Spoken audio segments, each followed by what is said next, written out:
Log in. Alright. Okay, guys. How's it going?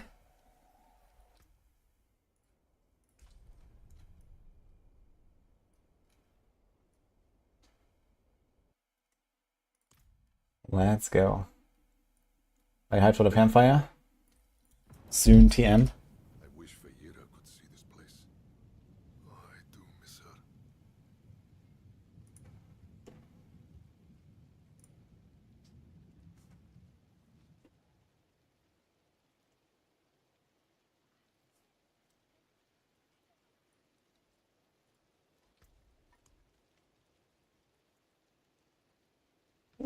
Yo. Walrus and the Lux Shikari. Thank you for the subs. All I got was cucumbers. Well, what do you expect?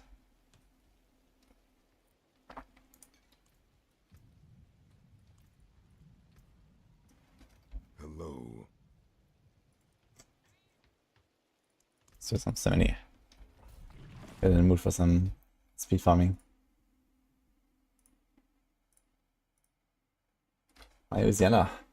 Mit meiner Kneife Guy Brian.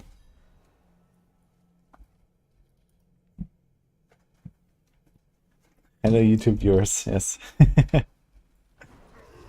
How long till the chat? I think it's in 3 hours, right?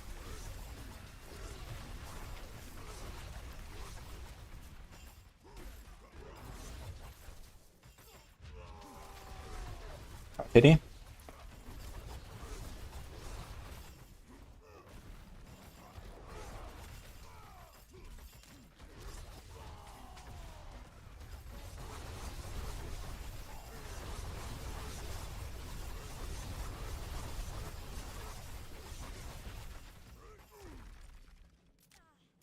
You can watch the campfire right here later. Otherwise, on the official Diablo Twitch channel, they have like a Diablo channel. And on YouTube.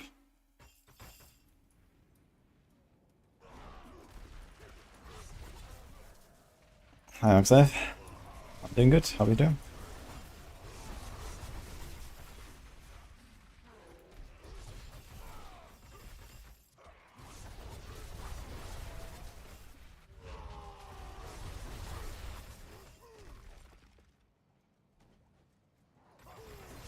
Why Exol Jar doesn't proc when you evade?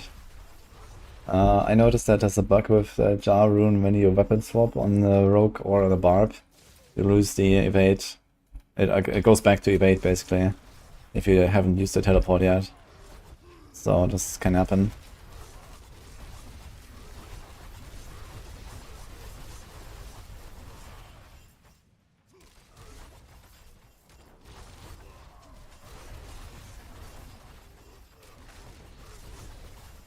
I tried snaking aspect Latium Barb.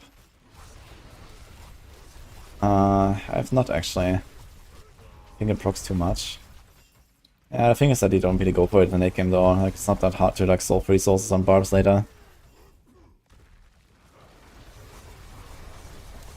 But I guess for like some very resource hungry builds that could be something. Except like Deathblow builds. Not sure if that runs it.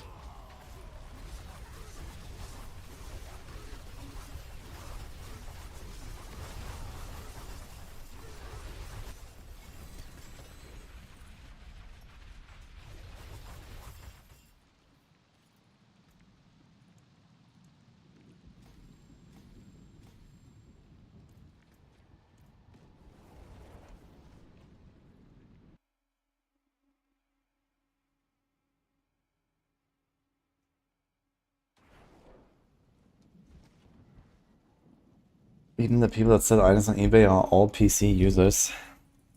I mean, I guess it's like pretty natural that, you know, generally I guess the console audience is like more casual and not really interested in like doing stuff like that. Where on PC, like, you have more of the tryhards and more of the people that are like, you know, deeper into the game, let's say.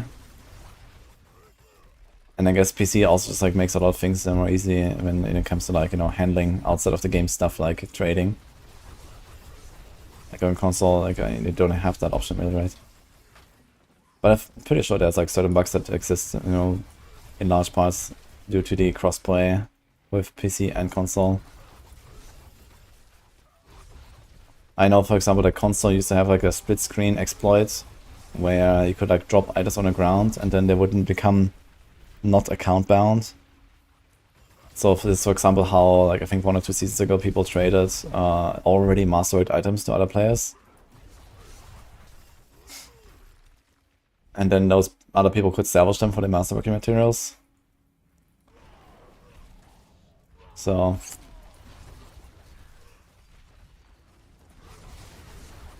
PC Master Race, you make all the hacks. Yeah, I guess PC also has a lot more options to like, you know, exploit and hack and, you know, whatever, right?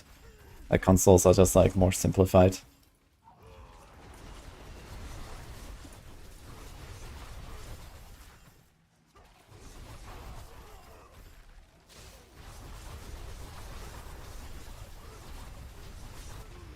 Campfire is in 3 hours, I think. Does anyone know for sure if it's in 3 hours? Do you have like a poster or something?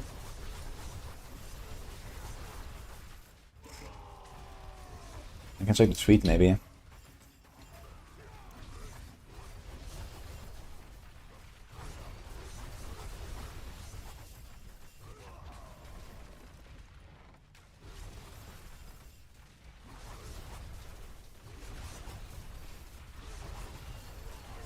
Okay, it's 11 AM PST. It's actually in 4 hours. Okay.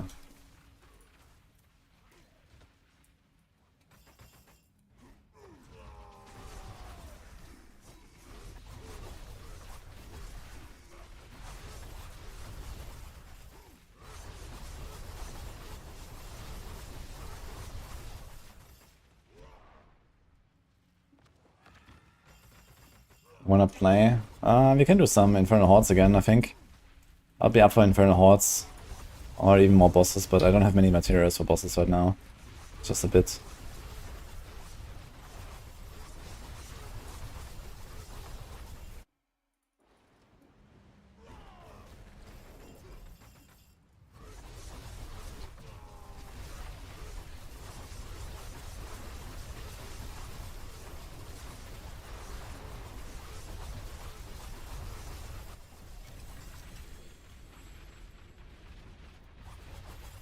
I'm ready to see the outside again.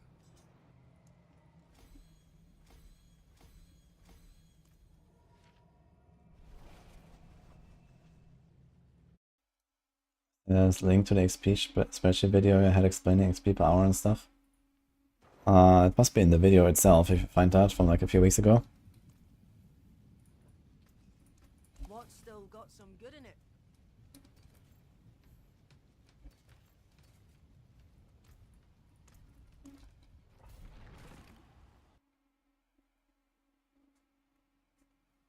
What I'm saying is gimme, gimme, gimme. Nah, it's not gimme, gimme, gimme. I don't really like taking handouts.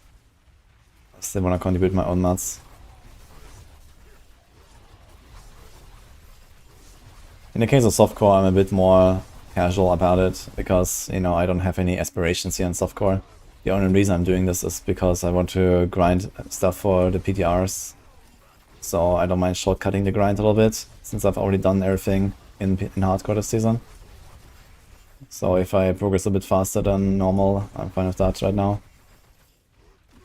Because usually I would have access to, you know, I've literally like 4 mules full of boss materials on hardcore and stuff like that that I found that I cannot use now. So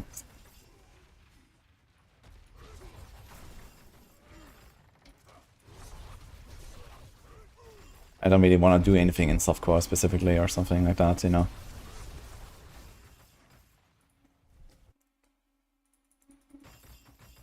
I think they're gonna do changes for the other classes. I think they're mostly gonna do changes for the other classes. In particular Barb and Sorks, I would expect a lot of changes. But yeah, the problem is like Sork has a lot of fundamental problems. Barb has mostly a tuning issue, I think, in most cases. But Sorks have many fundamental issues that I don't really see them address in like a mid-season patch, but we'll see.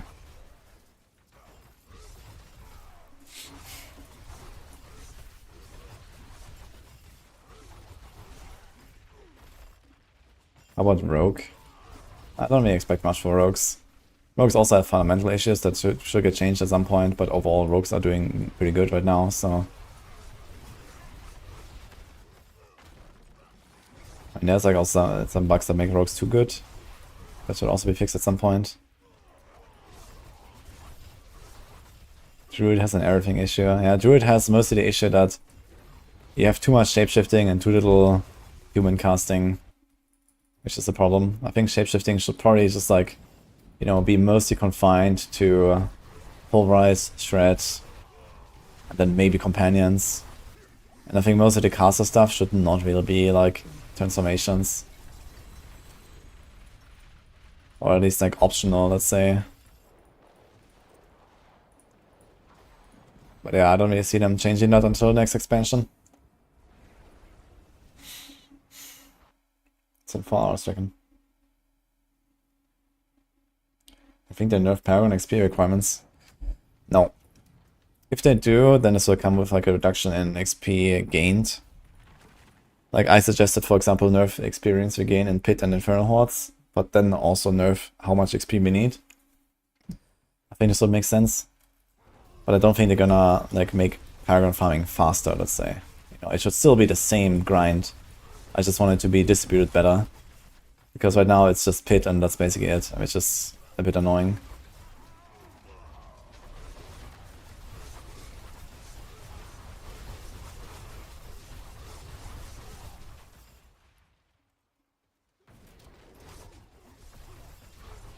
A good Barb without free from Mythics now will be completely trash. Almost all its Paragon aspects are trash.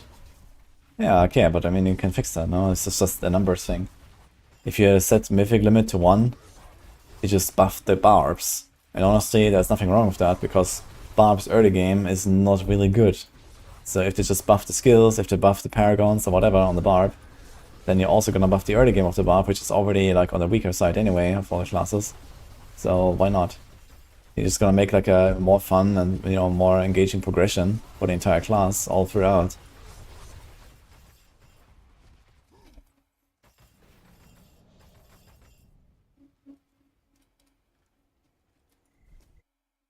You just dislike the tournament difficulty system so much, already hate it in D3.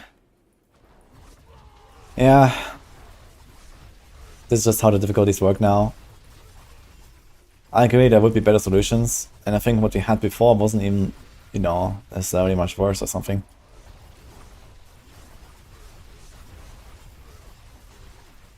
I think they could have done a better job with the difficulty system instead of just copying the free system again. On the other hand, they ensure that everyone can always like do all content in the game. And that's okay as well, I think, you know, like if you're in Tournament 1, you can do everything, you can get everything. You're not missing out on anything, even if you play a shit build or, you know, you're a casual player and so on. You know, you can still grind Tournament 1 or Tournament 2 or Tournament 3. And I think that's not too bad. As long as there are enough high-end challenges. The problem with that is we just don't have enough high-end challenges, especially not very fun high-end challenges. We don't have like any high-end boss fights that are interesting. You only have the Pit. And this is like a real problem, and we don't have any leaderboards, we don't have any like, you know, seasonal events, like a, you know, 1 week race, like, you know, it's something like PoE Gauntlet, basically, you know, these kind of things. To engage the blasters more. Because on the casual side, the game is already really good. And I would always trust Blizzard to make the game very casual friendly, no matter what they do. But we need more high-end stuff as well, I think. To like keep people interested.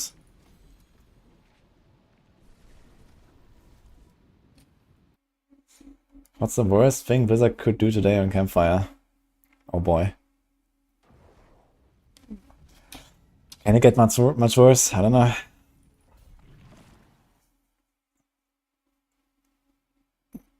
I mean, they could say some really stupid stuff, I guess. I'm not sure, like, I don't really have much expectations for the patch itself, to be honest. I just expect a bunch of buffs for a bunch of the underperforming builds.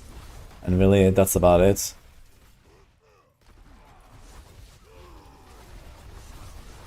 Quite the challenge, eh?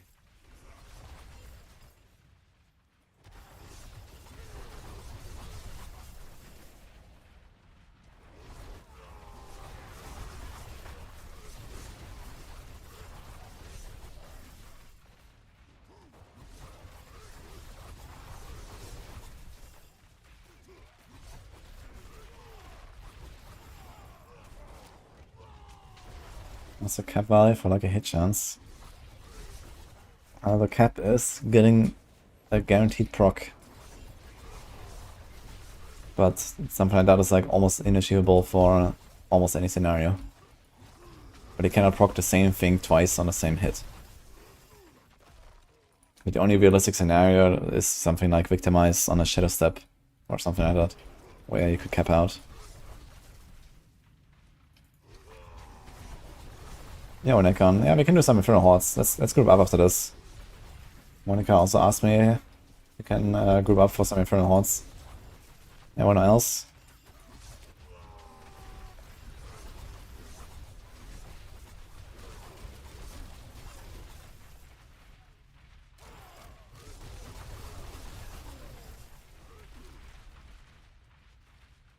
Casey playing this game. I just have fun with Diablo 4, generally.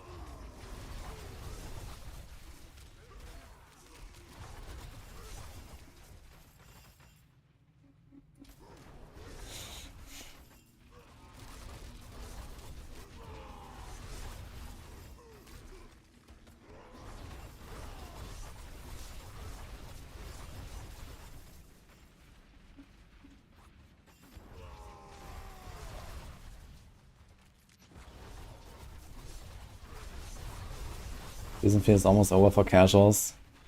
I mean, we're 5 weeks in. It should be mostly over for most people, I guess. But now comes mid-season, maybe something cool, you know, like a build you wanna play gets buffed. Like imagine they buff like Pinch Shot again or something, that'll be cool. Or some other stuff, you know, Meteor Sork, I don't know. There's like a lot of things they could buff that would probably engage people to like make another character or something. They don't really have like anything to bring back from like previous season because there was no season theme. Like they did like, you know, back in season 1, season 2 or something. But yeah, maybe it's fine.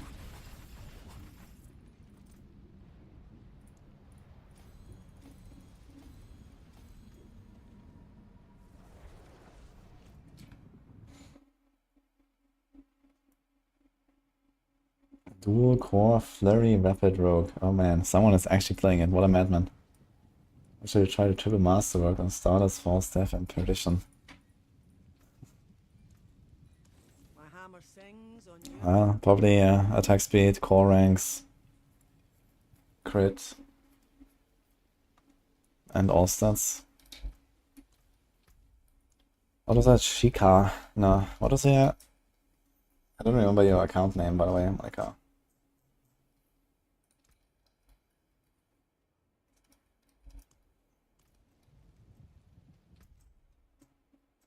Remember, it was Paragon 300. Ah, this one.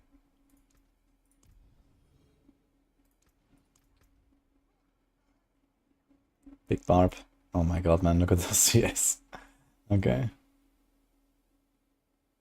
Hello. Break ring.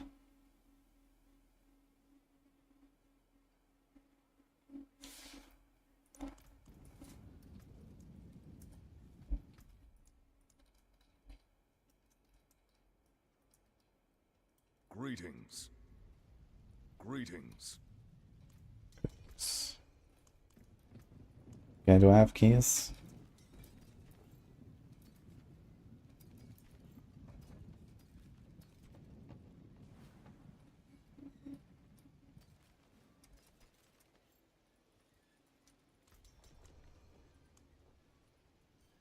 Got one spot if someone wants to join for something for an ordinance. Softcore.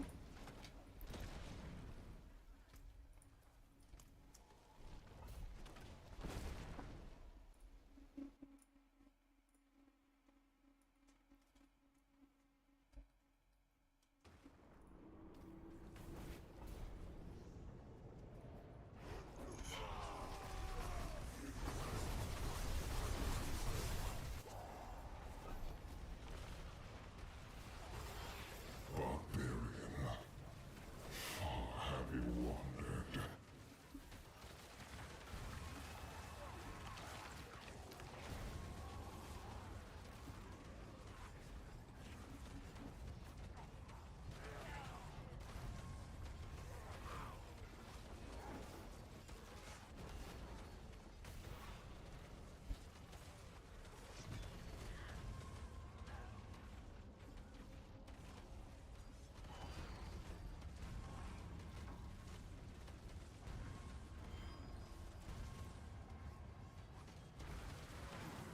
Okay, I'll put a timer. Maybe that helps.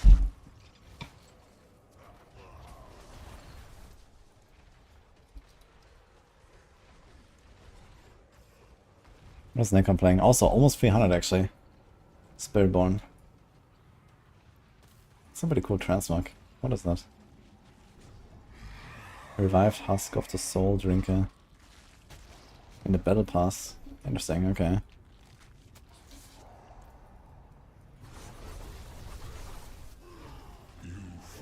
Best thing they could do is buff every class to the same level as Spiritborn this season. Yeah, I don't really see how they could do that though. Like, where do you start and what do you do? Like, you basically have to take like every single thing on the class and add the next at 0. Or something like that. And then you would maybe get close to what Spiritborn does. Like, every single small passive, instead of giving you 3% damage, needs to give you 30% damage per point or some shit like that.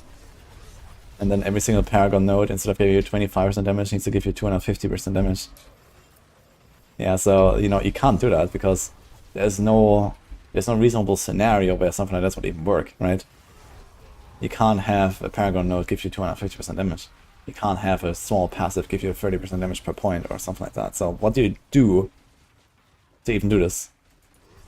Unless you like, I don't know, specifically make some weird effect that people can abuse that also allows them to double dip or some shit. Yeah, so there's no point in doing any of that. You know, the entire game would just like fall apart instantly, basically.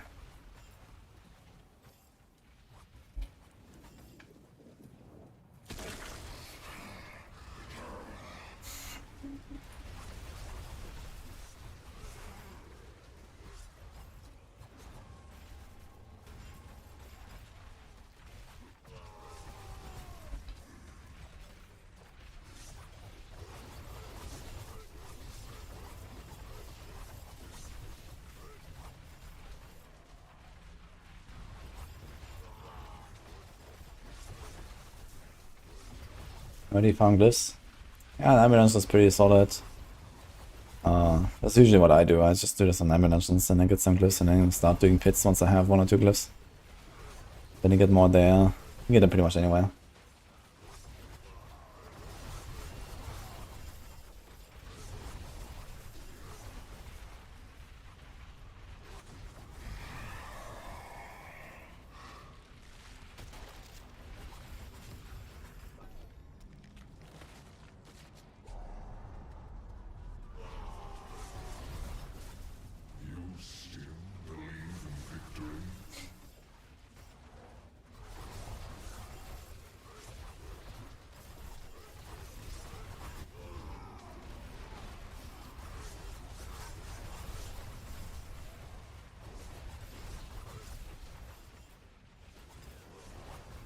Change 5 classes instead of 1.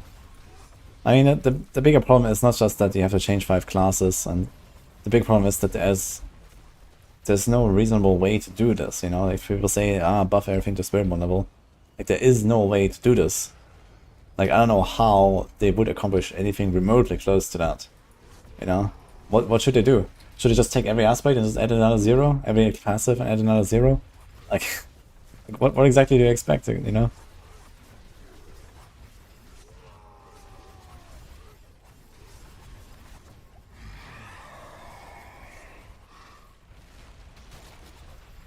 Oh, nice. Hey, Vernosaurus, thanks, what's up?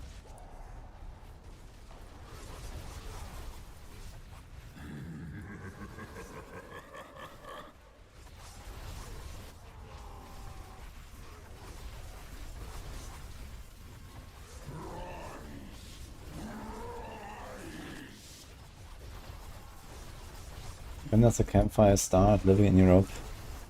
Well, good news is, no matter where you live, it starts at the same time for everyone. But the time of day might be different. For you it will be in the evening. For example, in 3 hours and 52 minutes. Maybe just use the boost the base damage for all skills of other classes. So you want to add 4 zeros to every base skill. So instead of 49% weapon damage, it does 49... Sorry. 490,000% weapon damage. Okay, let's do that.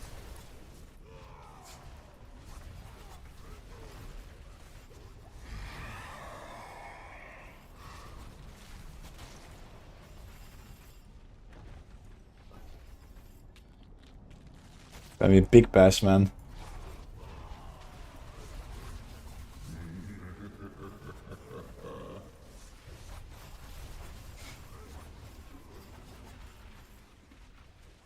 %1,000% damage per main stat point should do it. Would it do it? Yeah, okay. I guess we're gonna get into Spiritborn territory like that, roughly.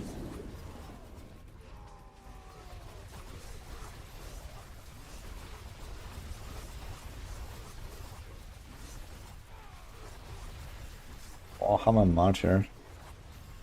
I've not seen that.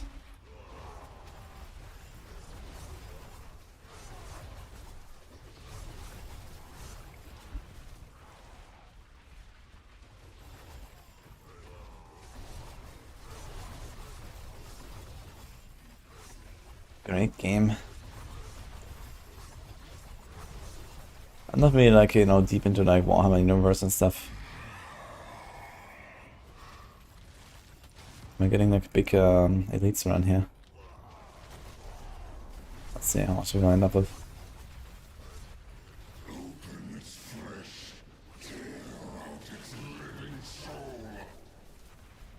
What tier can I do with the current barb builds?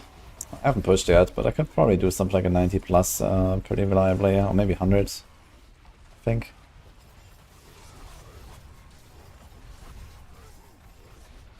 Buff all classes 150 club.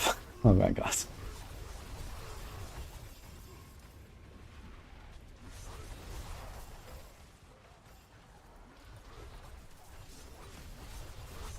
What shoes could I recommend for Ice Shard Zork? Problem with Penitent Greaves is that they only help you when you CC a boss. Boss is like generally the problem of Ice Shards.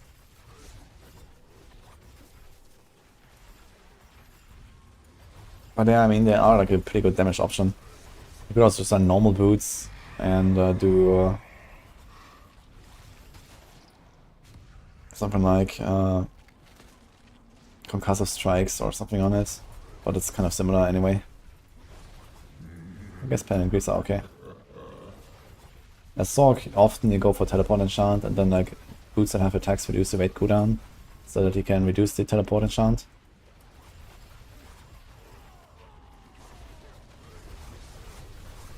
Since then it's Blood Necro back on the table. Yeah, the entire season Necro has been really powerful with many builds. Necro is the best class after Spiritborn.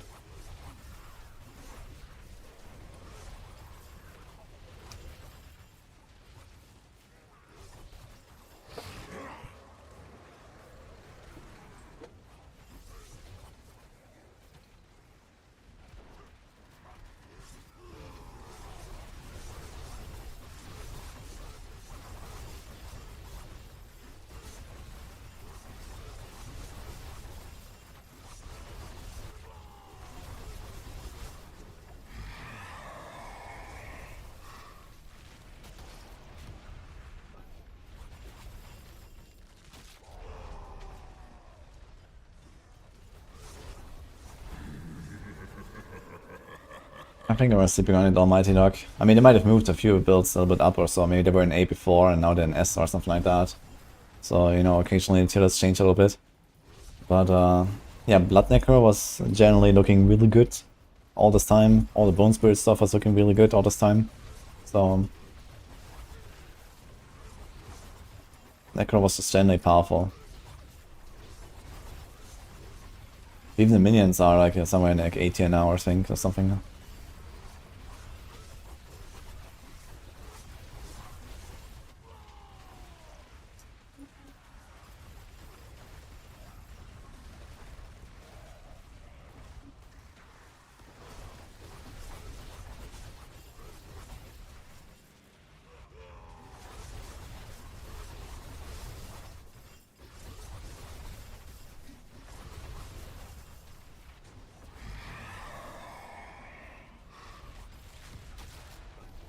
Maybe we should have taken the Hellborn stuff earlier.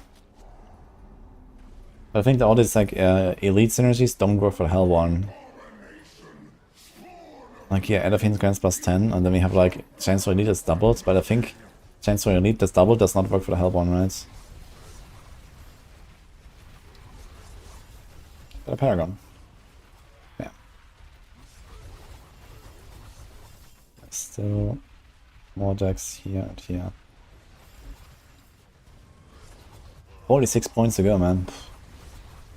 I'd like to get like 280 maybe or something at least on this soft score adventure, we'll see.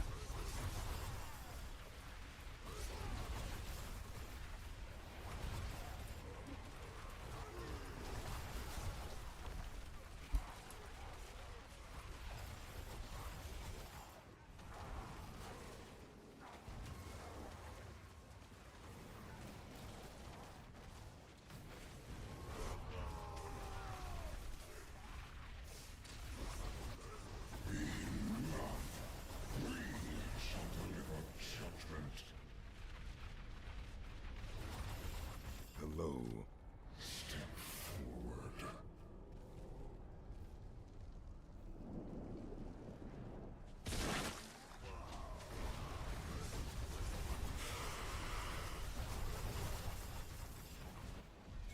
Barb and Rogue fun to play. I mean Rogue for sure. I mean Rogue is my main. I always play Rogue. And they have many good builds right now. Barb is also like maybe overall my second favorite class. Just they only have like one good build right now with the Mighty Throw, and yeah, a lot of stuff has kind of like become very similar with like, you know, the bash to overpower, and then you follow up with like, you know, the core skill. In this case it's Mighty Throw. You can do exactly the same thing with Hoda, I can do exactly the same thing with Upheaval. For Upheaval I feel like this just doesn't really feel very fun. So I'd like to see some change there maybe. You know, 15% Crown of Lucian with cooldown, huh? I wonder if anyone would buy this in softcore. Would anyone buy this? I mean, I would basically just be scamming someone who doesn't understand that it's bugged, right? So, I don't really want to do that, I think.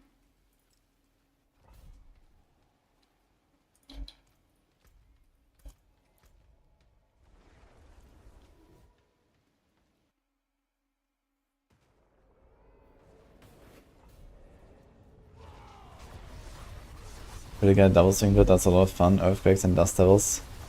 Yeah, personally I don't want to play anything with Earthquakes and Dust Devils.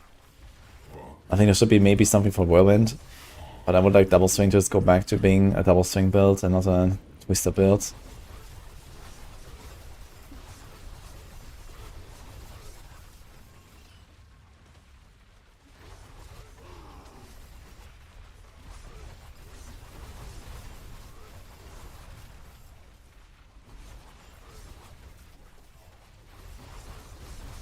That's not bad about your reply on the tier list discussion. I mean, we did exactly what you asked, but just with like new pages instead of on the same page. Seems like it was a bit of a technical, you know, difficulty to do something like that, so we did this.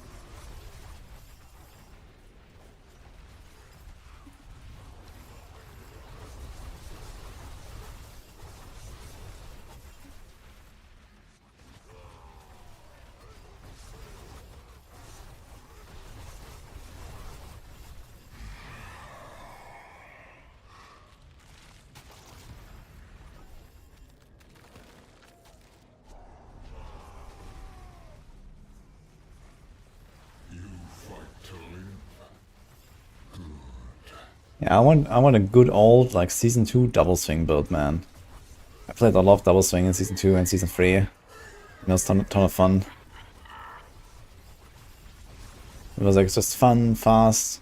You move for everything with your swings. That was cool.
Yeah, it's also like one of the things I don't like about Dust Devils. Like you walk in, and then you place all your shouts, you spawn like, you know, 9 Dust Devils or 10 Dust Devils or whatever. And then you just like wipe out everything, and then you walk to the next pack, you don't have any shouts. Yeah, I don't know. Doesn't feel great, I think. Then you have against Blessing to randomly gives you a shout sometimes. So then it randomly procs and gives you some twisters or not. Just doesn't really feel good, I think.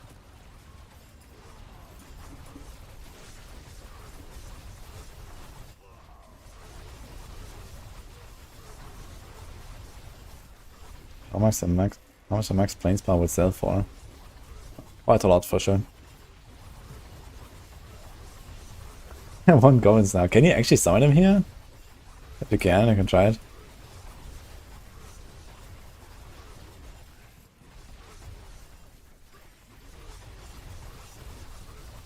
F Martin.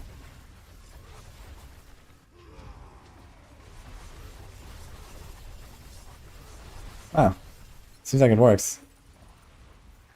Okay, goblin counter go up, guys. Fork.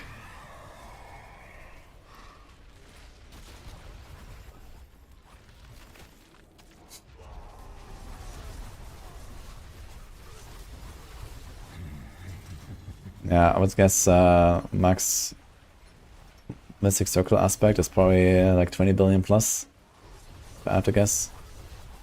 Okay, maybe with this it's like less universal than I can say redirected force or interdiction or something like that. Because like basically every Spiritborn wants those. And then some like Mystic Circles is only for the people that want to do the 150 shenanigans.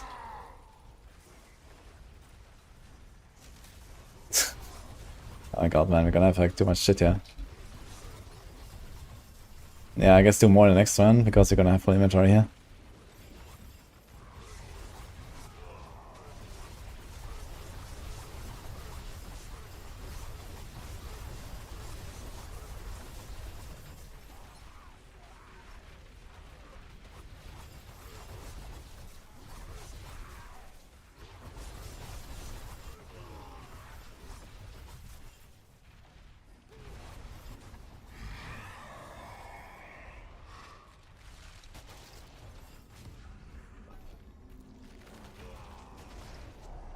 Hey, we're summoning goblins. That's how the items are dropping. Yeah.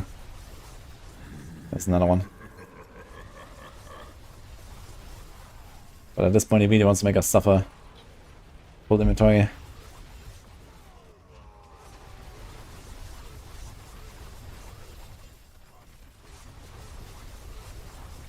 It's a good start though. Good start. Just 2 hordes and 2 goblins. Meanwhile.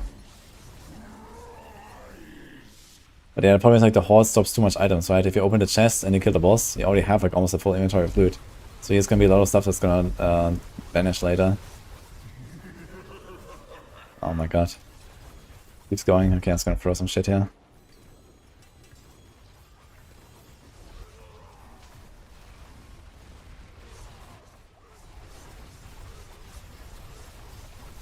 I guess it doesn't really matter to pick up every single random trash legendary.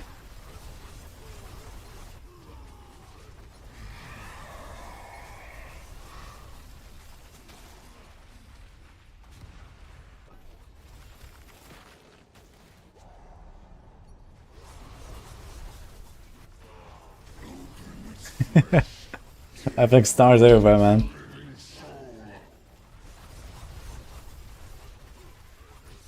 Yeah, these are the Goblin Scrolls, guys, from Citadel.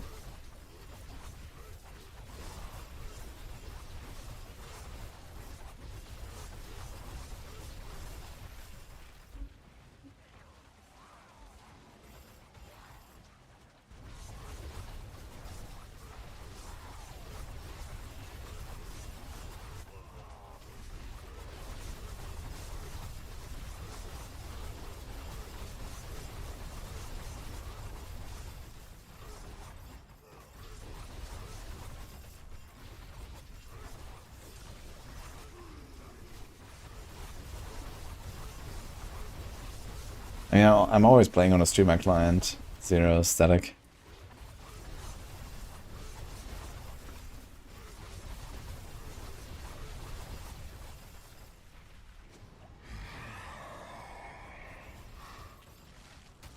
Ah, yikes.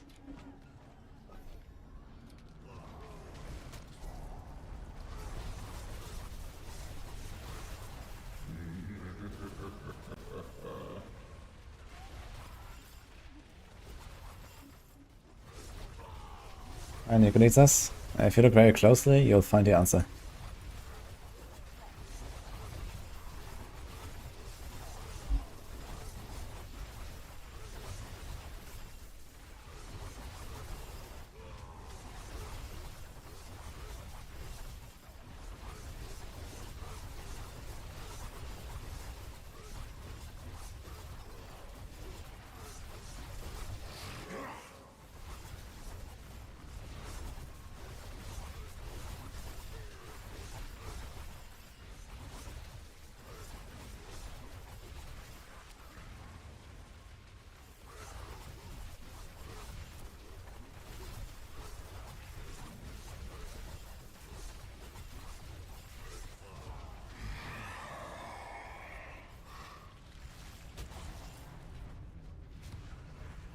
Yeah. Kinda crappy run here. We had some Hellborn stuff right at the start, and then there's no follow-up.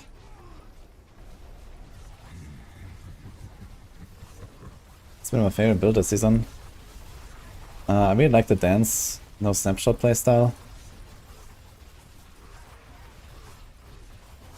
I also like the Azure Rough Rogue I made, that was fun.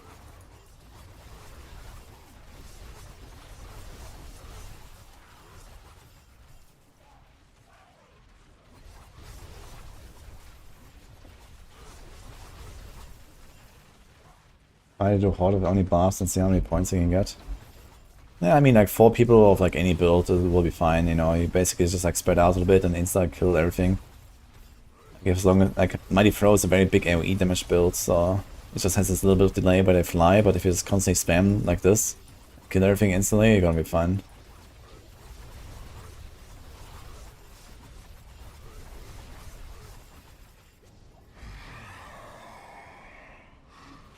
Yeah, now we get a +1 Hellborn. Oh, great. On the last wave. Fastest way to level solo.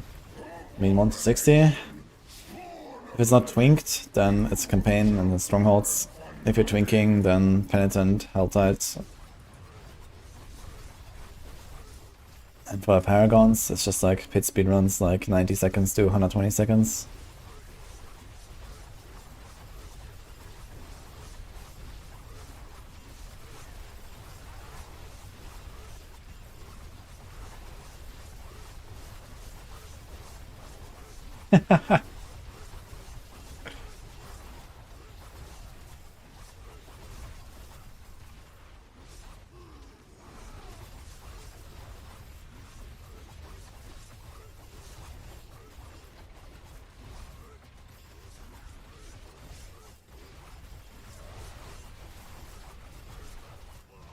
I am really on softcore right now. I gotta say, it's exactly as expected. I don't really enjoy it that much compared to hardcore, but it is what it is. We're doing our duty here. On the other hand, it's also like interesting to see like how other people experience the game more, I guess. Since I usually play a completely different game. Sword. Oh, we're lucky.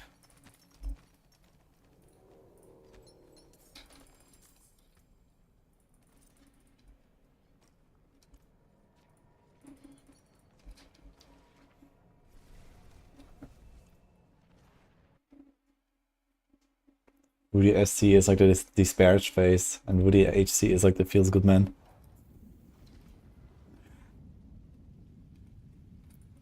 I forge more than horseshoes and nails. What do you need?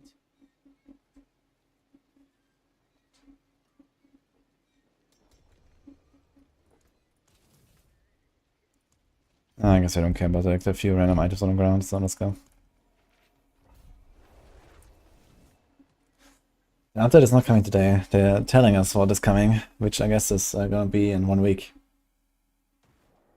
Like 19th November would be a pretty good time for the mid-season patch. It should also be the expected time actually, since usually seasons are supposed to go 3 months. So 6 weeks will be 1.5 months. We are 1.5 months in to next week. The season is going longer than 3 months though, it's like more like 3.5. So mid-season patch could be delayed another week, I guess. But they shouldn't do it, I think. They should get the mid-season patch out soon. You know, interest is dropping off, player base is dropping off, PoE is coming. They really have to get that patch out. Like 19th, I'd say.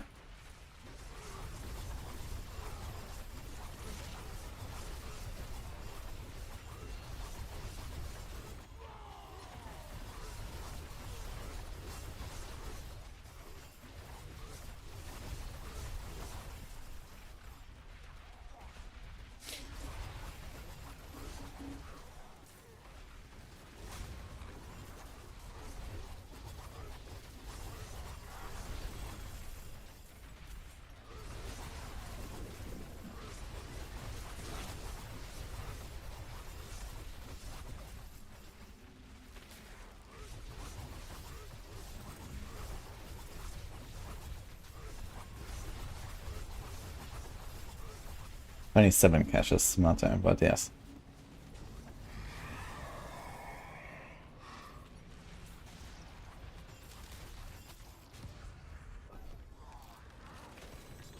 Wait, the Goblin scores have only 10 seconds cooldown? But only here? Wait, what? But the item says that's 30 seconds. What's going on?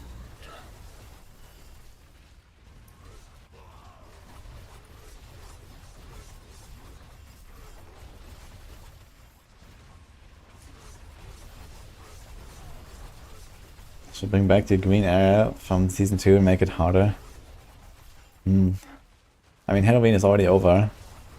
Guess I could have done it earlier. As like a, you know, imagine like a 1-week event. They just bring back the blood tides. I mean, honestly, why not? People really like that, even though it's like very similar to what Helltide is now. I think people would still like to just go there, you know, and farm something. Maybe make it like really good to farm a certain thing.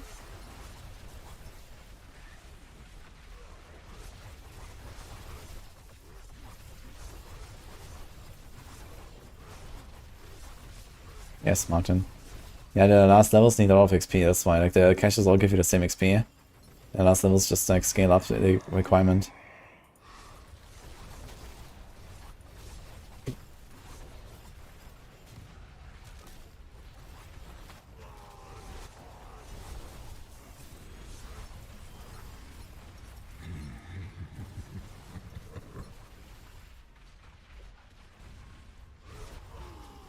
Thank you, Necron. Plus 18 goblins on a counter. How's it looking now? Oh, 345 out of 6,666,666 guys. Getting there. Thank you.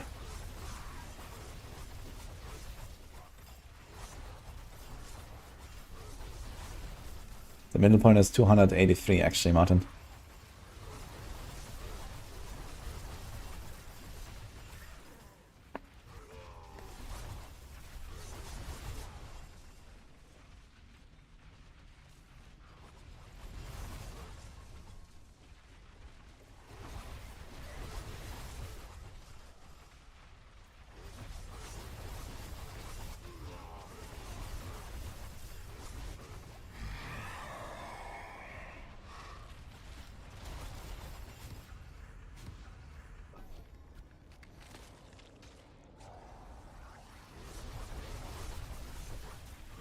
What's the reward? It's a title. Opulent Goblin. 284. Yeah, 284 actually.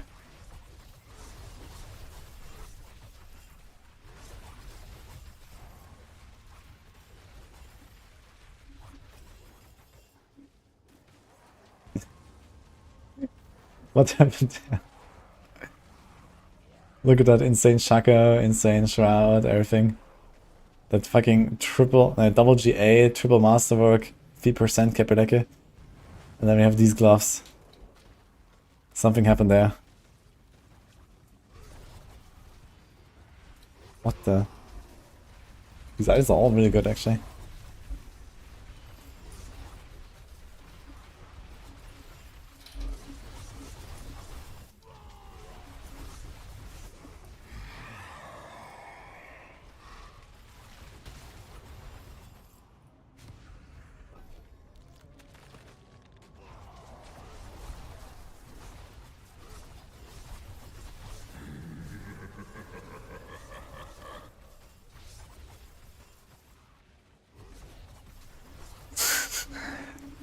And I just said in game chat that they apparently salvaged them. Oof.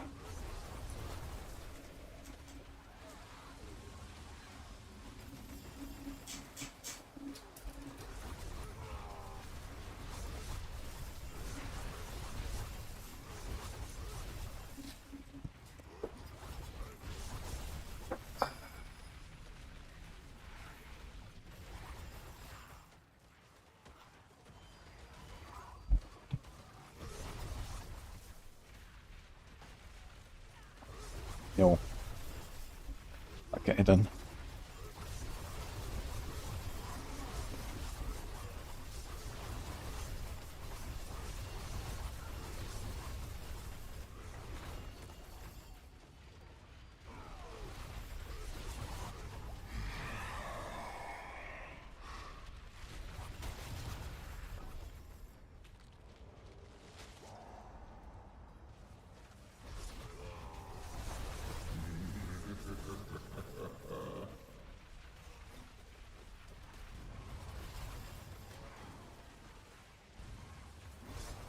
No, they don't better. These are goblins.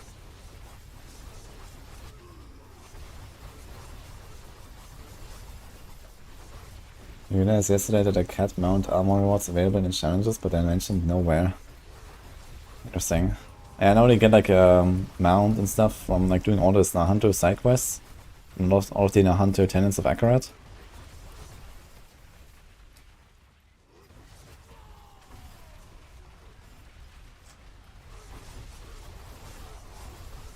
It's 45 better than Barrier. Well, 45 is only something I really care about when you play overpower builds because it buffs the damage. Other than that, it's just 50% damage reduction, which is not very crazy compared to Barrier giving you like a second life pool basically.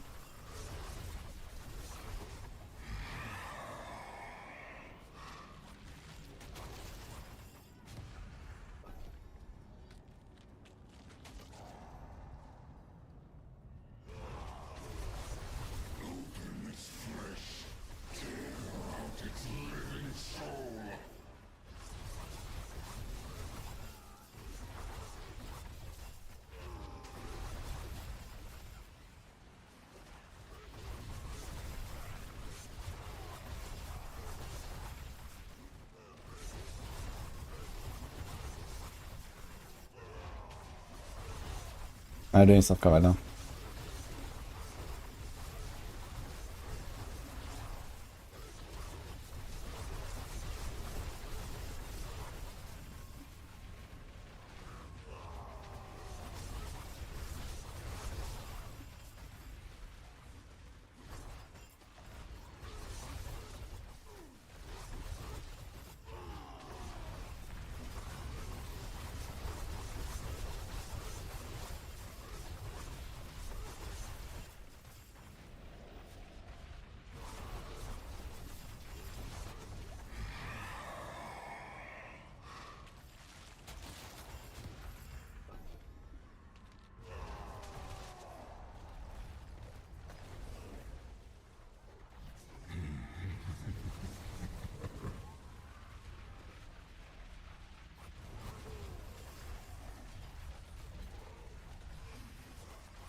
And the transition into softcore.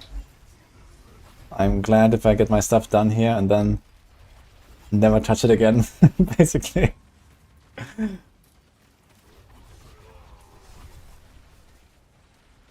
Like, I try to improve my, like, you know, stash system and my, like, you know, how I handle my alts system and stuff like that. But I'm still kind of running into a lot of stash issues. And I mean, I could delete a lot of stuff, I suppose. I have most of my builds done. Guess we're just waiting for what the mid-season patch brings, and we'll see.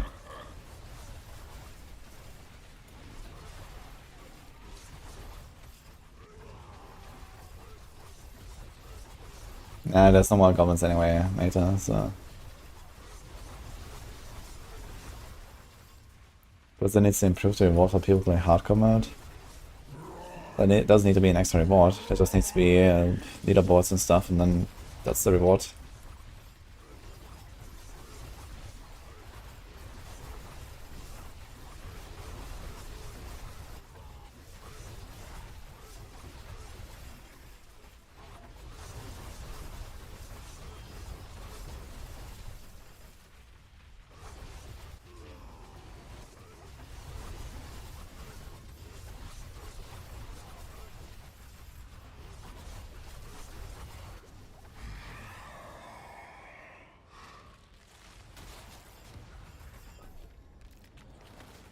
Yeah, just because I'm playing softcore now, I'm gonna get so many subscribers elsewhere, watch out.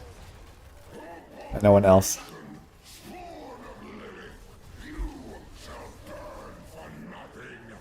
Can you switch account? Do you have multiple accounts? Are you sure if you wanna join with another character or something?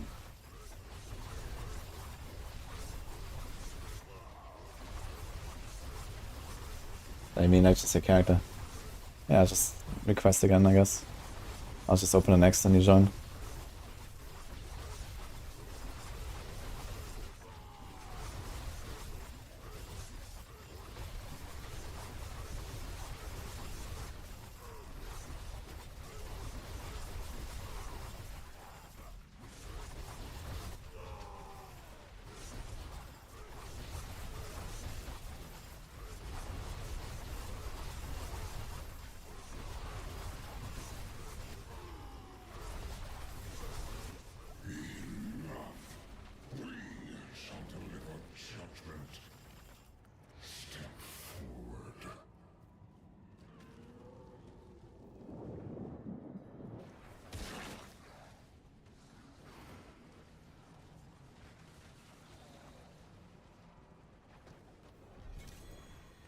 Hmm.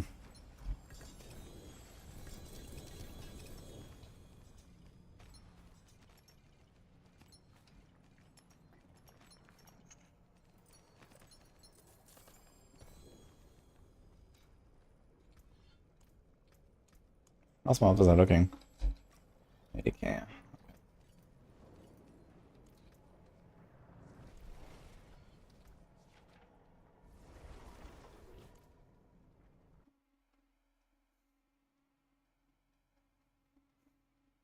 Hi, Crucible.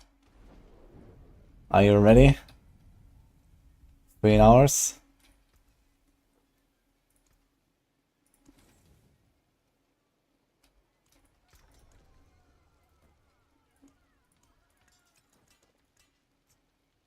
Hey, this says 4 out of 10 missed equipment. Where's the rest? Okay. Just didn't show.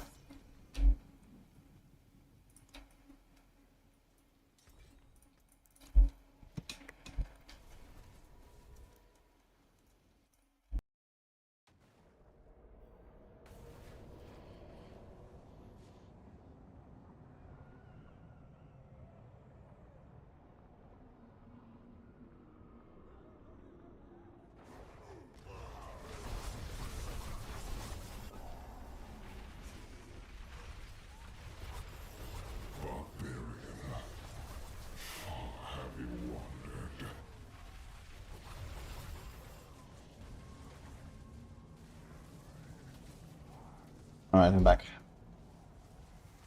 Thank you, King Yoshida.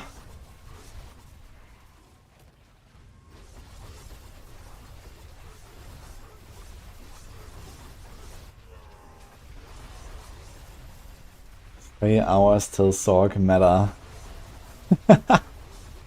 Login. Yeah, okay. Okay then.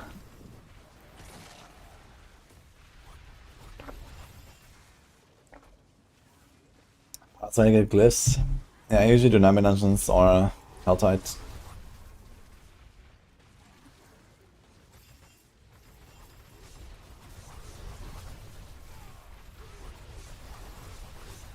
Leveling Sorg now to get ready for the new Sorg meta.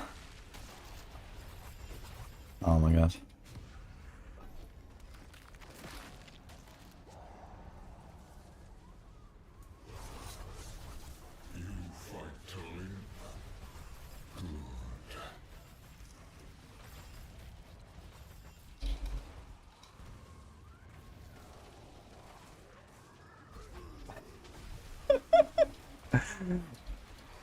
Okay then, guys.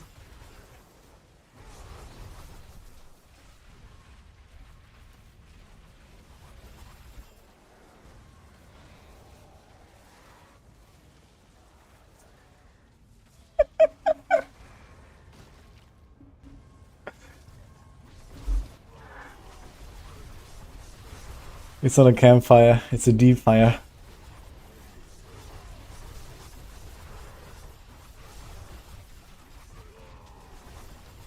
Eight Ball says so.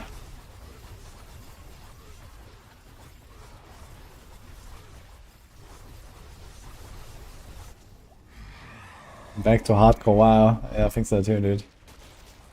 I might play some actually. What should we expect from Campfire update? I have no idea. Maybe we expect a knockout angle. I should actually run instances for this. Someone used one earlier, but I don't have one now myself. Gotta craft some. Do I have mass? Okay.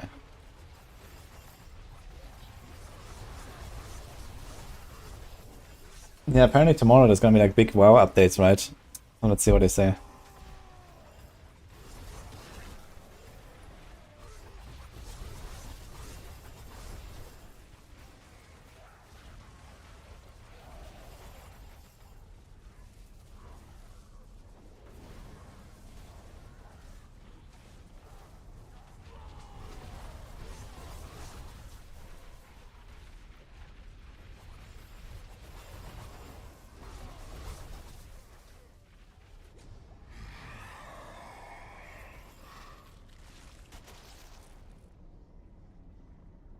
Yeah, this is like a cursed run already, man.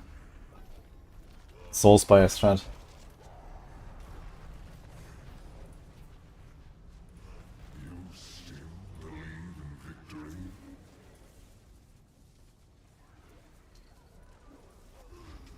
We haven't heard that song in a long time.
pot. I'm good in here.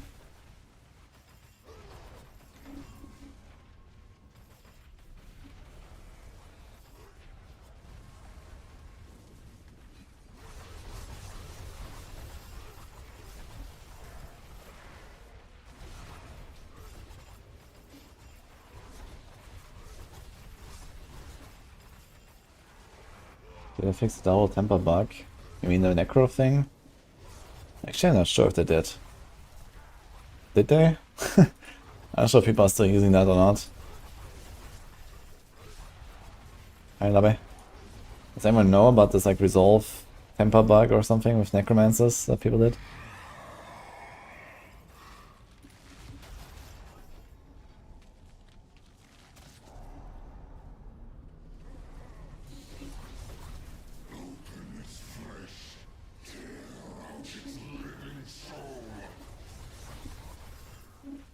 Okay, but yeah, I haven't really tried using that, so I don't know.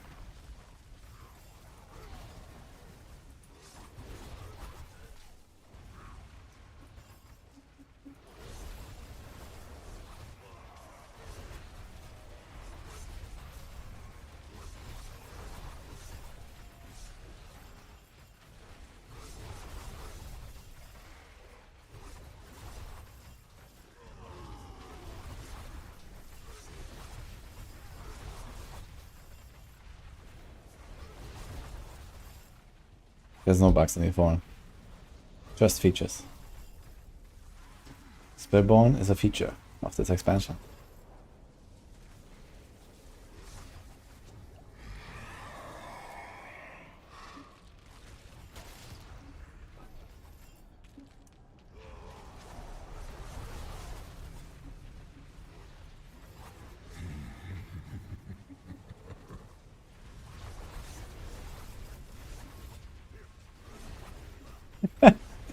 %95 bug free.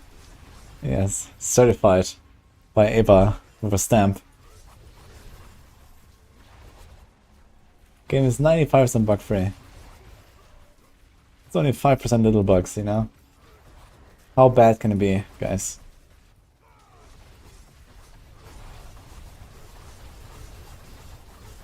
Just a few little bugs in the code.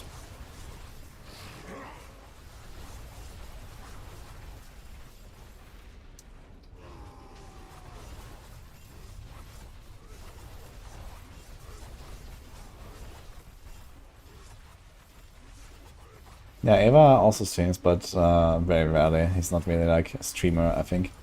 But he has been on live sometimes.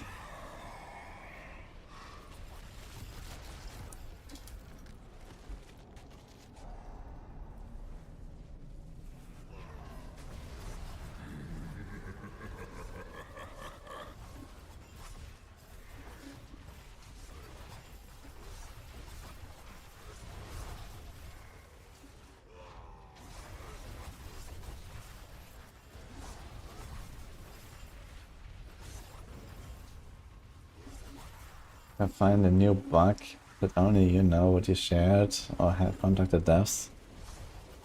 Oh, usually I don't share bugs to the public, I usually share to the devs, yes.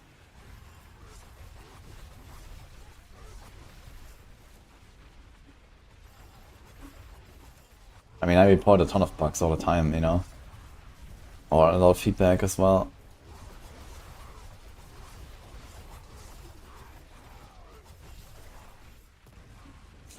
I really like my Mighty Throw K squared. It's a fun build.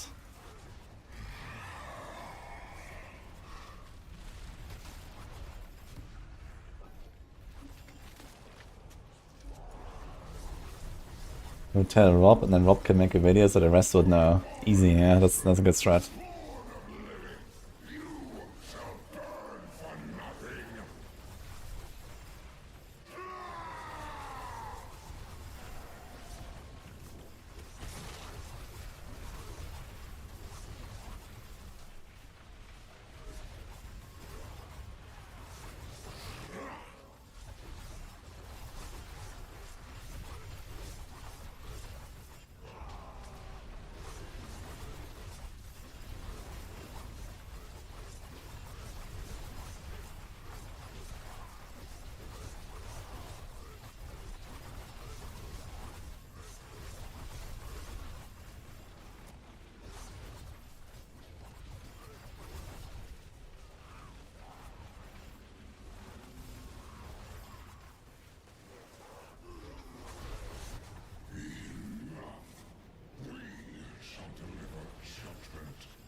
What the?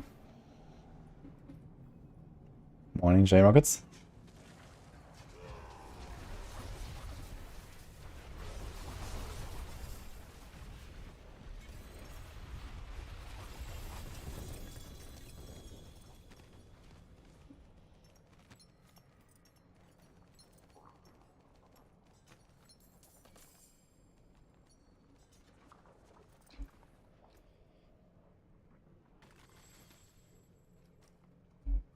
Still running a normal fur blade that I gambled when I was like right fresh on this character.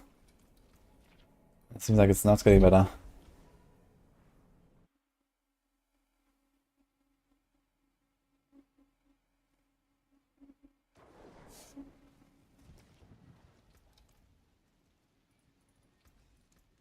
Use it well.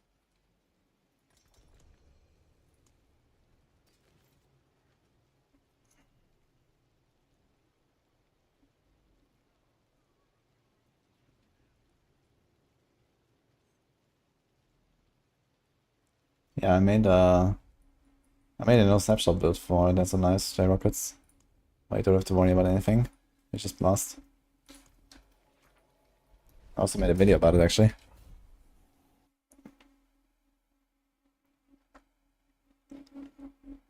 Does it make a difference if you activate Opal before Horde or just after before you open the chest?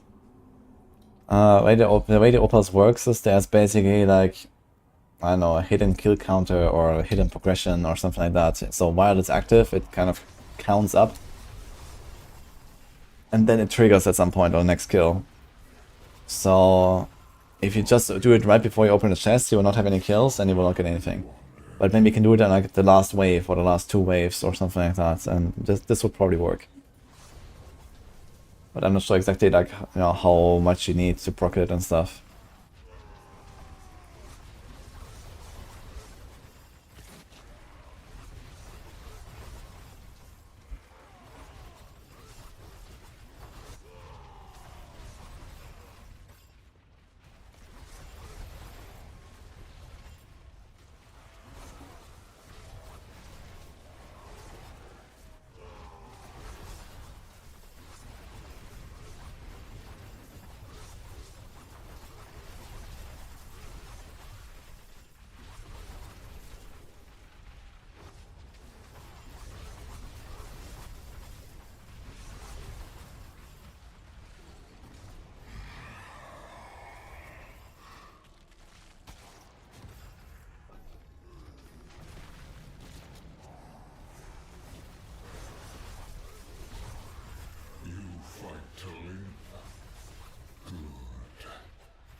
I find that apparently it's pretty good.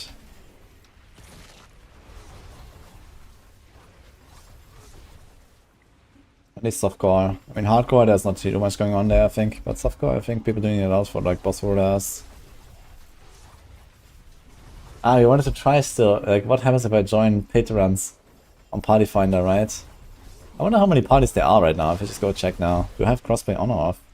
I have it on, okay.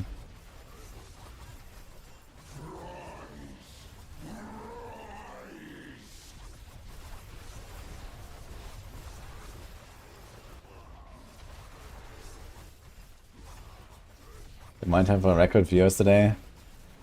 I wonder if they will. I mean, in general, the interest has gone down quite a lot, but I wonder if, like, maybe for the update and the campfire, people are coming to watch.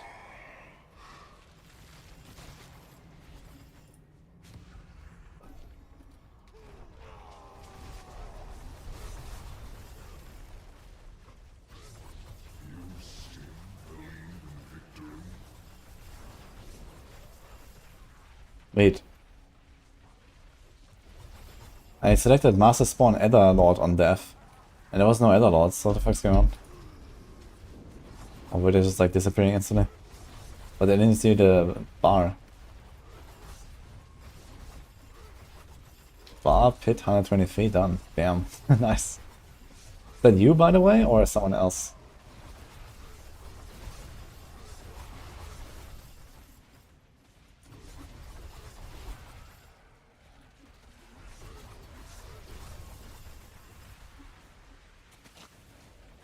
Yeah, I like none with crossplay off. Yeah, I guess even in softcore with crossplay off, you can actually get, you know, relative solitude.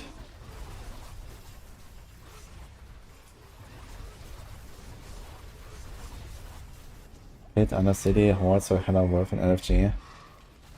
Yeah. I can see this here. Is the party, leave bubble. Find the party. Wait, are these all the parties?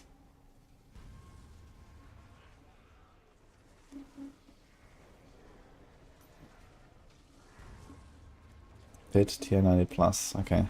What if we just join a party like this? Pit 90 plus and see what happens. What is this? Pit tier 100? 10? Pit tier 100 plus. So at least you can select a tier, so it's kinda nice, I guess.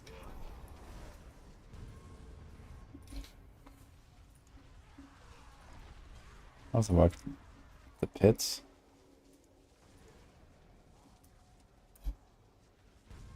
So minus 100. Max 150. What? So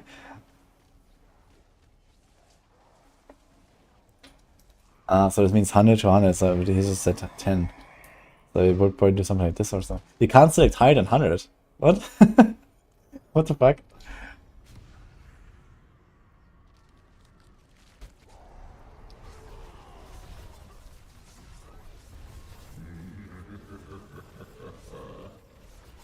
Sounds like a truly clueless people, it's kind of funny. Yeah, I mean, that's also kind of hilarious, right? Going in there with people that have not done this at all yet.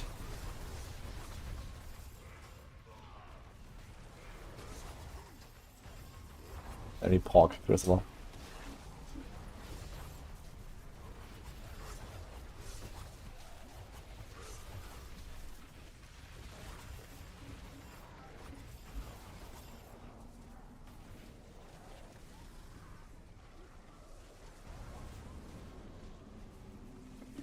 Why do we actually go for our points now?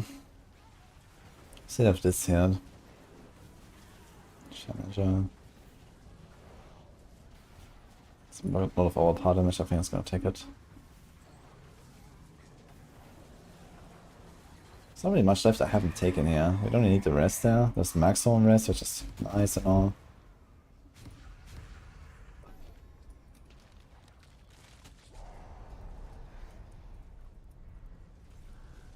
Vulnerable damage. Yeah, okay. There's like maximum cold rest and maximum fire rest. But we don't need to be more tanky really, so. The crit shots, yeah.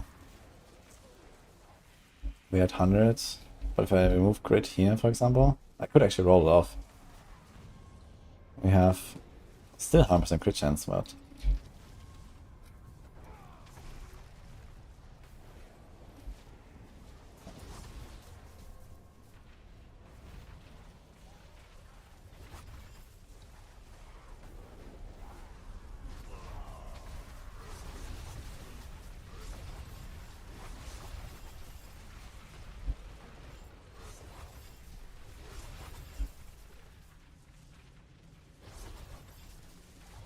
Hey, Bassett.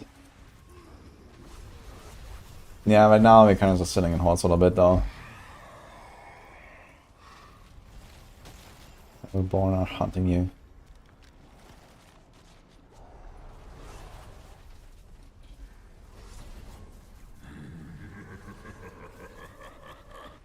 Kind of tempted to just kind of like keep doing Infernal Hordes while this campfire is going later. At least if we have like a full party and everyone's just blasting, I don't really have to like really press much. You can just like full time watch it and chill. Press some right click.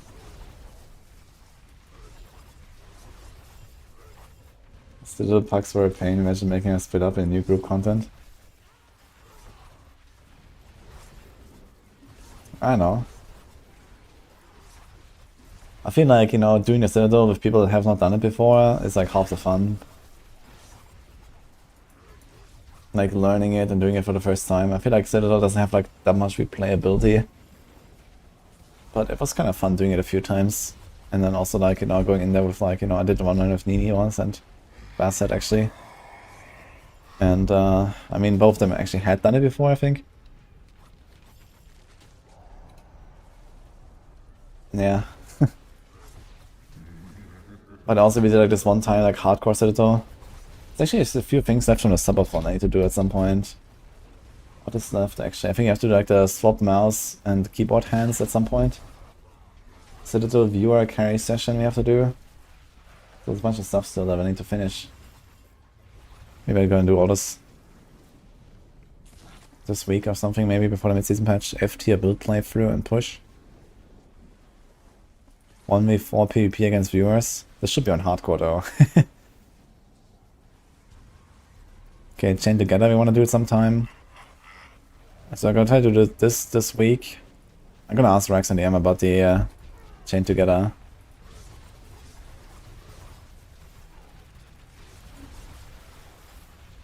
House tour, soon TM. Wait, when was that actually? I just put the link there, it's not there.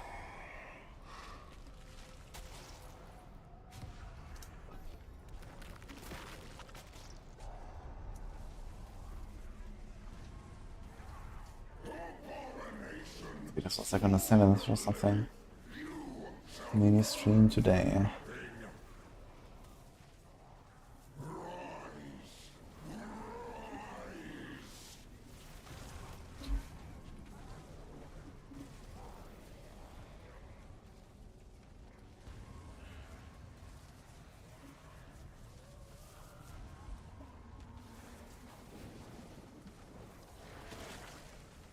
So this is done.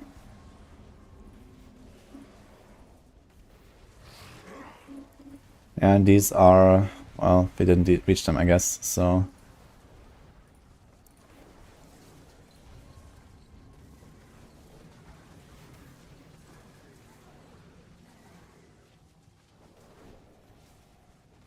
Okay. So a few things left here.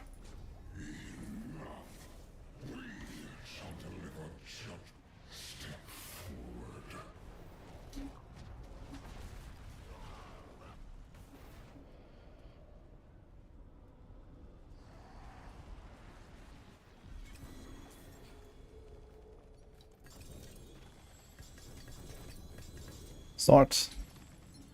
2 swords. Oh, this time we got 2 third blades. This one even has 70%. Yo, log in. Nice. With strength. Nice. Okay, I'll take it.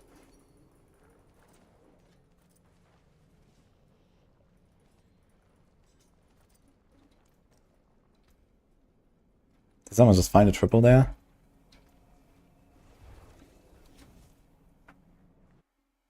Tactical Maxroll meeting before the F tier playthrough. We used to have arrow storms in F tier at the season start, but now it's in B. So there's that. I need to play something that's like truly awful, that everyone knows is awful, right? So what would that be, guys? Any suggestions? I guess I just straight up equip the swing, right?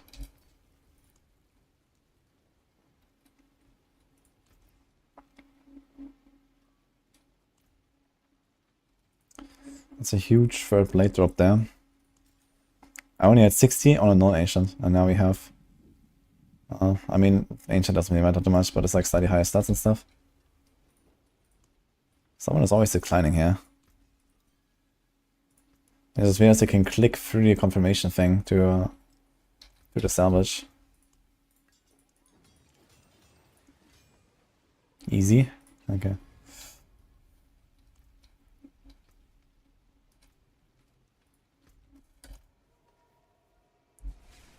Who wants to play Iron Maelstrom? Me. Meteor Sork. Oh boy. Yeah, I heard Meteor Sork actually does not even use the Starfall Corona, right? He just like... What's that? A glaive. Keep that. Meteor. We can try to do Meteor Sork. Anything else?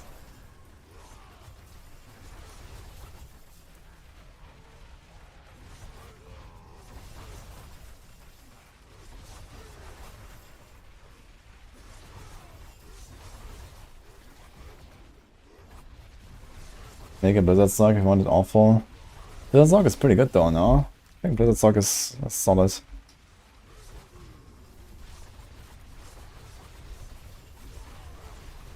Have to build some extra only Infinimus and Grenade Rogue. Yeah, we don't have to take it too literally, I guess. But yeah, Meteor is definitely awful. And I could try to do like Meteor and see how far we get or something. Oh. Hello. Question for you. Can it drop only from Beast in the Ice or other bosses as well? Every unique is only from one boss now. One boss. Oh, you're doing Infernal Forge Yes. You wanna join? later. Okay. Okay. Oh, 255 already. Yeah. I might just keep doing hordes while we're watching the campfire. It's like I don't really have to do much here, so it's just like, okay, we collect loot every 10 minutes and that's basically it. Are you gonna kick someone? With me? When are you gonna play?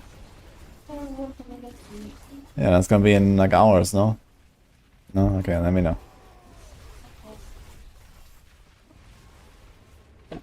Raven Druid. Oh man.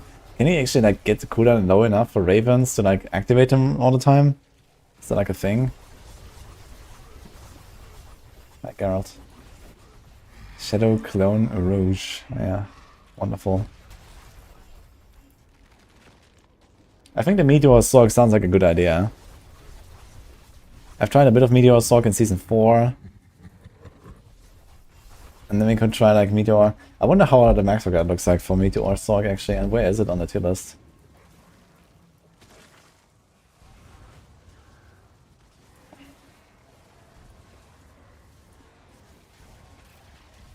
We have Meteor in D. Close enough, I would say. And he is using Starfall Coronet. But I heard people are also doing it without it. 4-second cooldown, total 2 charges. How much cooldown can you get? Yeah, the problem is you also can't get cooldown boots like Rakanov because you need the Meteor ranks, yeah. So you have this cooldown, you have cooldown there.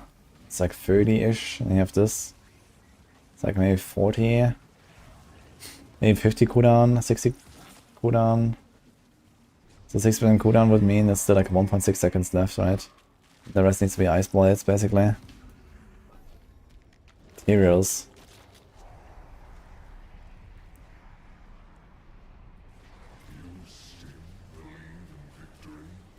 Dude, Stone Star is actually so strong these days. 35% and then a 15.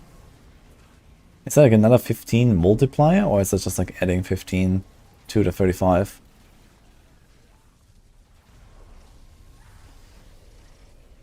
Meteorize, deal 50% of meteors damage on impact. I wonder how good the meteorite runes are. I guess the crit and Warcry, so probably not good. Familiar duration.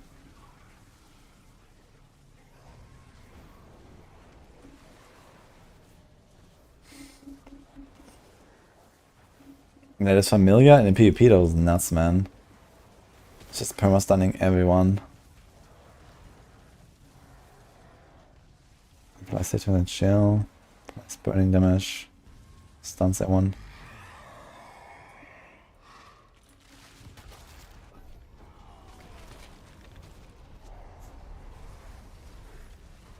Should we try to do like a meteor build without the Starfall Runes? Just like spam it? I think that's probably what we're gonna go for then. No Starfall Runes, just like spam meteors, go mega attack speed. Then we don't have to worry that much about all the cooldown shenanigans. You get 3 additional meteors around the target. They may or may not overlap. I think when I tested it, I was usually like overlapping 2 to 3 of them. But if you like remove all the investment and all the cooldown stuff, you probably get pretty close to that anyway. And I think that the additional meteors also do not all trigger Shattered Stars. I think Shattered Stars only triggers once per cast and not for each meteor, if I'm not mistaken. So you can actually do a lot of damage with Shattered Stars, which is 50% of the meteor. But they're kind of small. Meteor deal double damage. Meteor size, meteor size. Yeah, it's familiar duration and not meteor size. Here's evade cooldown. Freeze.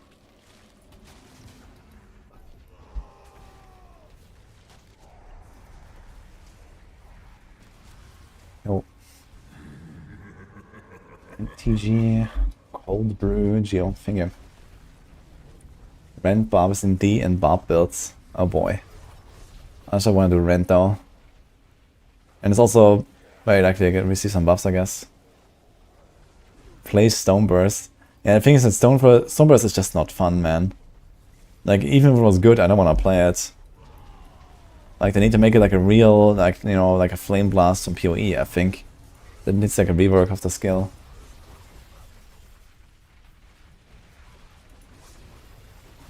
Try with and without, thought it was significantly better. You mean the Meteor with Starfall? Without is better? Yeah, that's also what I heard. It's just that the Starfall Corona is just like not competitive at all. Even if you get a cooldown low enough to where it feels good.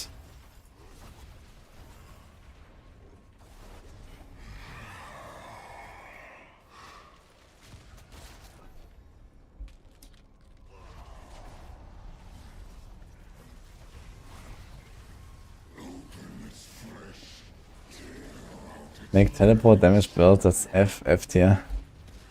That Oculus is also just not fun, man. I don't want to play with Oculus. I want something that at least is enjoyable, you know? Something like Meteor. I could also try Flurry F and just see actually what you can do with it. When we stream a campfire. Nah, I was thinking about like going in like another 2 hours and 41 minutes and then probably just logging off. We'll see.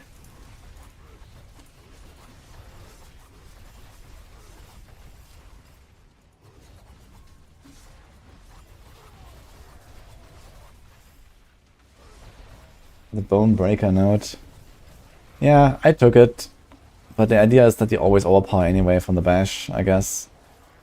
But, I don't know, like, I don't always do that, you know, especially by speed farming. So just sometimes get the overpower. But this can also be consumed by your bash, this can be consumed by your leap, by your charge, and so on. So, even so, you don't actually guarantee to get a overpower every 12 seconds. It's just, you know, sometimes it goes into another skill. But it's still like here and there next to overpower, and for 3 points, I'll take it.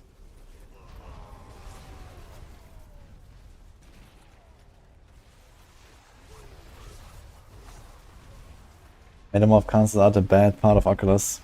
Yeah, but then you're also not really playing Teleport anymore now. You're just playing Metamorph. Like, how does it actually work? Like, you Metamorph, but you still get a Teleport explosion? Or like, how is that actually? Or do you still teleport, but you go where you want?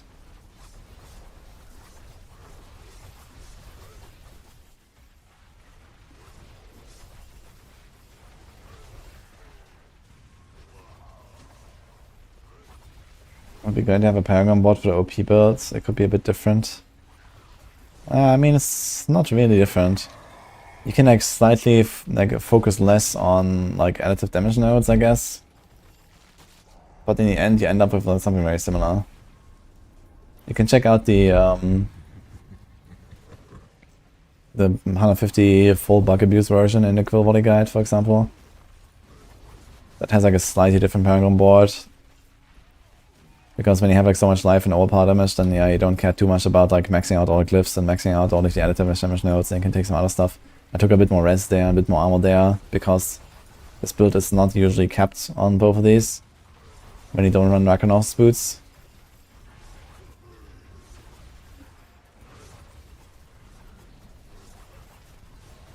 I don't see how I constantly overpower on pit bosses.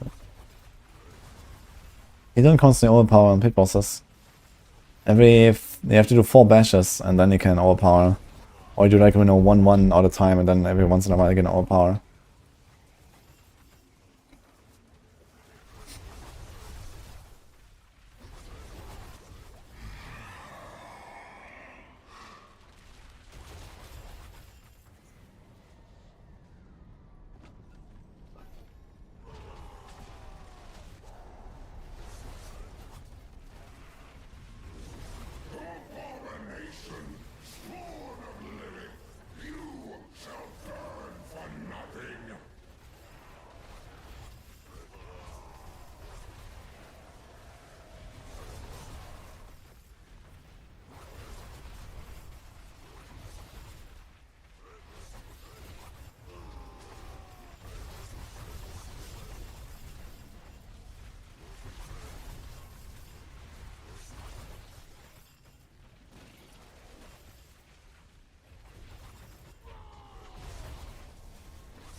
Some people claim that they snapshot the overpower buff.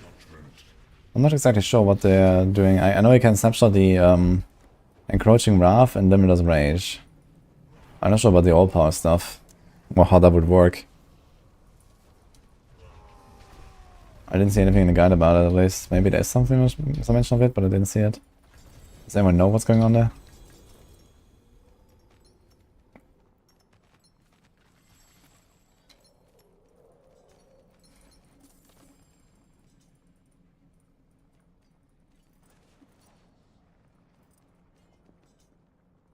That was a pretty good run, actually.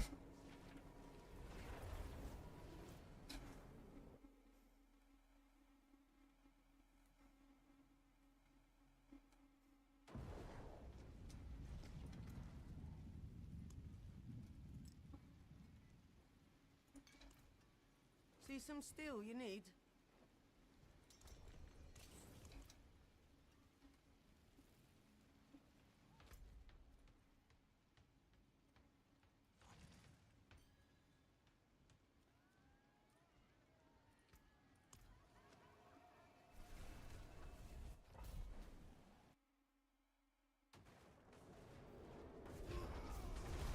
Somehow gets a lot of dodge. How much rest are we overcapped?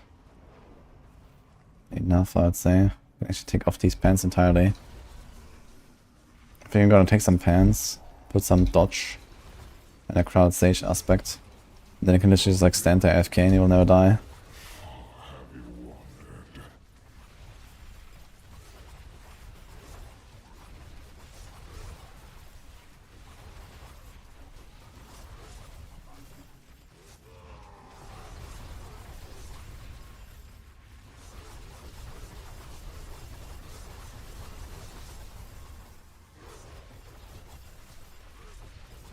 Nicknamed area hit was overpowering as long as one mighty throw was active.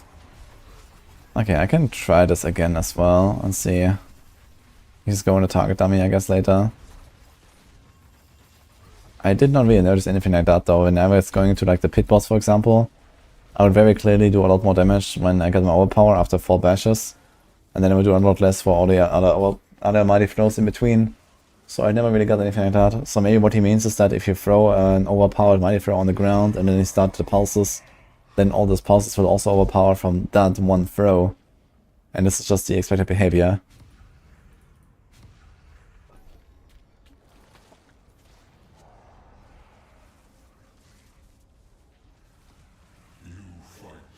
Don't know how people would do a pit 121 without any of those bugs.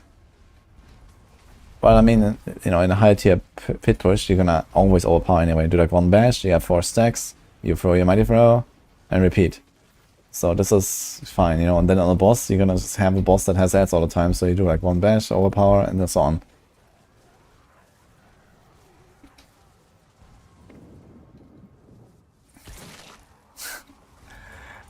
Should be easy enough since 65% of the players have one, okay. The thing is that it's not really much you want here on Shroud. I mean, resource maybe helps a little bit. All stats helps a little bit, but realistically you don't really care.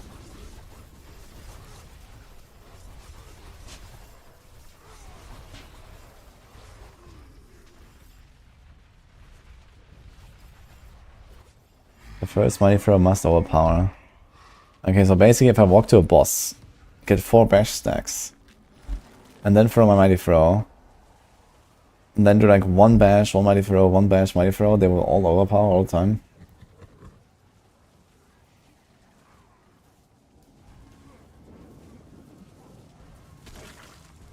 Doesn't feel like this is happening, because you know I did like many pit runs, and also like I have Bonebreaker node, right? Every 12 seconds I get an all power. I also have to dominate. Every 20 seconds I get an all power. So I will like, you know, half the time without really worrying about it, I will walk into a boss room, I will throw a mighty throw, and I will overpower no matter what. But then the follow-ups just don't feel like they're overpowering. Yeah, I think this is only the extra pulses that are overpowering from the original throw that overpowered, which is fine. But I don't think that the other throws will overpower.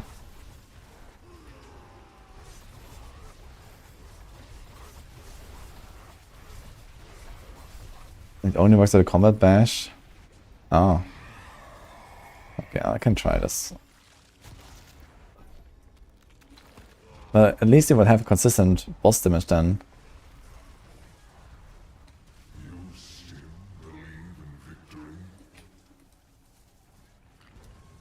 Play the Banish Lords version, pretty much all orange all the time. How do you get like all orange all the time? I mean, the cost is so low, unless you don't play Starless. Like, you can leave out Starless, but I think that's kind of a bad idea. The cost is so low on the skill. Even with Umbrella Rage, it's gonna cost like 30 or something. Unless you go Lucian's Crown. Like, how do you spend so much resources to get Banish Lords to proc a lot? Okay, so only the pulse overpowers, but not the throw, okay. So I guess you walk out to the boss, you do 4 bashes, you throw a mighty throw, and then you throw like, I don't know, 3 more for mighty throws, and then you do like left click, right click. And then after a few seconds you're gonna throw like another 5 mighty throws and do left click, right click all the time and so on.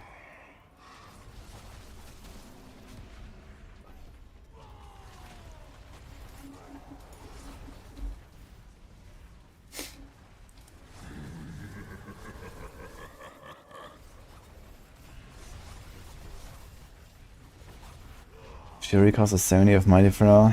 Yeah, but then you don't run Starless or what? So you run Banish Lords and no Starless?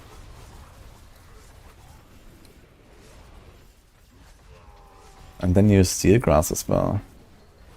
Yeah, okay, I mean, if actually, how fast is Steel Grasp now?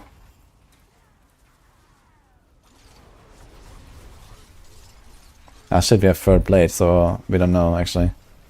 I should remove Third Blade, I guess. What? Why does it remove my Steel Grasp on the bar?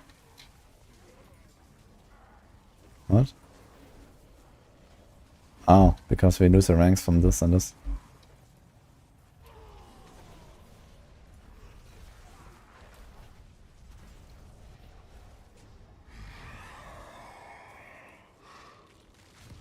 Shit.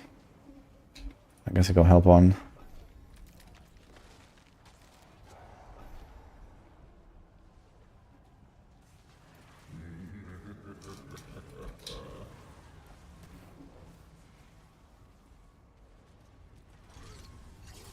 Okay, Seagrass still seems very slow actually.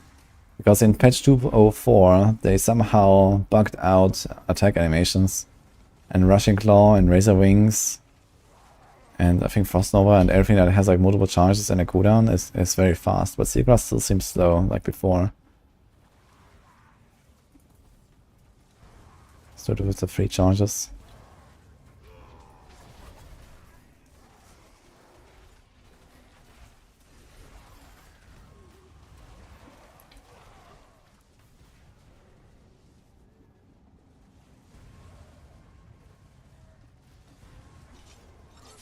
Yeah, it's very slow. So what exactly do I want to do with Steel Grasp?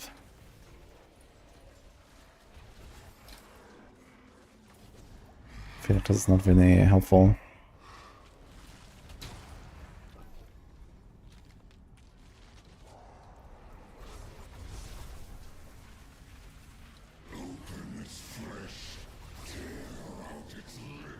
Yeah, it costs Fury, but I mean, every Steel Grasp we do could be a Mighty Throw, so why would you want to do Steel Grasp? Maybe more. I think Mighty Throw animation is even faster than Steel Grasp.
Yeah, so maybe Mighty Throw is actually not such a crazy good build, especially with a very likely overpower nerf coming next season. I mean, okay, overpower nerfs will affect most of the barb builds, right? Oda, people, and so on. So they have to compensate a little bit on at least those 2 builds. Deathblow as well is usually an overpower build. But it seems like if they just fix all the bugs that Mighty Throw has, maybe Mighty Throw is actually like a somewhat balanced build. And they can just like bring up barb in general after fixing those bugs. So maybe we're gonna see that today. That'll be good.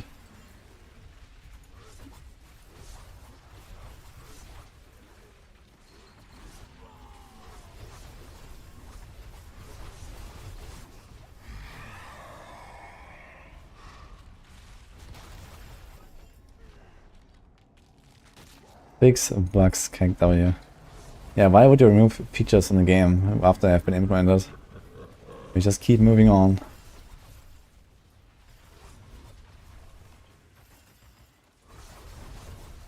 Yeah, true, to fix the Mighty Throw temper, then I guess Mighty Throw will remain pretty dominant. Yeah, I mean, okay, I could like remove Grandfather, I guess.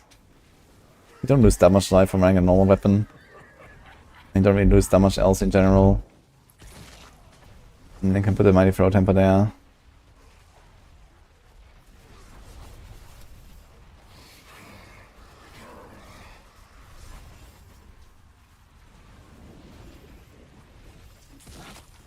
Overpowers mechanics just seems stupid.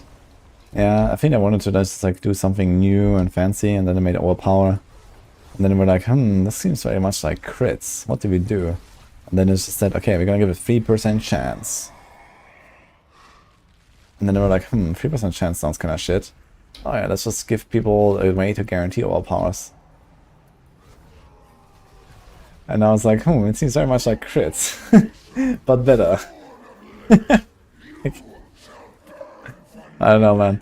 Yeah, I do agree, like, overpower is in a pretty scuffed spot right now, to be fair. But I don't think they're gonna, like, fundamentally change it anymore. They just either need to change how much base life they have or how the overpower formula works. I think they should probably, like, increase base life, nerf life bonuses, so that we overall become a bit squishier than we are now.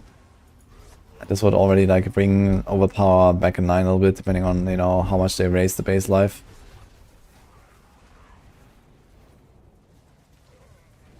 Still waiting for multi-strike and spell search. I mean, we already have that with the hit-wise and cast-wise and stuff like that. So that's our multi-strike.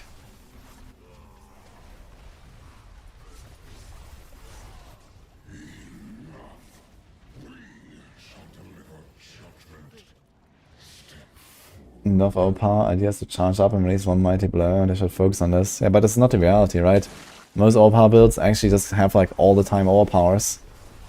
And those builds that don't, that are actually like overpower builds, like Pulverize, they just have like a shitty timer they have to follow. And then they do no damage like for 10 attacks, and then they do one big hit that kills everything. And then they do no damage for 10 attacks, and then do one big hit that kills everything. I mean, it also just feels very clunky. It also creates like a huge like bossing problem, for example, for something like Polarize, for example. So, yeah. Our power is not even that good. Says a guy who clearly has not played Season 6. I forge more than horseshoes and nails. What do you need?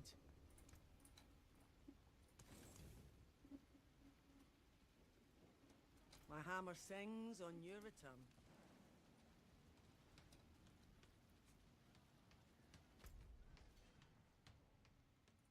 Why does this always happen? Ah, Xav is leaving, okay. Bunny. Okay, Nina's not here. Got a spot. Thanks for joining us, Soxap.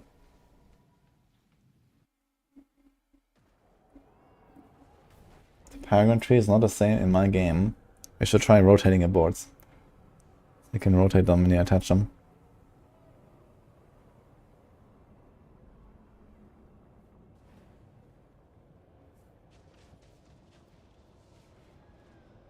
Pit 100 is not anything crazy.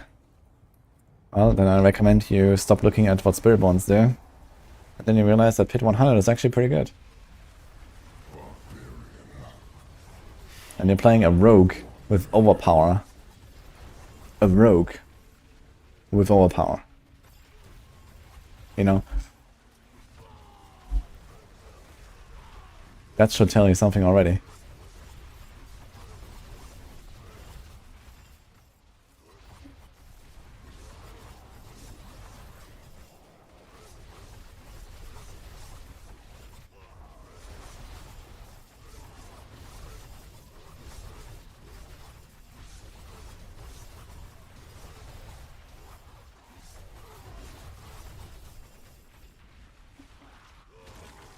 Yeah, I think that our power has like a general problem with like, it just scales too well with like the life. I think the idea that you fortify to get more damage with overpower is fine, and the idea that they stack life to get a bit more damage, but it shouldn't be like, you know, you just become immortal by stacking life, and then at the same time you also just get like ridiculous damage bonus, right? Like it's just like so out of whack. Like before it was like, okay, you know, life at least gave you a little bit of an offensive benefit.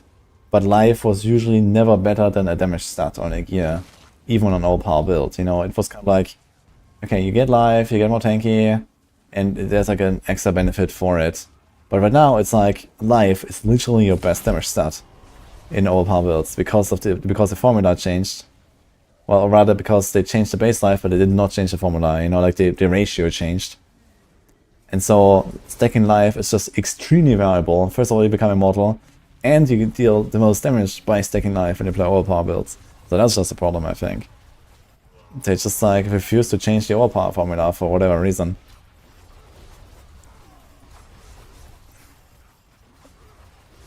Yo, Mumbo Dumbo Nora, thanks for the prime.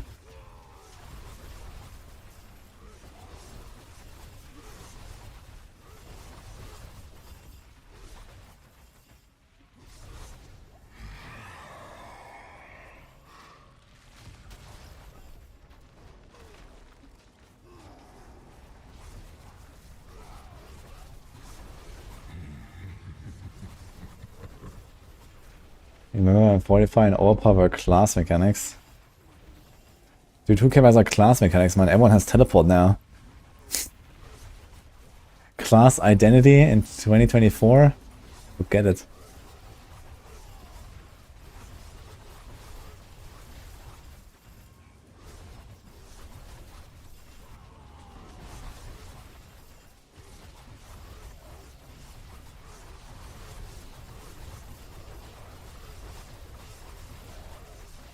Overpower should scale with armor over the cap instead of HP.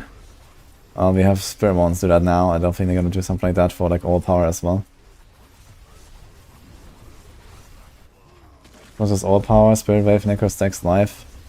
Yeah, okay, but this is mostly due to the bug with Blood Artisan's Cuirass, right? Blood Artisan's Cuirass, similar to Viscous Shield, gives you more damage the more life you have. So this is just a bug basically with the chest.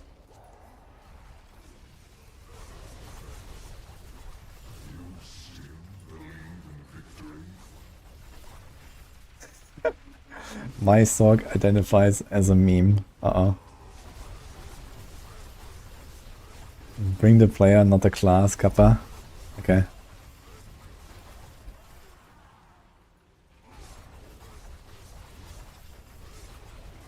Thanks, Anafettel.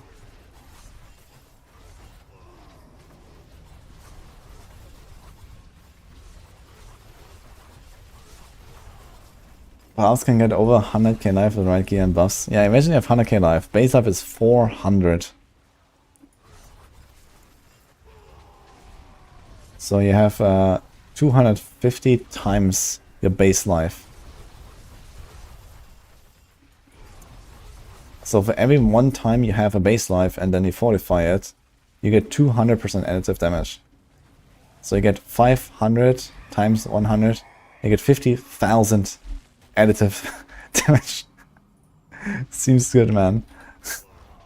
You know, typical builds have like 2 to 3,000.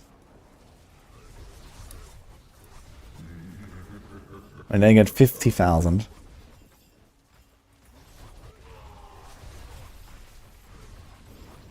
How is Blood Artisan's Curse a bug?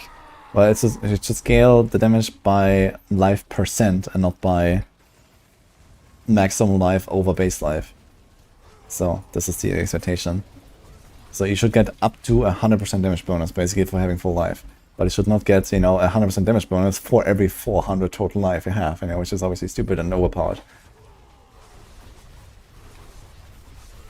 It's like the same shit as Viscous Shield. It's literally the same mechanic actually. Viscous Shield also gives you 33% damage bonus for every 400 life. So if you have like 20k life, you have 50 times the benefit of Viscous Shield. And similar with the Blood Artisan's Cuirass. If you have 20k life, you have 50 times, you know, times 100%. you get a 5,000% damage bonus. And that's not additive, that's a multiplier. You know, your bone spirits from Blood Artisans actually do 50 times the damage or something. So reasonable, I guess. Yeah, it's fine.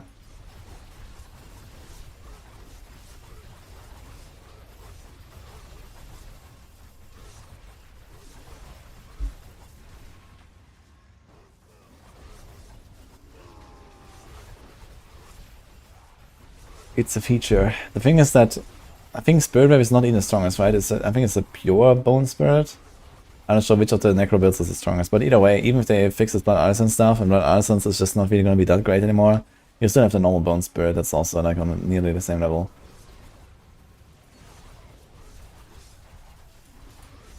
I mean, that's usually how it works, Aaron.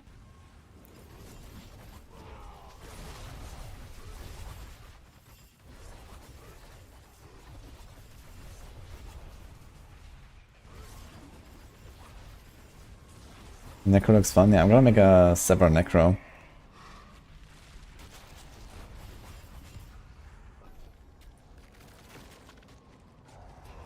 Man, this is a shitty run.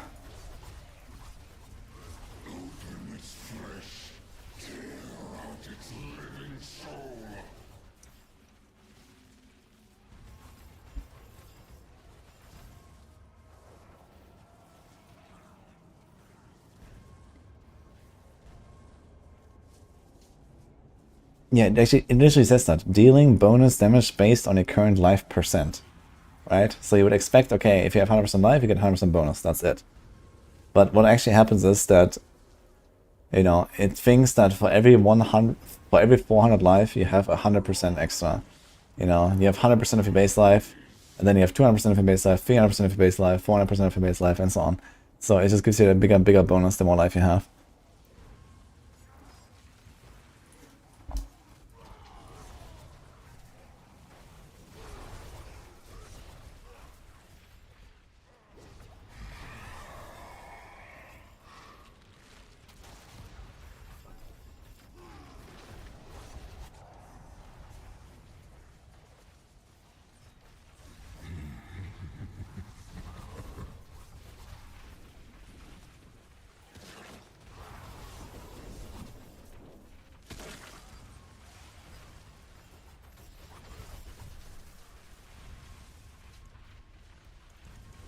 36, oh my god.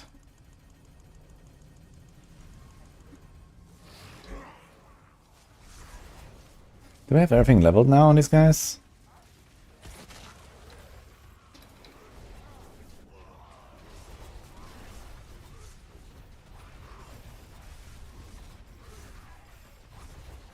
Minions, yeah, minions are pretty good.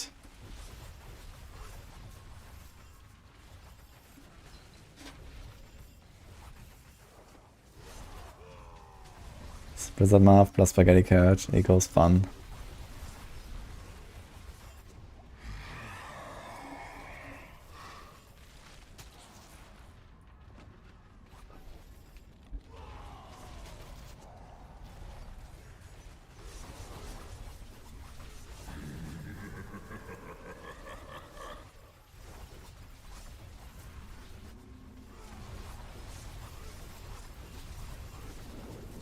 I think this is really true if you play a non-Spiritborn. What build have you done this on, Crimson Casts?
Yeah, exactly. This is just a, you know, of course if you have Paragons and, you know, some stuff and the most important combo online, then you just go in and crush Torment 4. I mean, I did Torment 4 dungeon on hardcore if level 1 items equipped on this fucking Spiritborn, you know? Literally, item power 60 weapon.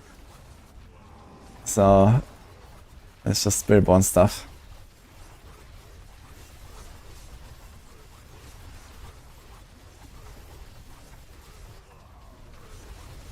What do you think of the CN, FK, Poison Build on Spiritborn? Yeah, I mean, try it out I guess, but I'm not very interested in it. It seems both boring, clunky, and would probably not even survive the patch, so it's like, okay, I'm not really too interested. I might try it on a PTR and see if that's like actually a build, like that might be valid for Season 7, but I don't think so. You know, with Fell Soothsayer and all that stuff included. We'll see. Noxus Resonance is definitely also on the chopping block, I think. But it might get nerfed. So there's like multiple things that I expect just will not exist anymore very soon.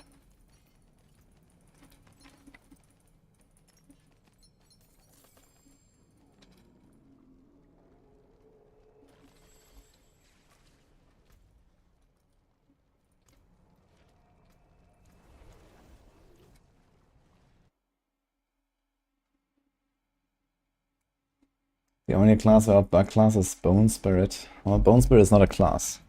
That's one build on Necromancer, and there's no class that doesn't have like any big bugs. I guess Bone Spirit might be one of the, let's say, less bugged builds that is actually good.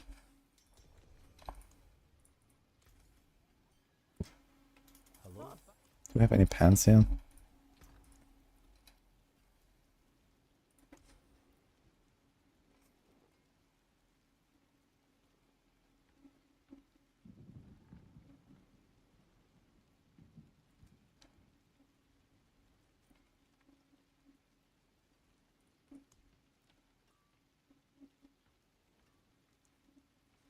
I have life per 5 seconds, man, huge.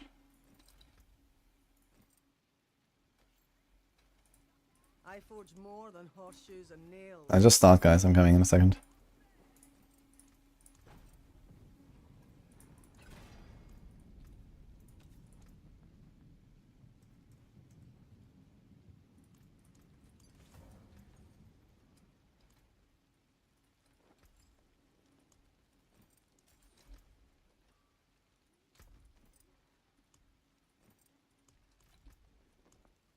Dude, my stuff is filling up here.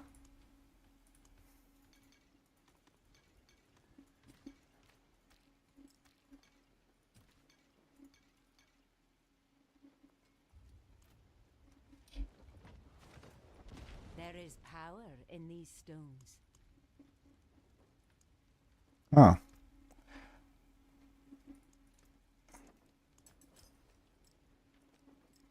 Fare thee well. Here's my dodge.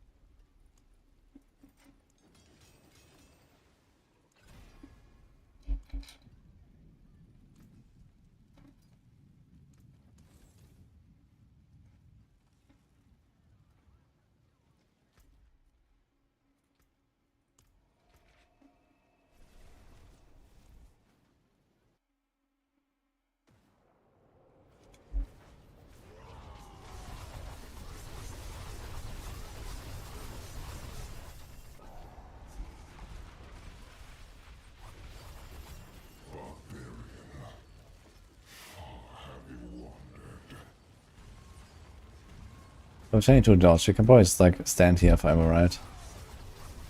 Wonder how it is.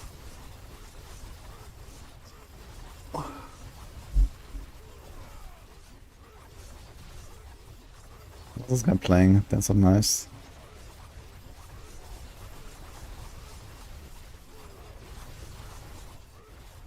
Sorg feels like he got the short end of the stick this season. Yeah, Sorgs just like have a lot of fundamental problems that they just did not address in any way in the expansion, which is like very disappointing, I think. Those will need multiple seasons to fix. It's not just that, you know, a lot of stuff on Sorgs is kind of undertuned. It's also just like they never solved any of the problems they have.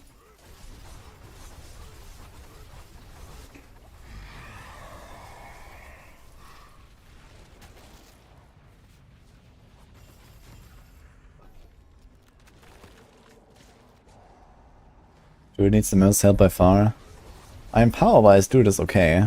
It's just that there's a lot of like really clunky stuff, right? Wild Heart Hunger is too good. Too much shapeshifting on the caster builds. Like the power level of Druid builds is okay. They have like the most healthy balance, I'd say. It's just that most of the builds are just not really that exciting to play.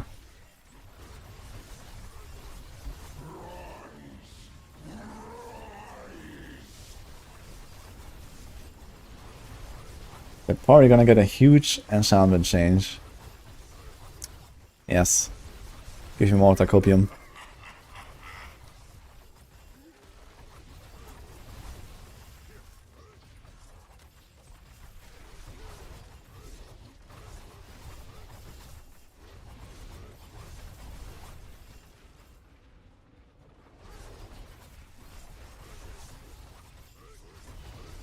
Yeah, unlock the second enchant at 29.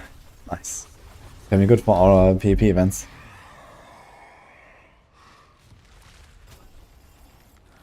Another Paragon.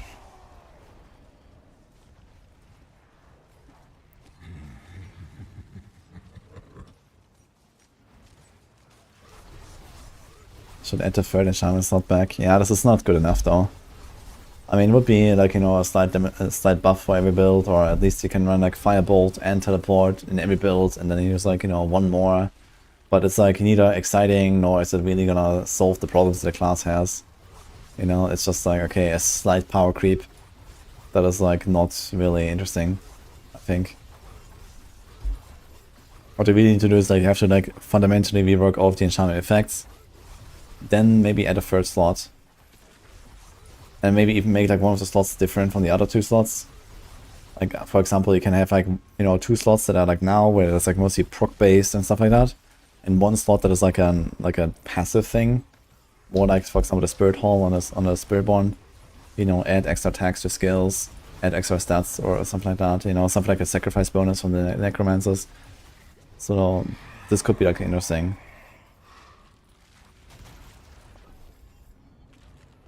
But then you still haven't solved the single target problem that Sorc has. You know, every single Sorc build has a problem on single targets. That has also this also has to be addressed at some point, which is like related to stagger. So the rogues have that problem too. They need to like solve that problem for both classes at the same time somehow. Then you have this like, you know, huge reliance on conjurations and on defensive skills that are always the same in every single build. I think step 1 is Conjuration Master. It needs to be for conjurations and not for anything else. The ultimates suck, all of them. You know, the only one that's somewhat interesting is Unstable Currents, but even Unstable Currents is used in every build, not just in lighting builds, just because it gives you attack speed. So I think step 1 is remove the attack speed from Unstable Currents or something like that. Or give the other ultimates, you know, similar level buffs that make them desirable for other elements.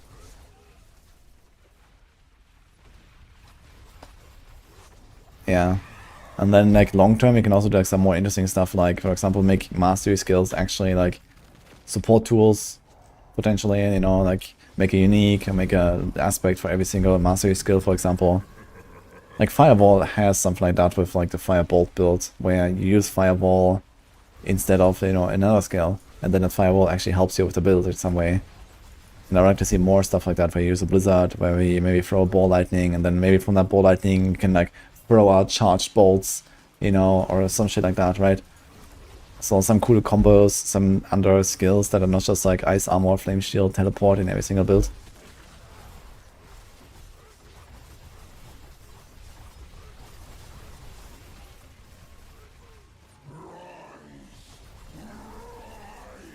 Deep Freeze is fun, but it's like made for a game that does not exist anymore.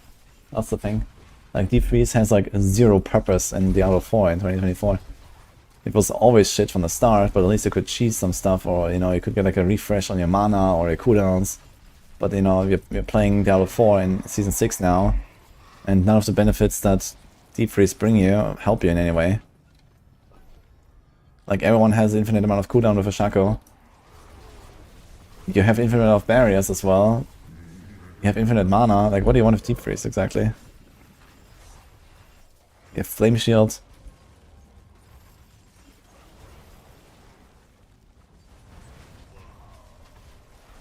Alright, Stepke, by the way. How's it going?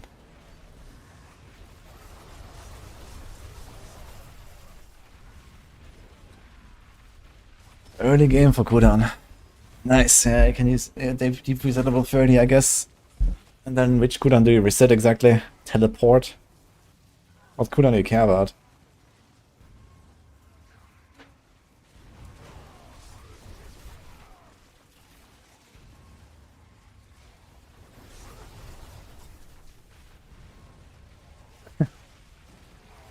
Thunder Seke. Lightning Spear, okay. Yeah, either way, I think Deep Freeze is just like not really a thing.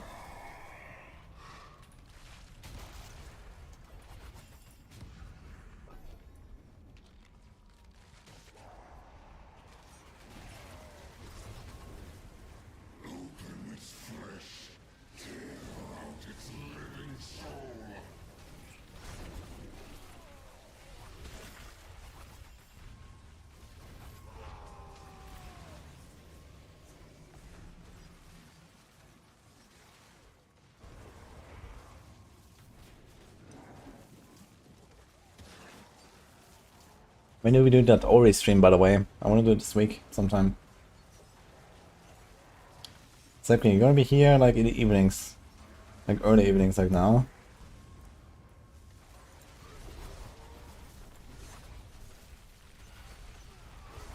PoE2 will probably attract most of the D4 core player base. I think there's a very low risk of that happening, you know. PoE2 is still PoE. And PoE means it's tough, it's complicated. There's boss fights you have to deal with. There's forced campaign playthroughs you have to deal with. There's like, you know, a ridiculous gap between good and bad builds and good and bad players. And I would not underestimate like how much of a repelling effect this has to the, you know, more casual Diablo 4 audience, I think. Like Diablo 4 is gonna be just fine no matter what PoE2 does, I think. Not that I'm saying that PoE2 is a bad game. I will really enjoy it, I'm sure. But there's a lot of people that play Diablo 4 that will guaranteed not enjoy PoE2, I think. No matter how many problems Diablo 4 has. It will always remain, you know, the casual attractor.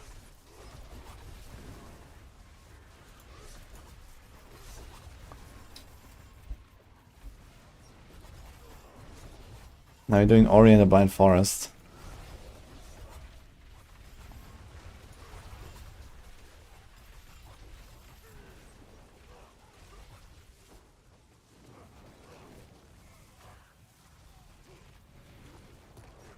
PoE2 will steal something with more hardcore player base and content creators. Yeah, that's for sure.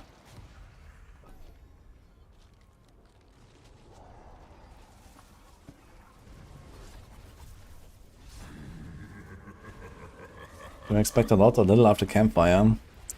It's hard to say. I don't know what I expect. Like, they have not really said anything. They've been very silent lately. Like, I have no idea what I should expect from today.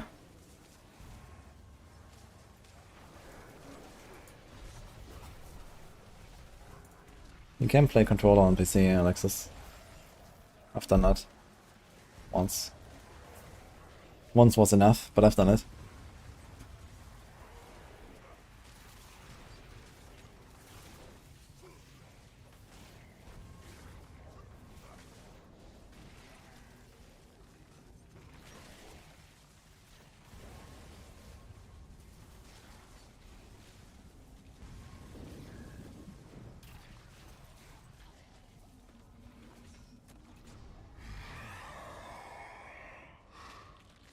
Let's start with Volley. Expect Spiritborn buff. Oh no.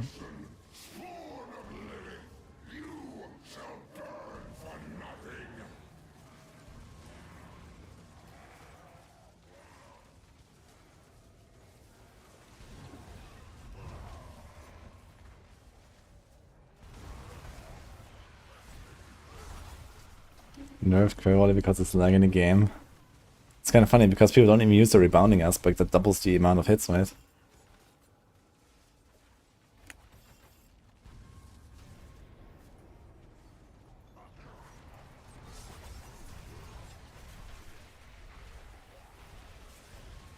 I don't expect anything, I'm just here to watch.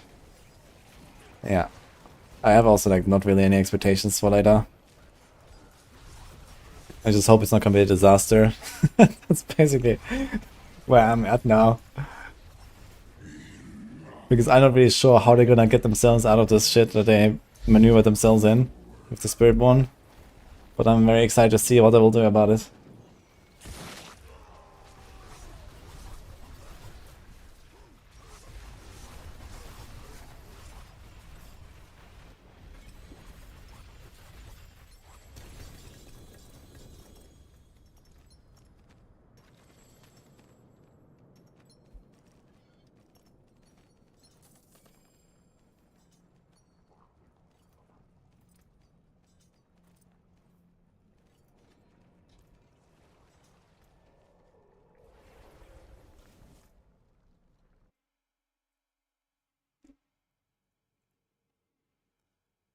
We expect a new class to be announced and released next week, the Paragon, and will do 40 times more damage than Spiritborn. That's like the emergency save. Let's go. Where the hell did I get an Infernal Compass?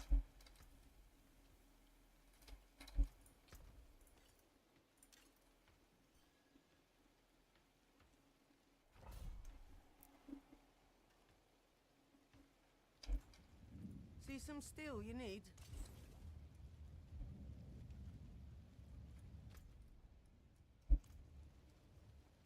What's the XP here? Oh, I can also do this, I guess. And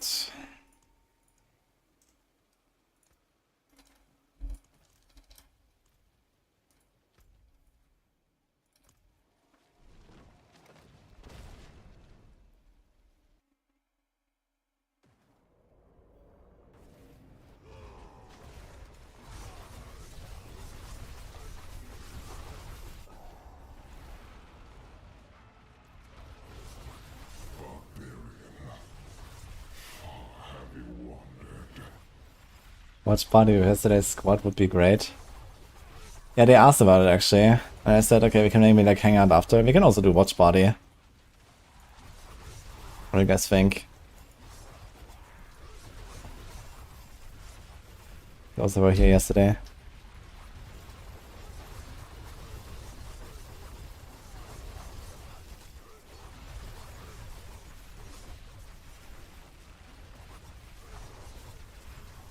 Someone keeps over these Rakonovs.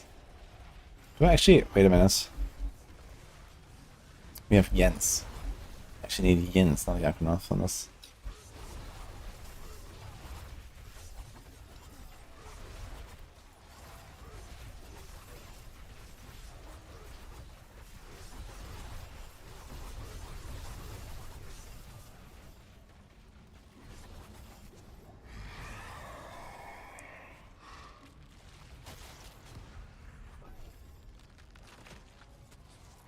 What can I say? Still enjoying Barb? Yeah, I've just been focusing on the Barb. It's pretty cool. I mean, I don't want to play that many different builds and classes on softcore. Like, I've done the Shred Druid, and now we're doing the Mighty Throw Barb, and I kind of stick to them a little bit more, I guess.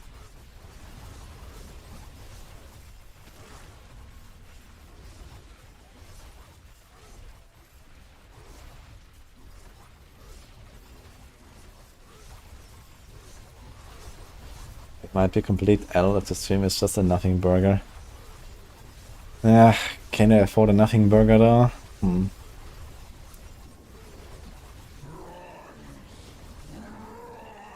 I wonder what they have been cooking. Because basically the entire season, we didn't really get much more than just bug fixes, you know, and all the patches, right? Like every week there was like a patch and was just like, okay, fix 100 bugs, which is nice and all. And then, okay, there's some tweaks like rawhide drops and whatever. We got like the Halloween event, which was basically nothing. So, I don't know. I do expect something in this mid-season patch. Return of Malphas. Mid of the event returning. Yeah, sure, I guess.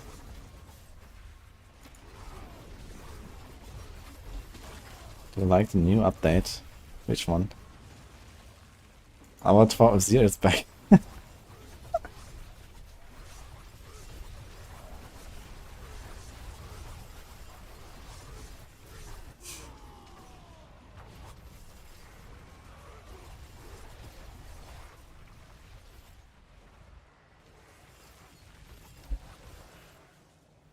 Enjoyed yesterday's stream party and after party chat. Yeah, it was pretty fun.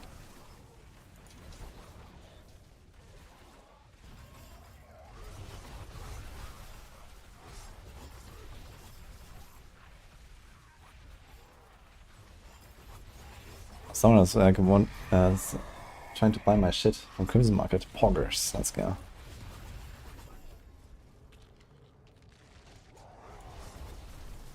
Oh, my big Jens blessing for 900 million. Poggers. And my tip outs for 800. Wait, it's the same guy who wants both.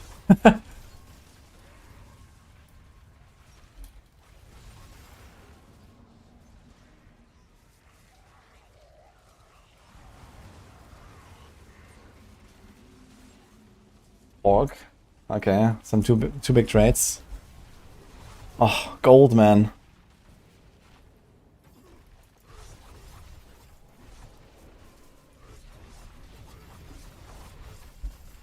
The update is gonna be announced later, I see. They introduced Mephisto's dog as a boss. The thing is, there's not a point in like doing like some really crazy high-end boss fight if we have the torment difficulty system the way it works right now, and you just go in and one-shot him in any way. You know, like Lilith and all that stuff is a completely like, you know, not a challenge, right? Because you can do it on Torment 1 if you want, and then you just one-shot her.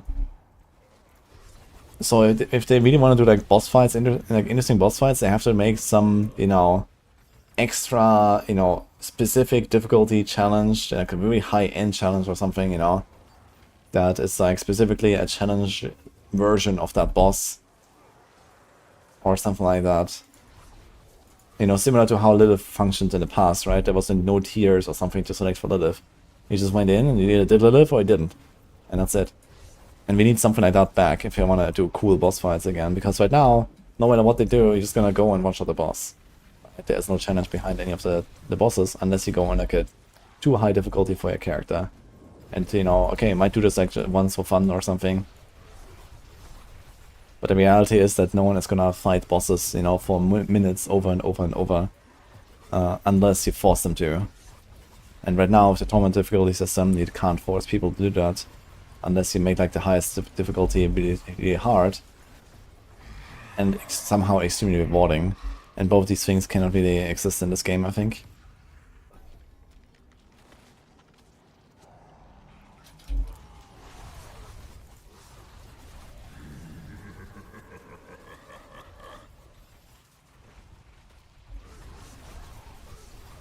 Master fight bosses in the pit.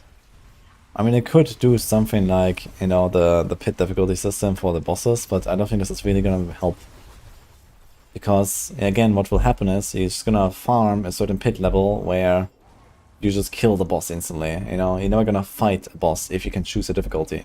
There needs to be a boss, it needs to have a set difficulty that needs to be extremely high, and this is it.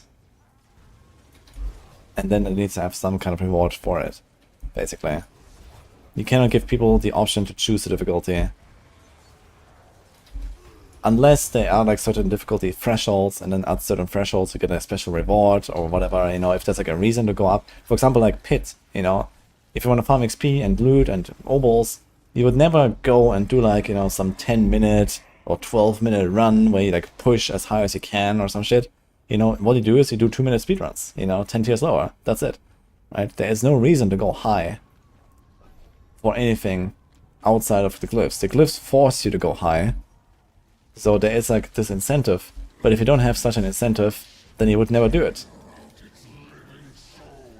And you only do it to like, you know, a small degree, you know, at some point the glyphs are done, and then, well, you're back to speed farming, 2-minute runs. And you're never gonna go up again.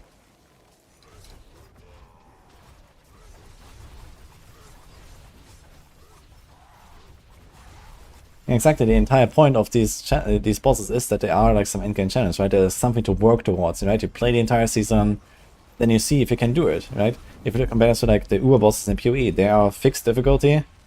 Oh, that's not 100% true. Some of them can be adjusted in difficulties, but only to like a small degree. But, you know, they're basically fixed difficulty. Your character has to be strong enough, and you have to play well enough in order to beat them. And this is the fun part of it, you know, this is why I love doing bosses in PoE. Like, I love making a character, playing it for 100 hours, and then I go kill all the bosses. And if I do that, you know, I consider my character complete, you know, I'm like, okay, good enough, you know, I've killed all the Ubers, I'm done, go next, right? But we don't have this. And as long as the tournament difficulty system allows us to choose the difficulty of Lilith and, you know, all the other bosses, there's no point to it, right? Because they're never gonna make the highest difficulty, like, difficult, basically. Tournament 4 bosses are a joke compared to, let's say, Uber bosses in PoE or something. You just go and one-shot them, you know, everyone farms Duriel and one-shots Duriel. Even non-Spiritborns just, you know, kill Duriel in 2 seconds in on a good build or something. You know, there's nothing really interesting there.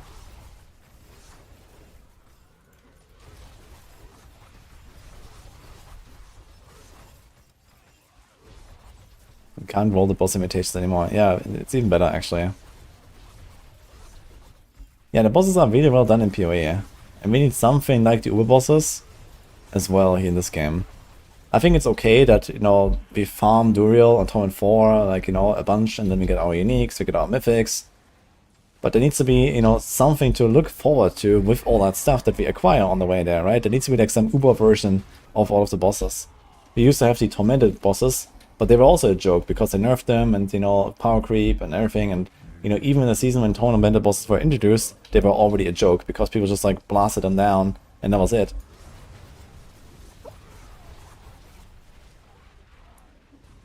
Like we need a boss. Okay, let's say post-Spiritborn fixes, right? We need a version of each of the bosses that is like, you know, 100 times the HP of what they have right now.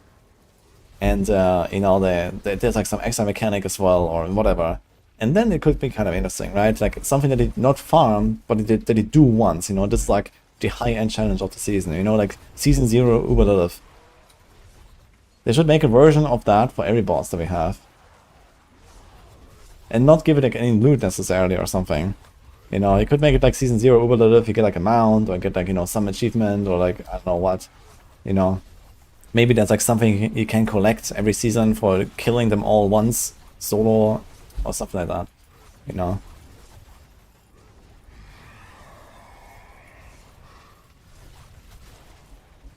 Yeah, we don't need to have these bosses accessible for gamer dads, that's fine, you know.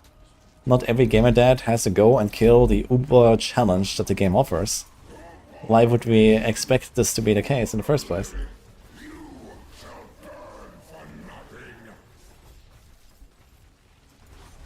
Like, which gamer dad like killed, like, you know, the current raid boss on mythic difficulty in WoW?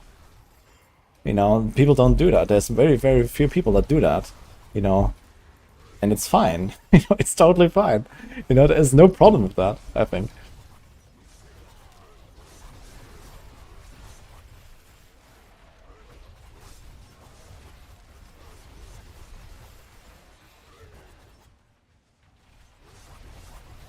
You want to kill the uber super hard thingy. Yeah, if you want to kill the uber super hard thingy, then, you know, you either put in the work and you do it, or, well, you don't. And that's okay, I think.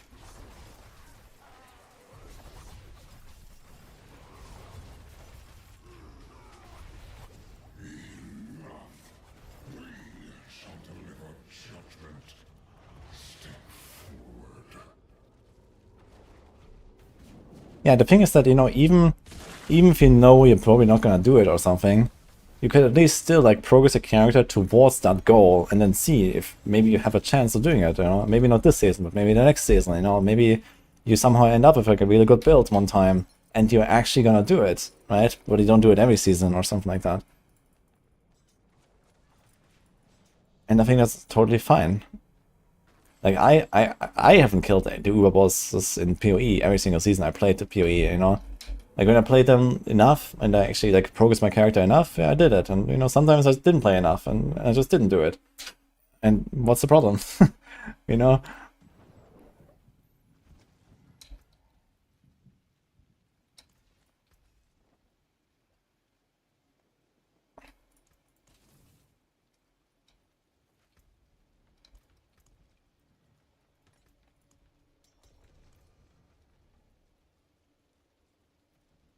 You could do it on Eternal as well, true. You can actually like use the Eternal characters, you know, after you get all of your loot, and, you know, you maybe go there, use all the materials, masterwork your shit to perfection, have all your mythics, right, from like, you know, 3 seasons of blasting, and then you do it on Eternal. Yeah, why not?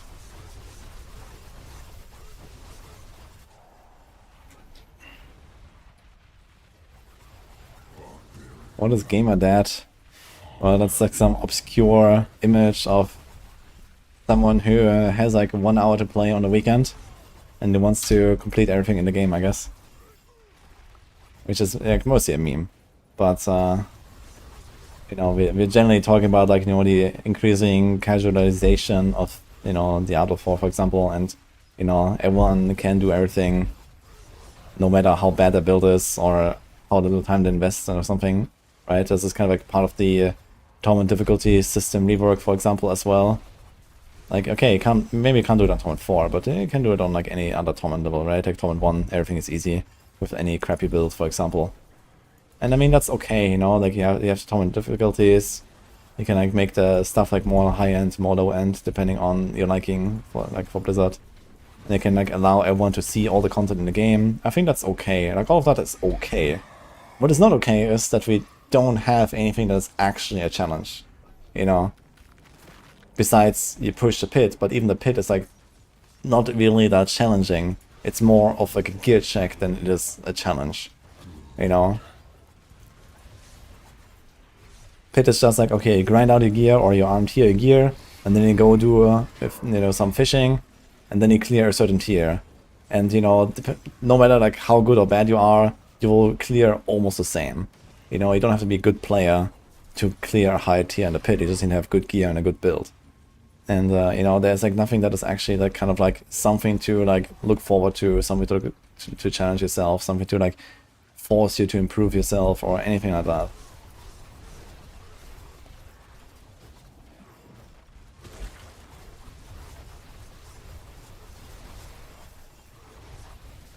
Passive Lord Bishop. Why don't you inform the devs that you want hard bosses and more engaging fights? Okay, let me go inform them for the 200th time. Let's see what happens.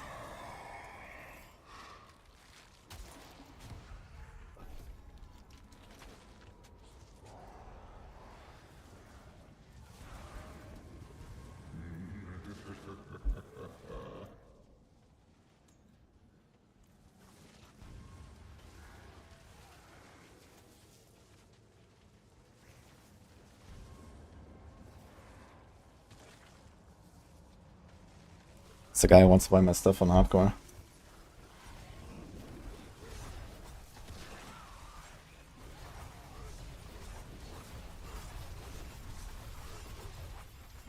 Campfire removed conduit pylon.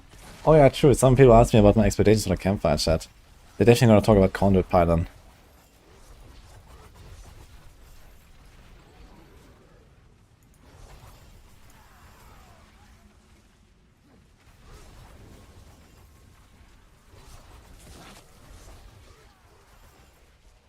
That means that every class should have at least one build to kill your uber hard boss, and that's never gonna happen. Yeah, I mean, it doesn't have to be like, you know, like, if you're talking about like the endgame challenges of like, you know, let's say uber Lilith, you know, and this kind of stuff, it doesn't have to be like super try-hard tuned to the point of like, you know, need to like min-max the best build in the game to like perfection and then, you know, play the game perfectly for like 10 minutes straight on only that one build, on that one class, in order to beat it, you know? But, you know, it can still be an ARPG, right? It doesn't have to be like tuned like the final boss in the Mythic Raid in WoW, where you need to do like 500 attempts in order to, you know, maybe get the RNG right and everyone doing everything correctly with like the best team in the world in order to beat it. You know, it doesn't have to be that crazy level of like perfection or something like that. You know, you can still allow certain classes, you know, sometimes cheese certain mechanics, so I don't know, the flame shield, you know, you can avoid something or whatnot, right? And that's okay, you know. If you have multiple different boss fights like that, when we do have those, right? We have a Grigor, we have Lilith, we have Vashan, and so on, and all these things require different things from the player. And yeah, if you like cheese them a little bit, in some cases, that's also okay. But at least there should be like, you know, a certain gear check, a certain DPS check, a certain survivability check, you know, a certain, you know, skill check involved with all of that, right? That is like, not necessarily like, you know, the craziest thing in the world, but it's still something where like you need to have like a decked out character, a good build, and you need to play it well for, you know, more than 5 seconds. You know, more like, let's say, a 5-minute fight or something like that, you know, where it's like, it's actually like a really beefy boss and you have to dodge shit and you can't just like cheese your way through every single thing and like one-shot the boss.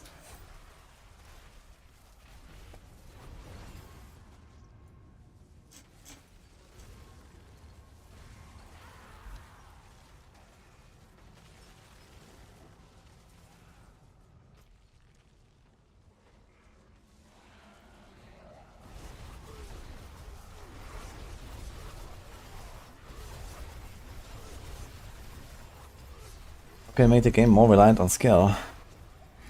Well, what I just explained, right? For example, like the bosses. They can also change the pit. You know, there's like, you know, there's like very little like player skill required to like be successful in the pit, and you can do many things to increase the reliance on player skill.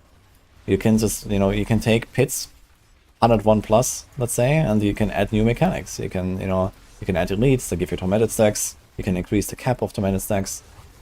You can add new aura champions that, you know, force you to deal with them because they, you know, buff their other enemies with some stuff and they have to choose, okay, which one do you kill first? You know, I don't know, you can like add like random Lilith shadows appearing during the run. I don't know, you can do 1,000 things if you want to make it, you know, more skill related and less boring, you know. And the good thing about Pit 101 is it's completely optional, right? There's no reason to go to Pit 101 outside of like artificially challenging yourself for no reason whatsoever. right? So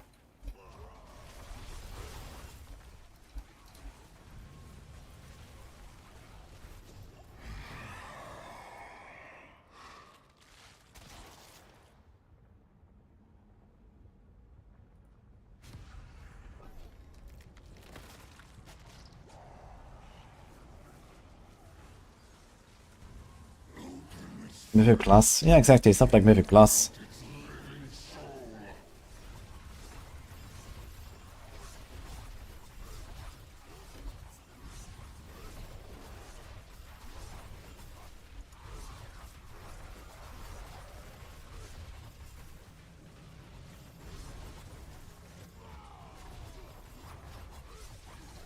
These are all bad suggestions. Instead, I should nerf monster CC, XCD. Okay.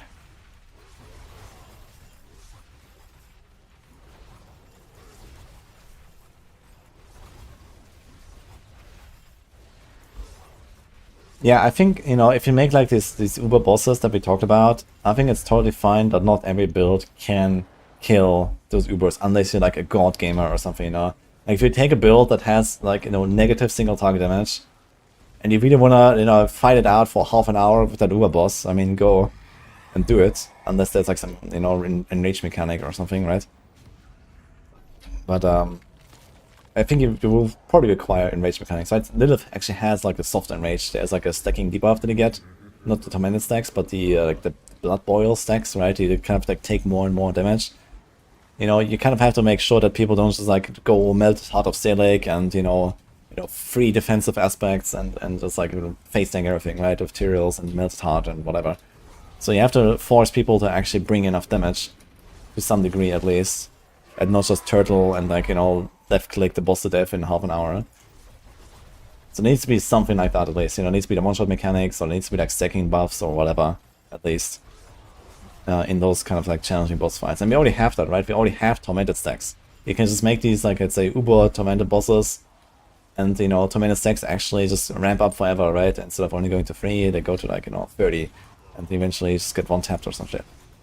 So, like Citadel has one-shot mechanics, and it works just fine, right? There's like a timer, you have to do a certain thing in a certain amount of time.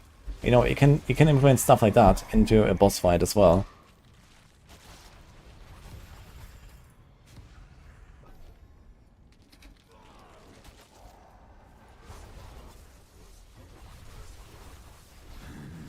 We're now going to Cyberpunk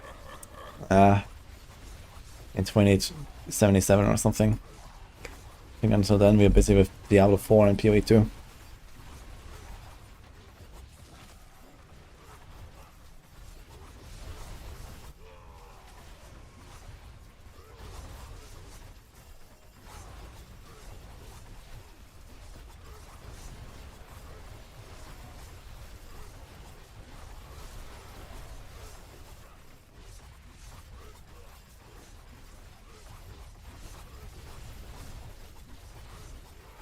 They were never interested in boss fights based on how bad the game is, visuals, hitboxes, etc. I don't know, I think the Season 0 Lilith fight was excellent, actually. Outside of like, you know, these like, little problems with the hitboxes of the waves and stuff. This was a really well designed fight, I think. And really well balanced as well. So there was a time when, you know, all of this stuff actually made a lot of sense. And also if, like, for example, like, try to fight Andariel on a build where you actually need 5 minutes to take her down. It's a really good fight. Like, you know, when you introduced Andariel and the Tormentor bosses, I had a blast fighting those Tormentor bosses on, like, a build that doesn't just one-shot them. They're actually really cool fights, I think.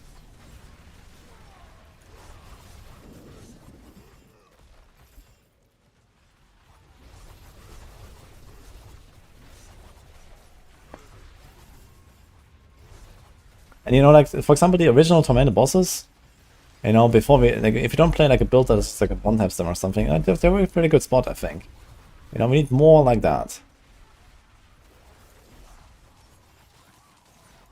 Yeah, the nerfed boss to the ground, and now we have the torment system anyway, so, you know, you will never have a challenging boss fight again as long as the torment system exists and the bosses are part of them. Because if the boss ever becomes challenging, you just go down one level in the torment and you're gonna one-tap it, right? If you can't one-tap Torment 4 Duriel, well, you just go Torment 3 Duriel, you know? That's the solution, you know? The solution is not to get good. The solution is go Torment 3.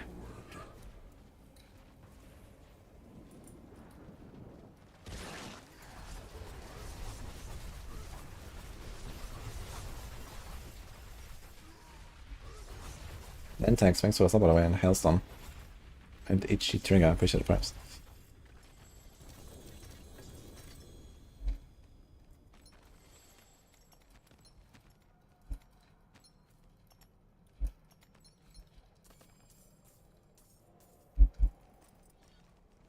Do my trade real quick.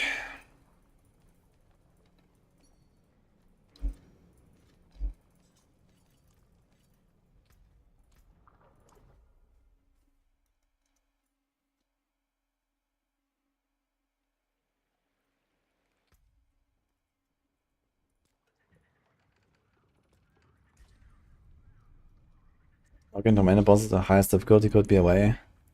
No, it's not, because you one-shot it in Torment 4 anyway. That's not the way. And also it locks people out from doing content on lower torments, and the idea of torment is that all content is available, right?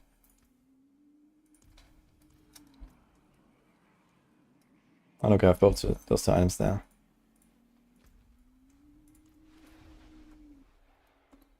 How much was the drop chance on Mythics and T3? I don't know, but it's not much, I think.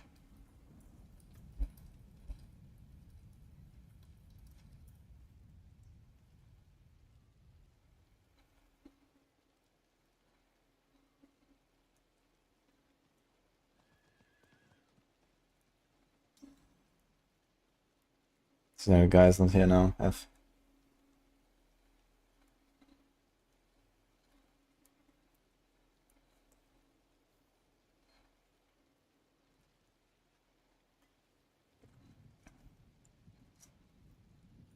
Quick chat today.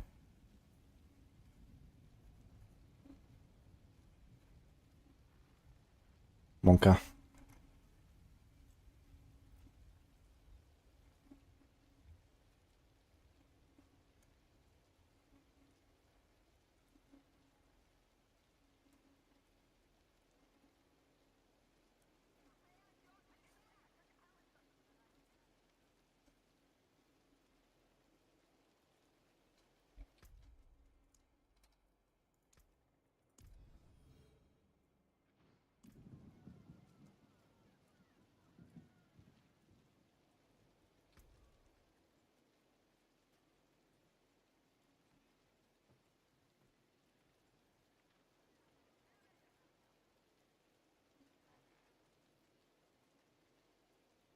Big chance is the same, but I get one less item per torrent drop. Are you sure it's the same chance? That would be nuts, actually. I think the mythic chance on Durio is 5%, and on the other is probably 2.5%. But I thought it would be like 0.5 per item and then 1% per item. That would make sense, I think, where it just kind of ramps up to get it to torments. But if it's always the same mythic chance, that's kind of wild.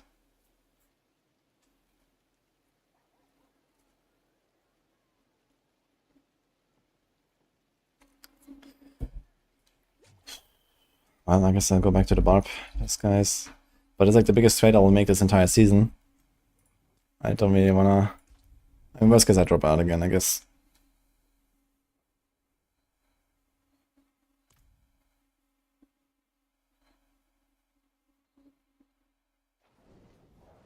I wish Feyira could see this place. Oh, I do miss her. Who was with us? Necron?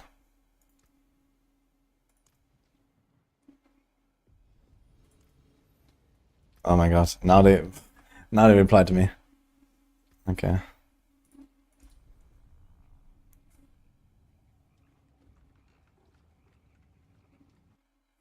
Yeah, I think on Torment 3 you get 4 items, or maybe get like 3.5 items. The open road is nice, but I did miss civilization.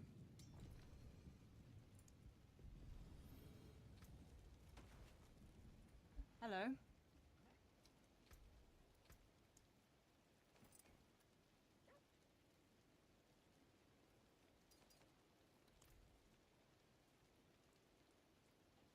So pants for 800 million, Jens for 900 million.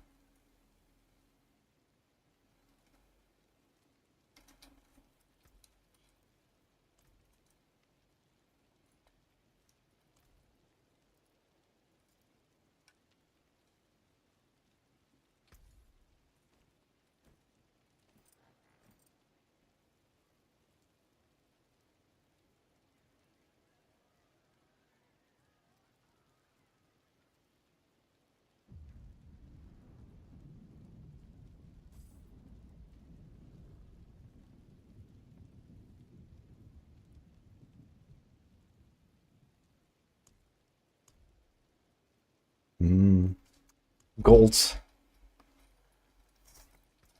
Thank you.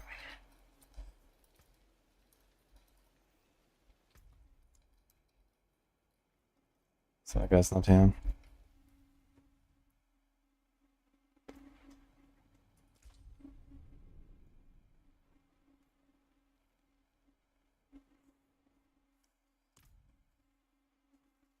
Dude inflated gold, now this is hardcore.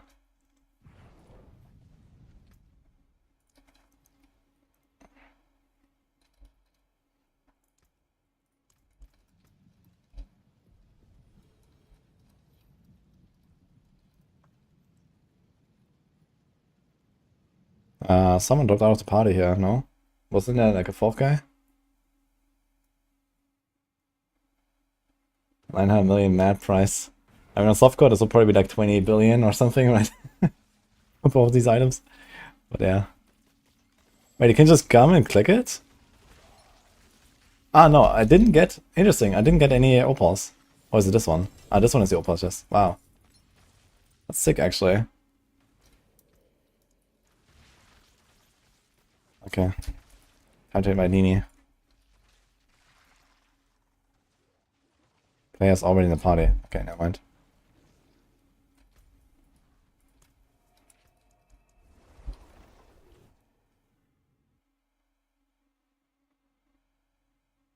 How come it doesn't specify hardcore? I think it only doesn't do that in pits. But this character is softcore actually, so this is why. For some reason in the pit it doesn't show hardcore. Which is kinda annoying because I get questions about it all the time.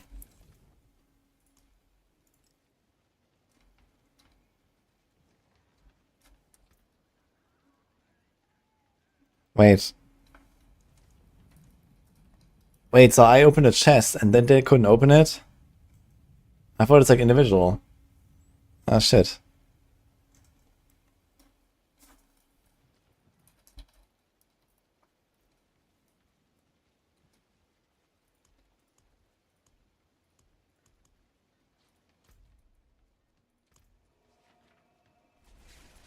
Okay, so I have to be in the zone. I thought that they, you know, that everyone has their own like instance of a chest basically. So they have to be there and then I click it. Yeah, they didn't get the opal now and they were waiting for me. Okay, I didn't know that.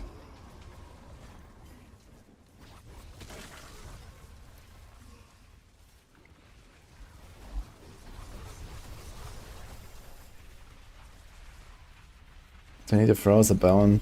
Yeah, they put this in my feedback. I think they should allow us to only reset 4 ranks on Masterwork at a time.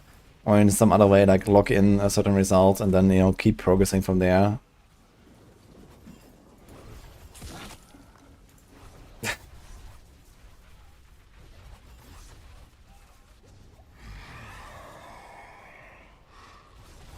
Limit Mythics to 1, then Barb is so screwed.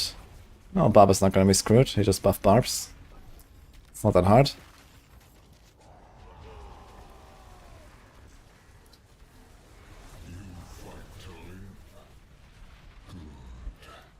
Actually, Barb is gonna feel a lot better if you limit the Mythics to 1.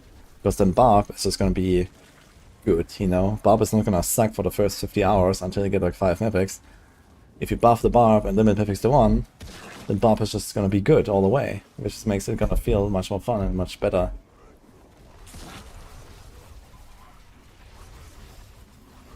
Like everyone's complaining about the early game Barb kind of being like, you know, slow and awful and stuff. But you can just fix that.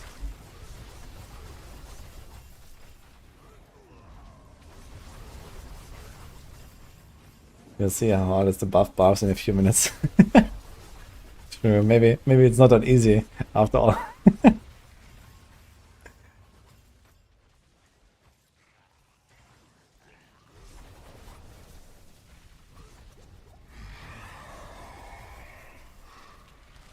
Yeah, personally I like barb leveling too, but a lot of people consider it too slow and too clunky.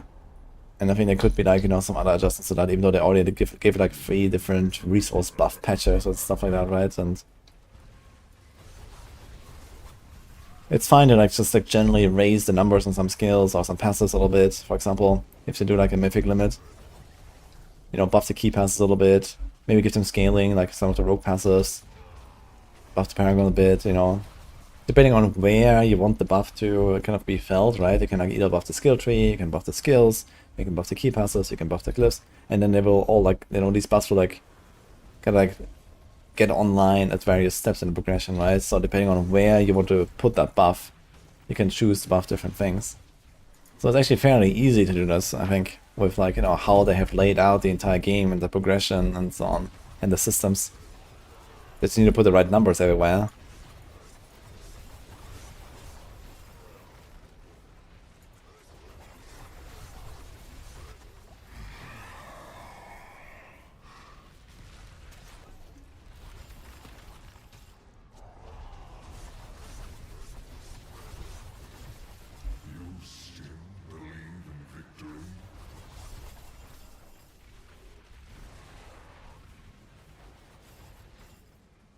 Don't know why people are complaining. It's a new Diablo game. They don't come around that often.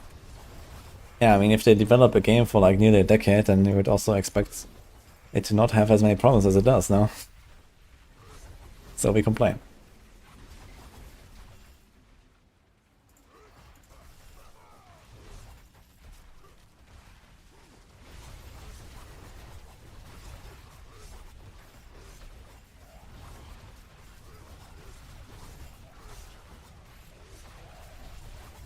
Most players just don't know how to handle a muscle Barbie the right way. She deserves it.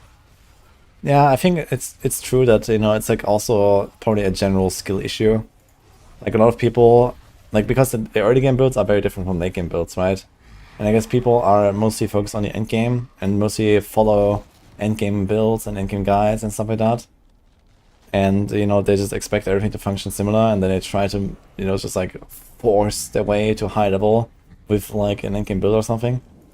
And I can definitely see that there's a huge like skill issue as well, or like the player base overall, I guess, when it comes to like leveling a barb, leveling a druid. Like everyone complains about druid early game, for example, even after like the 7 different buffs they have received in like every single season, right? The same with barbs. Barbs are actually not really that bad, I think, in like early game, and so neither are the druids. It's just that people are still stuck in their like, you know, old mindset of, you know, season 1 or so, when those you know, when especially druids, I guess, were relatively slow anyway or something. And, you know, they never really tried them again, or they never really tried to do something different, or they never really followed the right guide. And then they always just think that these classes suck in the early game, even though they don't really, if you know what you're doing. So I guess it's just like maybe also a problem of like, you know, there's like, you know, too much of a transformation, right? When you play, especially a druid. Like you start with a certain thing, and then your endgame build looks completely different. And maybe for some people that's just too much or something. And they don't want to bother with it, and then they just kind of do something that is like extremely inefficient because they think that's the thing to do, even though it's not at level 20, right? It might be the thing to do when you're like Paragon 200, but it's not the thing to do at level 20.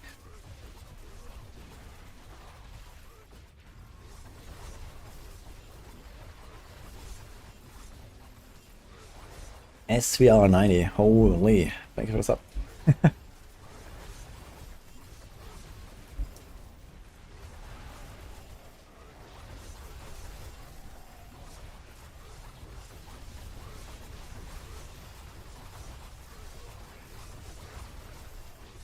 The companions can't pop off due to bugs. I mean, companions is actually the one thing that kind of just works from the start to the finish, right? Companions are just kind of strong now, all the way. So that's like the one thing that is actually like, you know, easy to play, pretty powerful, and so on. on the druid, I think. And it's kind of like a similar build from start to finish. Outside of like later on, you're gonna have like more of the like, you know, transforming and shifting and stuff.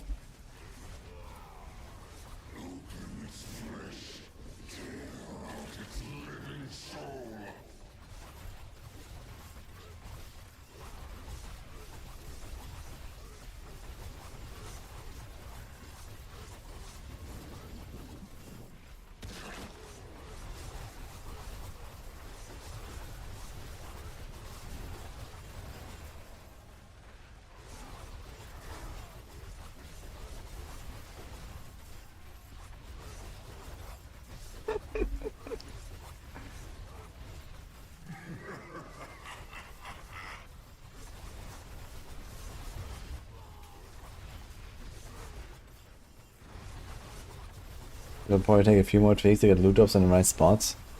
People complain if loot pinata, and people complain if loot drops are rare.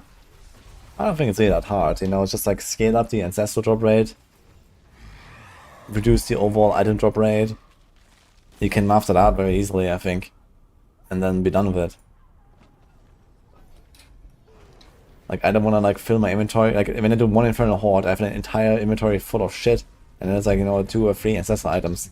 I want to get the same 2 or 3 ancestral items, but then I want to get like 10 items less of shit, right? And it's similar for like pits and whatever, right? I want to get the same amount of ancestrals I do now, but I want to get like 80% less non-ancestrals or something. That would be nice.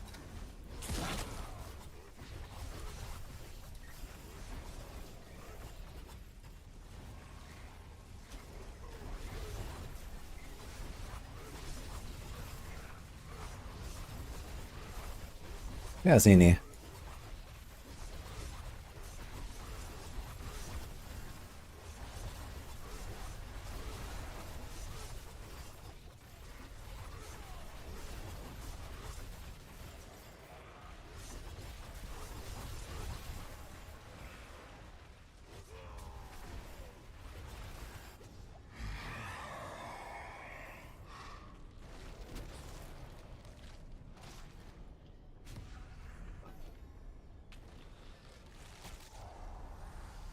Two or three, I get an average one, and it's the damn Loquens Amulet or Endurance Faith. I don't know, it's just like a number, right? I'm just saying that, you know, I kind of like the ancestral drop rates, but why do we get all these non-ancestrals? You know, we get way too many non-ancestrals. Like, you open a fucking Whisper Cache and you stand there for 30 seconds and then just watch it drop shit. You know, why is that? You know, why can't it just like pop out like, you know, a few items? Yeah, it's like, you know, 1 ancestral or 2 ancestrals, a bunch of mats, boom, done. You know, why do I have to stand there and watch the fucking Whisper Cache drop items for 30 seconds? That I'm just gonna insta-salvage anyway.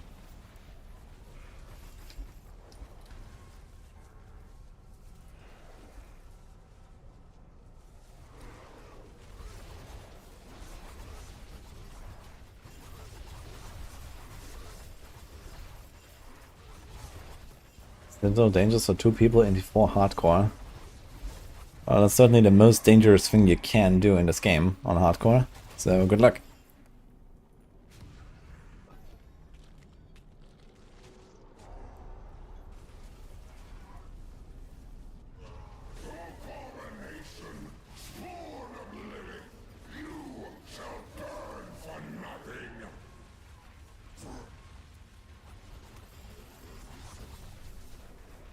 There's a drop 36 of 10 rawhide. Yeah, exactly.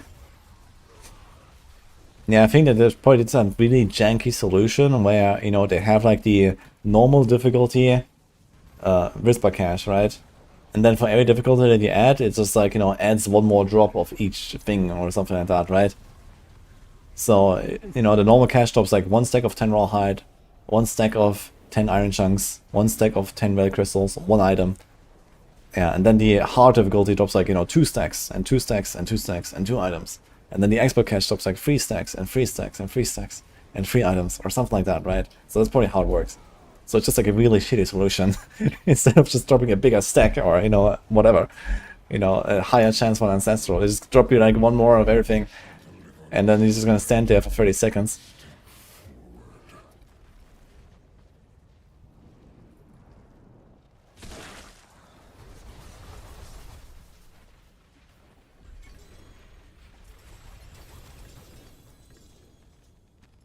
sword.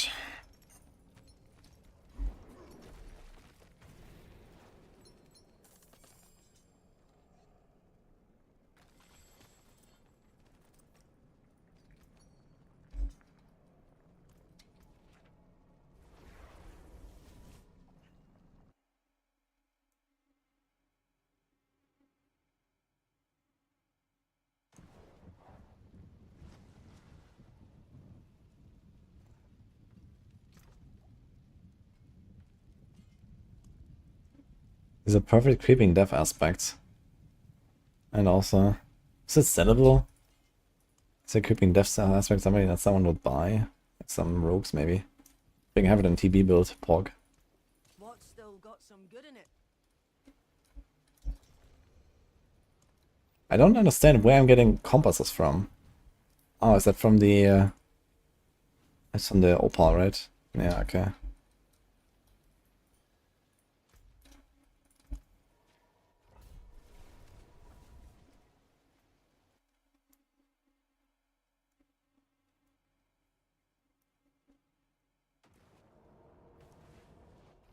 See, I dropping more than Anya and Doria was bogus. Yeah, there was like this insane like campaign of like getting everyone to farm Lord Zia for some reason. And it was true that I dropped like, I think like one more legendary or something than other bosses. But it didn't really drop anything else more. So everyone just farmed Zia for no reason basically.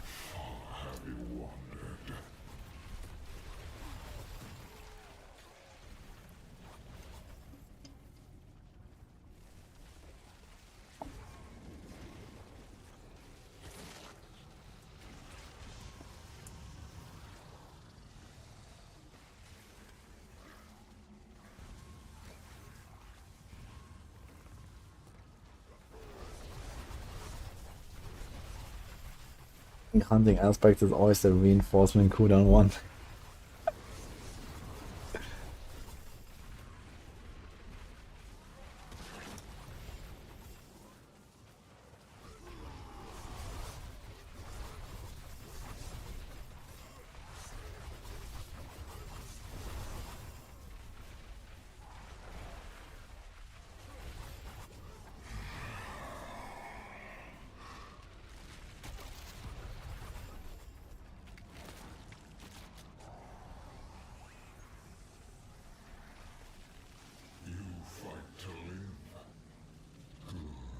Can we see the item for an upgraded aspect in our stash or inventory? I think this is a good idea actually, they should add that.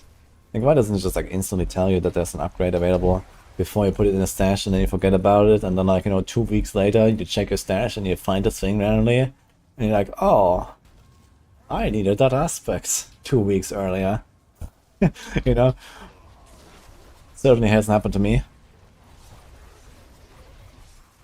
Do opals have an effect on boss hits? No, but opals can proc when you kill a boss.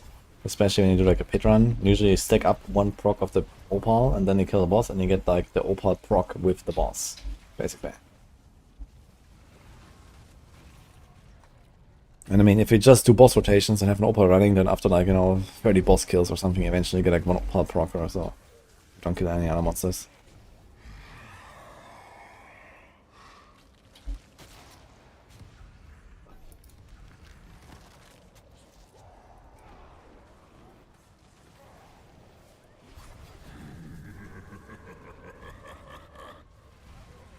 Would it be open for competing in another event like that? I'm always open for events in D4.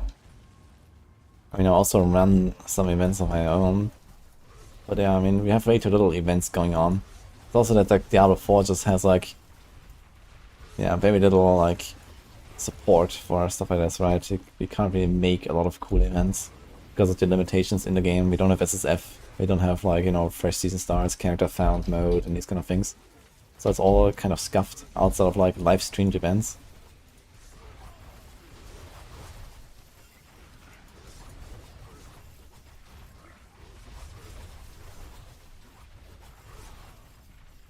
There are many things that are weird in this game. Why the small stacks of boss mods, 50 stacks?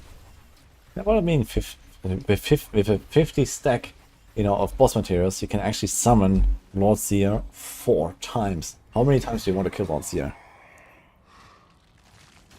What do you mean 50 stack size is not enough? You wanna kill Zia more than 4 times?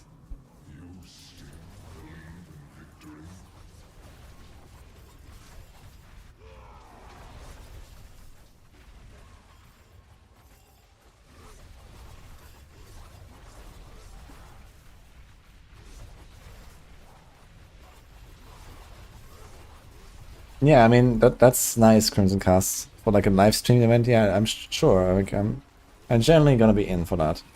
You know, pending the exact rules or whatever you wanna do.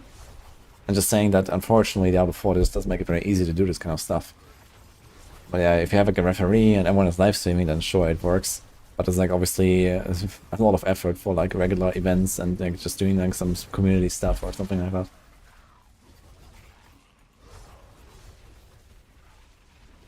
I think Blizzard wants to sell stash space. I mean, a lot of people are requesting that they sell stash space, but Blizzard, I think, actually has said that they don't want to sell stash space. So that's not the reason, they're not like artificially limiting our stash and our, stack sizes so they can sell us stashes. Because I think they've actually said that they don't want to sell stash. So. Is that sarcasm? No, it's not sarcasm. I take 1 stack of materials, kill Zia 4 times, and then I'm done, no? What do you mean, sarcasm? Why would I ever need more than 50 in 1 stack in blood?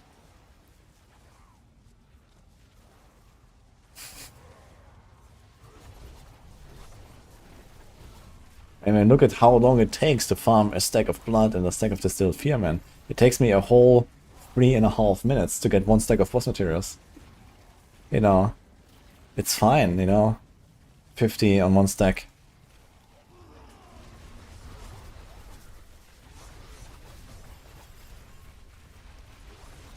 I have so much stash space, man. I have 6 pages of stashes, each with 60 slots. I'm never gonna fill that.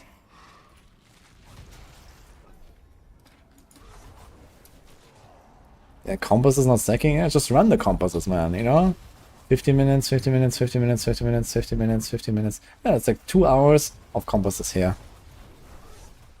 Just run them, 2 hours is nothing to get 8 slots in your 33 key inventory.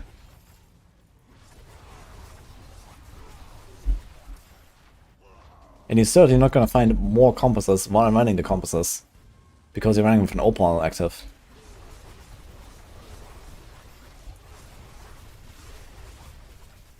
You need a compass mule. Yeah, forget about that, it's fine, just make mules. Exactly. I think I have like 5 characters with like full inventories of compasses. That's okay, just make more characters, guys. We don't need the compasses to stack. Why would you want them to stack when they're all the same? This here, I know what I got, I count 1, 2, 3, 4, 5, 6, 7, 8. I have 8 compasses. I can do 2 hours of blasting.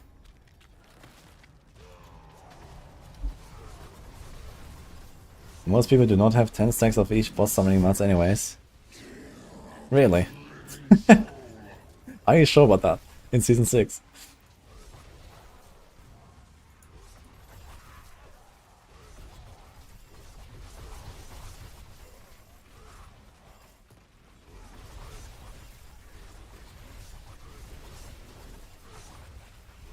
I think they just use the random generators to determine stack limits. Yeah, they use like, it's called the wheel, spin the wheel. This is how they do stuff, Which ability gets buffed how much, which attack speed cap goes a certain buff into. Just spin the wheel and see what happens. And I'm pretty sure they're gonna do the same with stack sizes, Oh, okay, these scrolls are gonna stack to 20, okay. These others, these scrolls stack to 999, cause why not? The boss might stack to 50, okay. Elixir stack to 99. Just spin the wheel.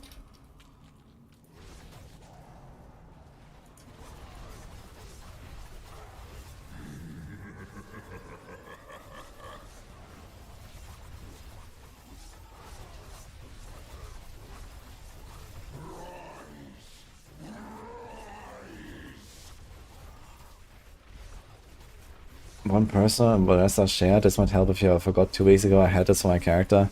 Now what I was referring to was the, you know, when you get an aspect upgrade, it doesn't show you if you got an aspect upgrade until you go to the blacksmith or to the occultist, I think. You know, like there's no icon that shows you that you got an upgrade. So you might just throw it in the stash, thinking that this is an item you want to keep for later without looking at the aspect. And then, you know, 2 weeks later realize, oh, this was actually a Maxroll aspect of something I needed. You know, I should have salvaged it. So this was kind of like what I was referring to. Rudy has become deep 4 bad streamer. Nah, I'm not a deep 4 bad streamer. But you know, I can complain about the stuff that just doesn't make sense, why not? There's a lot of it in this game. Doesn't mean I don't like the game. I still like it, I just think that it could be a lot better if, you know, certain changes were made. He bought the asset for 70 billion, had it in his stash for 2 weeks. Well, that's probably like, I don't know, a drug or alcohol problem in that case. They should look into fixing.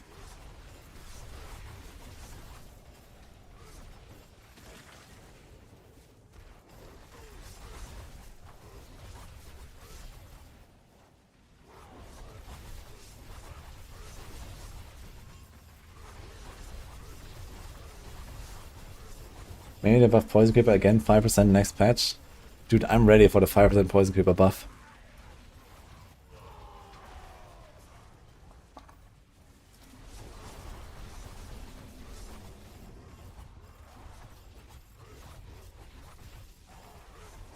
Yeah, Infernal Keys should definitely drop a lot less, I think.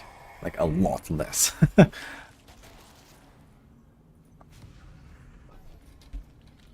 And tributes as well. Some of them are like, you know, like way too many. You know, make them a bit better, but make them drop like 80% less. You know, I don't want to farm the fucking like on the city like 200 times on every character. You know, it's fine if you get a tribute and it feels good. You run it, you get like a bunch of like, you know, boom, there's an explosion of fluid at the end for running that tribute. Sure. But you get way too many tributes and you get way too many hordes. I think that should just buff them a bit and make them more rare.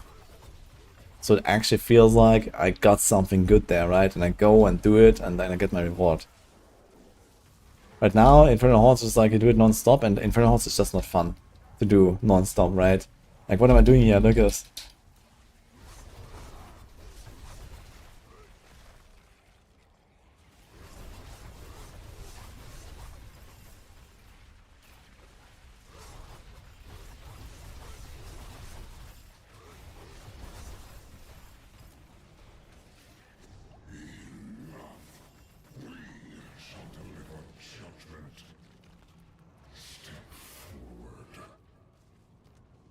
Running 59 minutes for one refinement tribute sucks ass. Yeah, refinement is maybe a bit too rare, but honestly, with like people doing rotations of these, it's also kind of OP. I would prefer these to stay rare, but just give you like a lot more, maybe. For example,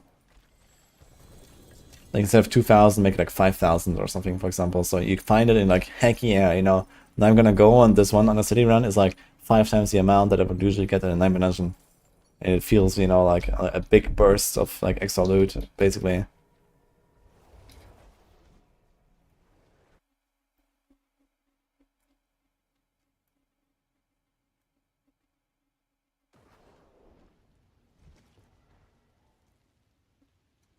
Various stability improvements.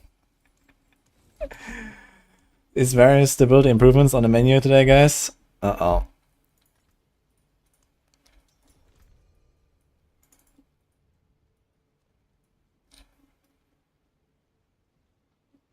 Just play SSF. Oh, thanks for the suggestion, Ice Troll. I should really try that.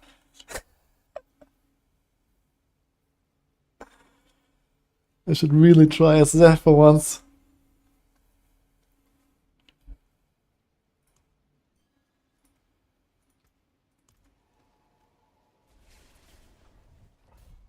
Can I have that firm blade? Was it ancestral? I had one earlier, actually. Maybe I should have saved it for someone. I had like a 67 ancestral.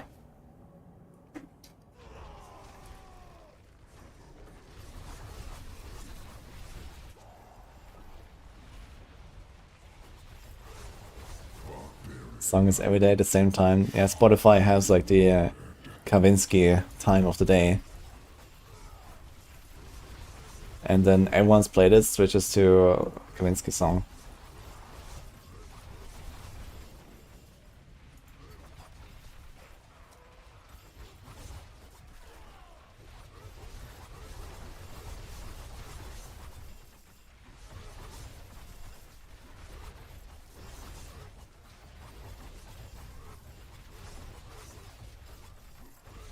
It'd be nice if it actually worked. Don't know how many times I paid for core stats and got nothing.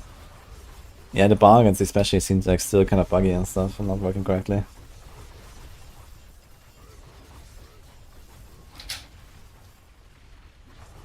Bro, doesn't look fun. It's pretty fun actually, I like the build.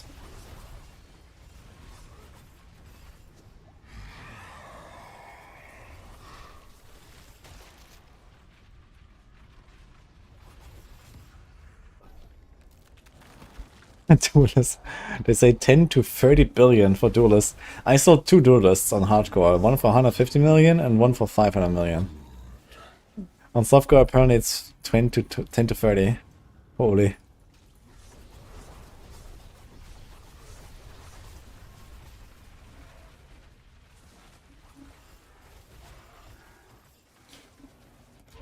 So moving damage numbers how non-SB players cope.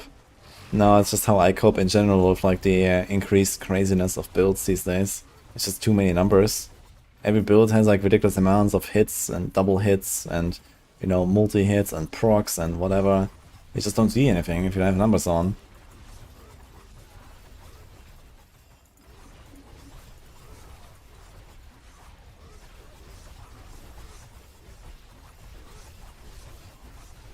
Just make me Kuna's lightning spear fast as fuck, but damage is pitiful.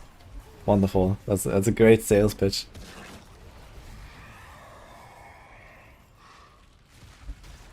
Okay, BRB.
I really like this Barb Spiritborn minion build. It's working pretty well, no? Look at all that ether.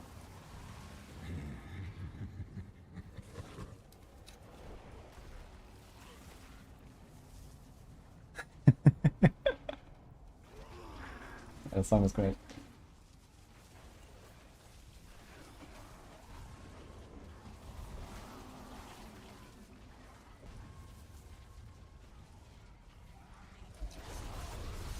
I just talked to Nini and realized we have food at home, guys.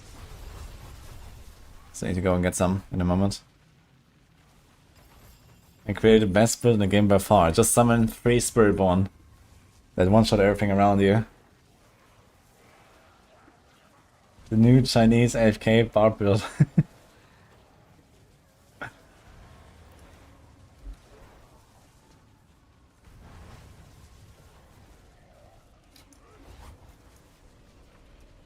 I think they have some kind of algorithm that guesses what you're building and gives you the opposite to make you play longer. Absolutely. If I was Blizzard, I would certainly invest a lot of resources into such a feature. Just to mess with people as much as I can.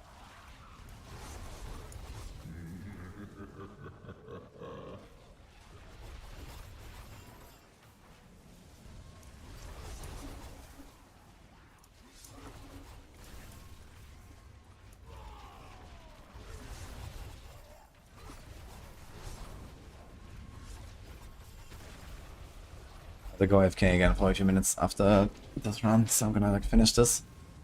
Start next.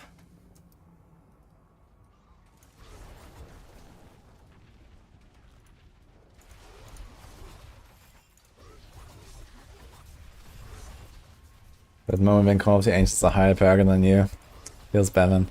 But I almost called Nini actually, look, we're 6 Paragons apart. And she's about to catch me on hardcore though.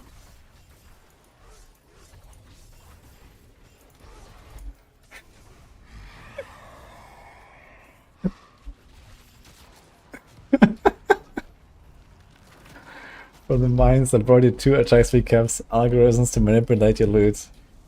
That can only go right. Hordes are good XP. Yeah, hordes are okay, they're like half as good as pit running or so. Maybe a bit less than half if you're like doing like 60-second runs with like Spiritborn or so, but that's okay XP at least. I am actually moving forward here, while also getting lots of Opticide. I want to ramp up Opticide and materials, so I have those for the future as well.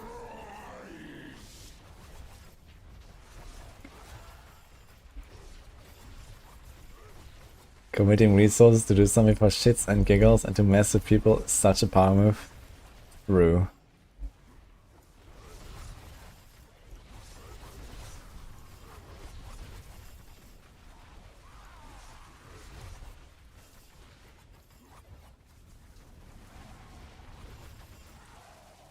Well, okay, what's happening is that I'm just like not really doing much. And half AFK half the time. Or full AFK half the time. So can't blame you.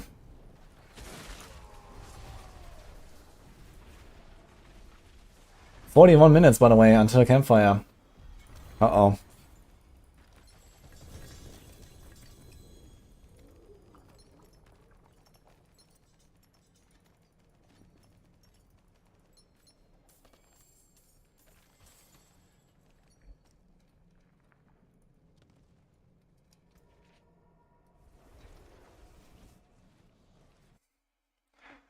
What class build is the best for Infernal Horde farm? You can see it in action right now. It's the 3 Spiritborn minion Barb.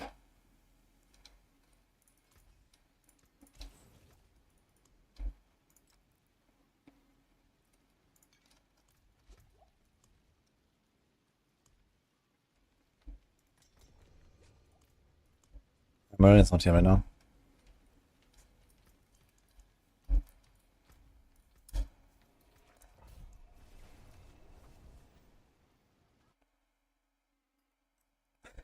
Can we get a timer for season 7? I could do that. Kick.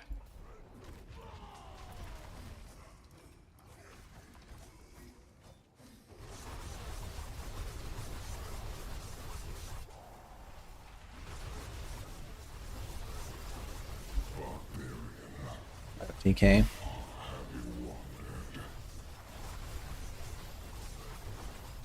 Switch to normal and almost instantly went to 10. Interesting. Yeah, I think that leveling your expertise has to do with how much damage you deal, but it might actually be how much damage you deal relative to the target HP. So maybe just get it easy peasy on normal.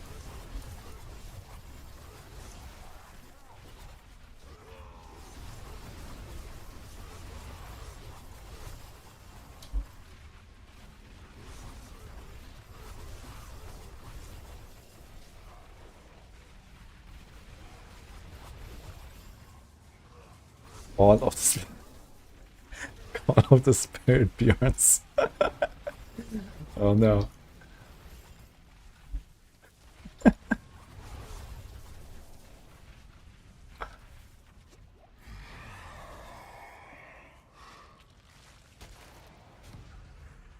Okay, we are big guys.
Uh-oh. It's funny looking at this insane stack of stuff there. Okay. Oh, we are finally ready though. Sort.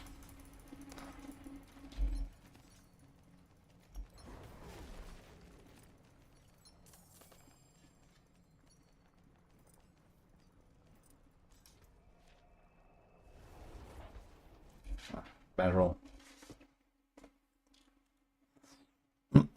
What are you expecting in 26 minutes to happen? Various stability improvements, I'd say. Okay, we lost someone. Okay, Sika is leaving. Thank you for joining us. Enjoy. I've got a conceited aspect here. I think I'll need that actually. Horseshoes and nails. What do you need?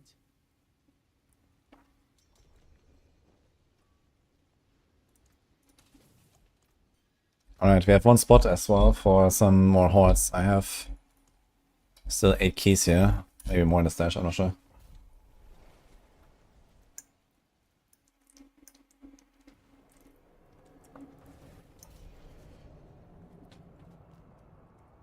Okay. Got someone. Is it live or pre-recorded? The campfires are usually live. My stream is usually live too. Emporium. Okay, maybe next time. We got Millennia who joined us. It'd be funny if they announce a new mount. Uh-oh. Uh-oh. We have K-Build is really good, which aspect gives Spiritborn minions. It's the new Quality Ancients upgrade. You just shout very loud. And you call the Spiritborns.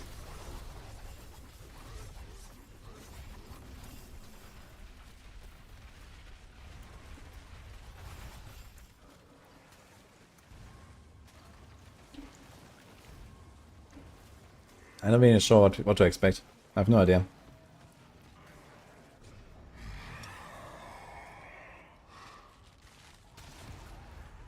Plus is best for a first hardcore character. I mean Spiritborn because it's so OP, you can just build all the defenses and you're fine. Or Necro because it's just good. Nerfed with next patch. Yeah, I think this AFK Call of the Spiritborn's build is a bit strong.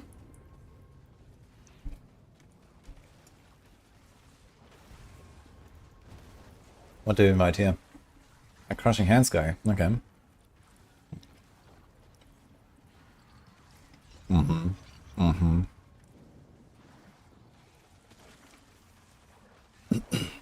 Wait, there's no socket.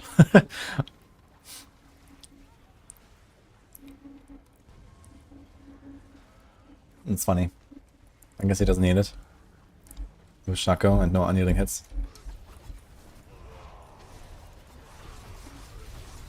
Yeah, barbs have been buffed with Call of the Spiritborns now. New patch is looking good, guys.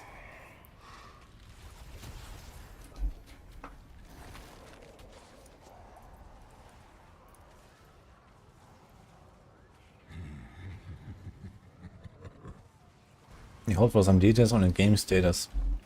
I mean, the campfire is starting in 22 minutes. Just be here in 22 minutes and you'll find out.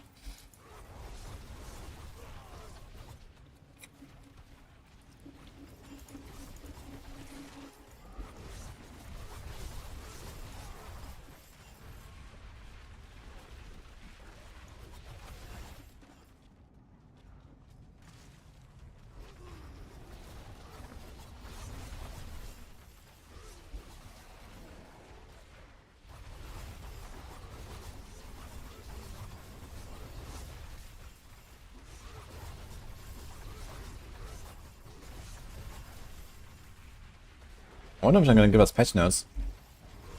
At least for the big pre-season campfires, they give us patch notes right away, right?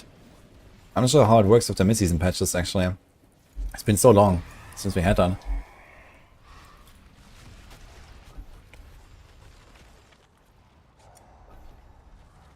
that Peru 6.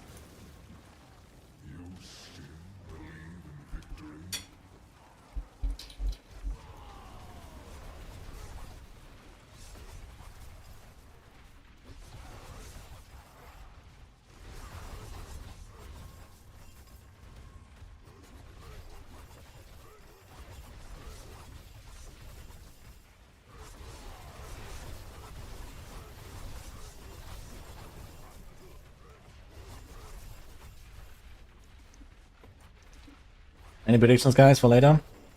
Campfire?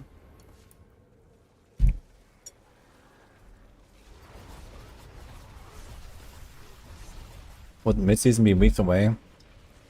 Yeah, technically it should be in like 2 weeks, I think.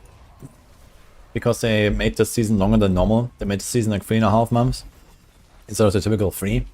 It ends on 21st of January. So I usually would expect mid-season after 6 weeks. But I mean, there's always like, you know, depending on what they have ready or when they want to time it, you know, there's obviously like other stuff going on. You know, PoE is coming. Like they have to get the mid-season patch out at the very latest on the 26th of November, just because PoE is in December. So I would expect a patch next week actually. And next week is actually the 6-week mark, which in a normal season would be exactly the middle of the season. Thanks, Glenn.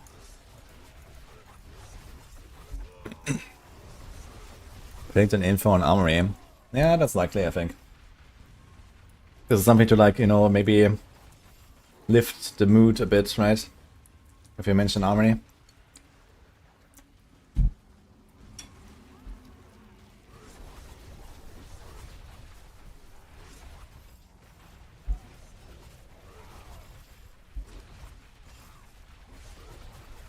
Don't think the before mid-season patch will impact those who go to play PoE too.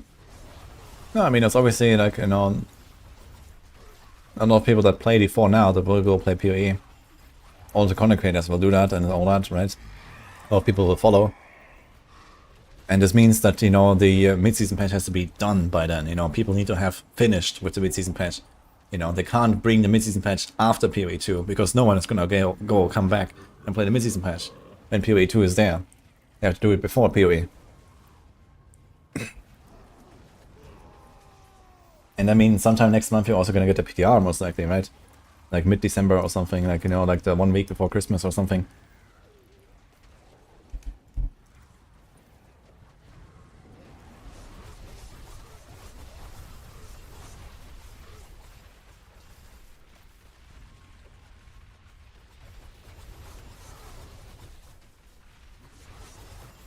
What is PoE? Game of the Year 2025 probably.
And the good games are coming out. Yeah, Game of the Year usually seems to go to like RPG games more, right? Not so much. ARPG is like too niche, I guess. But if ARPG was like overall a more popular genre, I could actually see something like that happening. I mean, Diablo 4 was nominated, I think. No? And that was Diablo 4. with all its flaws on launch and stuff.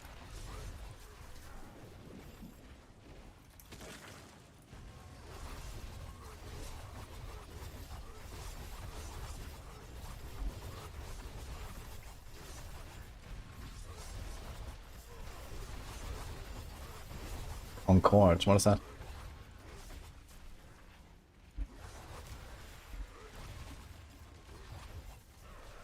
Like Myth Wukong.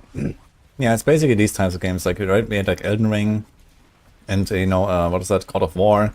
You know, they're fairly similar games, right? And both of them were like, you know, basically number 1 and number 2 of 2023.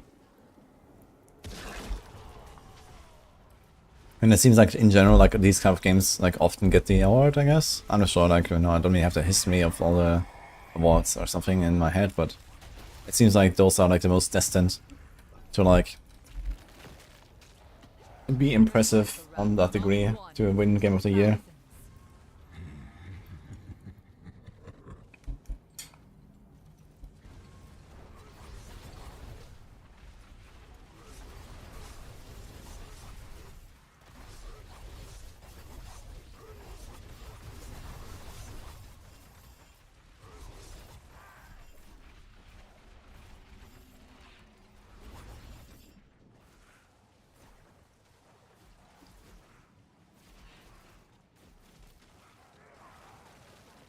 Baldur's Gate, yeah, true. Wait, did I win? I still need to play it at some point. Seems very good.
Elden Ring DLC. Dude, I have to play that. Looks really good, man.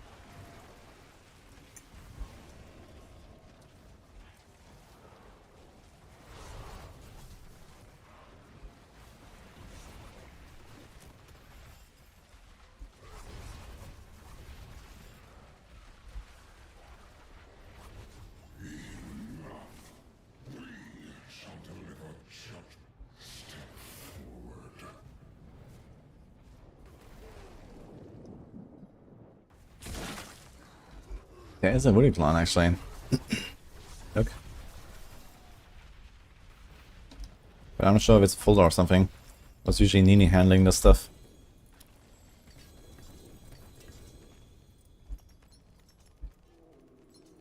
I guess it's generally full, but it might be inactives that you can remove.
Greetings.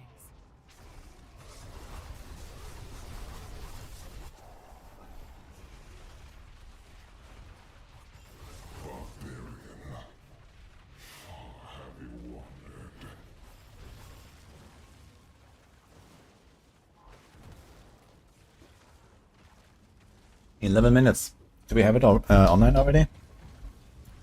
Should be online already, right?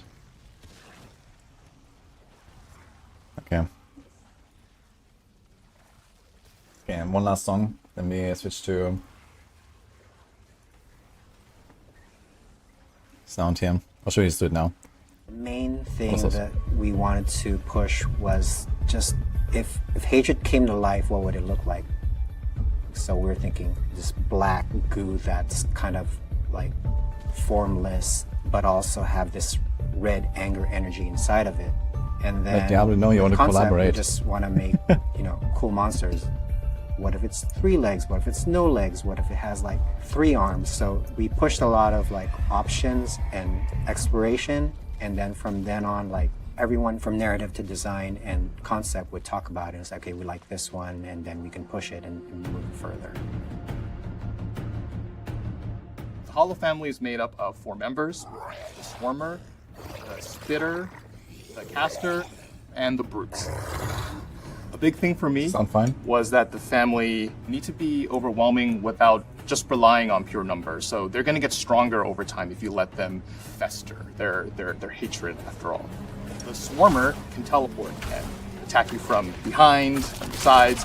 The Spitter is a slug with legs. They spew out this vomit stream of goo. The Brute is a never big, seen this video. hulking, slow guy of the family. He has the shield making the rest of the army stronger. The Caster is responsible look for on, is he? creating new swarmers. They also will channel onto a specific hollow and imbue them with extra hatred, makes them stronger and more deadly. The Hollowcaster's role serves as an elegant, hovering, yet menacing dungeon character in the game, really informed many of our design ideas.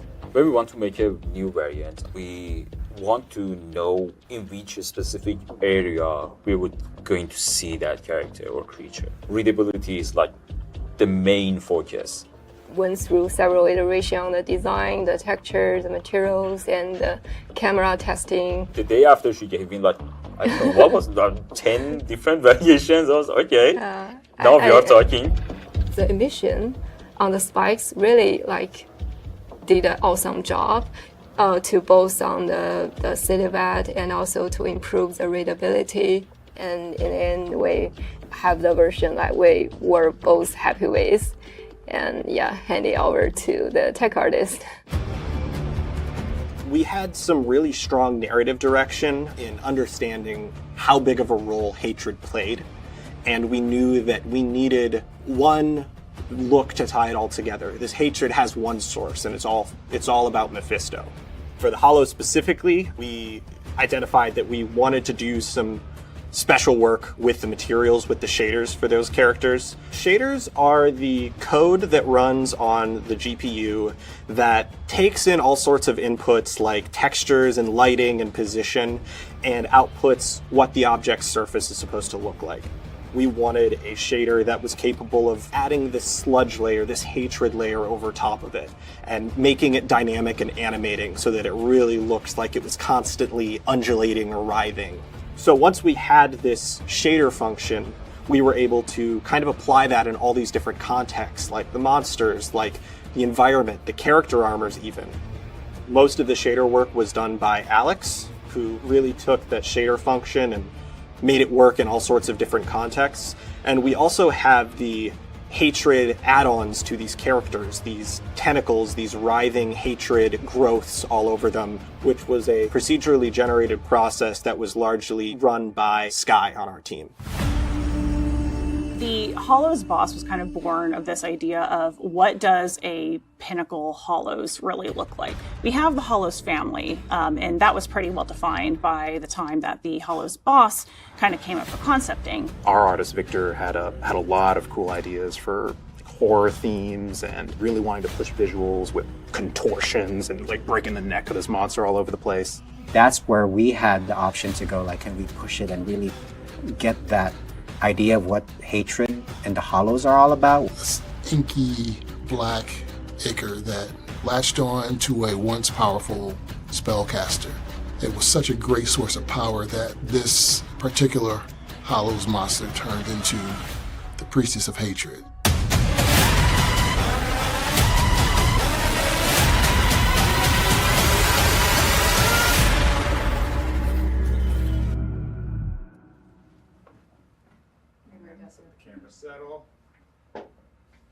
I'm Victor Lee, a principal concept artist on the Diablo team, and I concepted the Priestess of Hatred. Victor Lee is one of the OGs from Diablo, and he's known for creating a lot of dark imagery. And every time we want to have a monster or boss, he's done all the greats, even Diablo himself. One of his monitors on the side of his desk is just like a dark black eye staring at him. And so when we needed something that's pure darkness, like, we had to tap Vic. I feel like when we're talking about hatred, I kind of visualize it as like a black, webby-like thing. So I thought a spider configuration would work for this. So I did a few variations, some with souls, human souls trapped in the abdomen. It's like a purgatory because this creature consumes humans. I had this nagging feeling for a long time that why I felt it's not working, no matter how interesting the design is, I'm not pushing the boundaries. So I basically rethought the whole thing. A lot of our creatures are just like raw aggression. It's just muscly and just brutal. Maybe this one is more insidious. What if the human figure is not controlling the hatred, but it's the other way around? Like the hatred is actually mocking humanity. It's like dragging a puppet around. So what I did is I kept the human figure as a focal point, but the rest of the creature is this moving mass of basically a ball of hatred. It broke a lot of rules, but I just felt like this just fits. So I went ahead with it and rendered it out.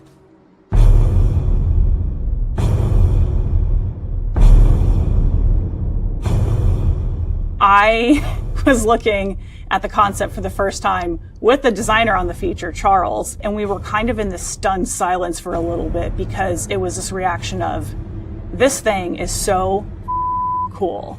And then we started thinking, how are we even going to make this thing move? Typically, our monsters are bipedal or they're quadrupeds. How's it going to move? We can't rely on walk cycles anymore. How's it going to rotate? We can't rely on, the built-in rotation stuff without it looking weird as hell. It was clear that in order to make this animate and look natural, we were going to have to pretty much dive into uncharted territory. We wanted it to move in a very unique way. We wanted it to somersault through the air and be super unpredictable and zippy and just have ridiculous animations as those tentacles are flying all over the place. We had that narrative and kind of drive to make it formless, and with our conventional rigging that we couldn't do that. We were doing prototyping before the feature even kicked off. We were already meeting with animation and tech art to say, hey, we have this thing, we think it's really cool, but we need help figuring this out. So we had a lot of early collaboration, which was really what set us up for success. When the animator came back with it, going from post to post rather than your normal animations, I was like, yes, that's it. That's what hatred should feel like. When you first find the Priestess of Hatred, it's going to look like a lifeless human corpse. And you're like, this doesn't look like a boss fight. I'm in a boss arena, what's going on? But as you approach, you see that the body gets pulled into a giant pool of hatred, and then out of that pool of hatred comes this giant mass of tentacles. And that is the boss. So after animation, it gets to come to me, and I get to do all of the really cool visual effects at the end. Yeah, they need to make this like show a what those real tentacles boss. are doing when they impact the ground, when they slap something, when they hit the player. It really brings the entire thing together. The vomit attack is really gross because There's like this part of the torso of the humanoid that has been kind of hollowed out and now has teeth. The tentacles come out from the mass and they grab the humanoid and kind of pull the body back so that the slit in the belly opens up and all of the hatred just pours out in a straight beam. It's pretty gross.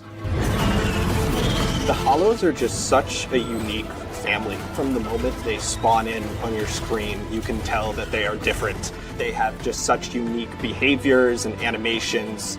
We were able to execute on a vision that's really just so different than what we typically do. The whole process made me feel very proud of our whole team. Everyone just got it. They understood what the monster was, they got the vision, and it just worked.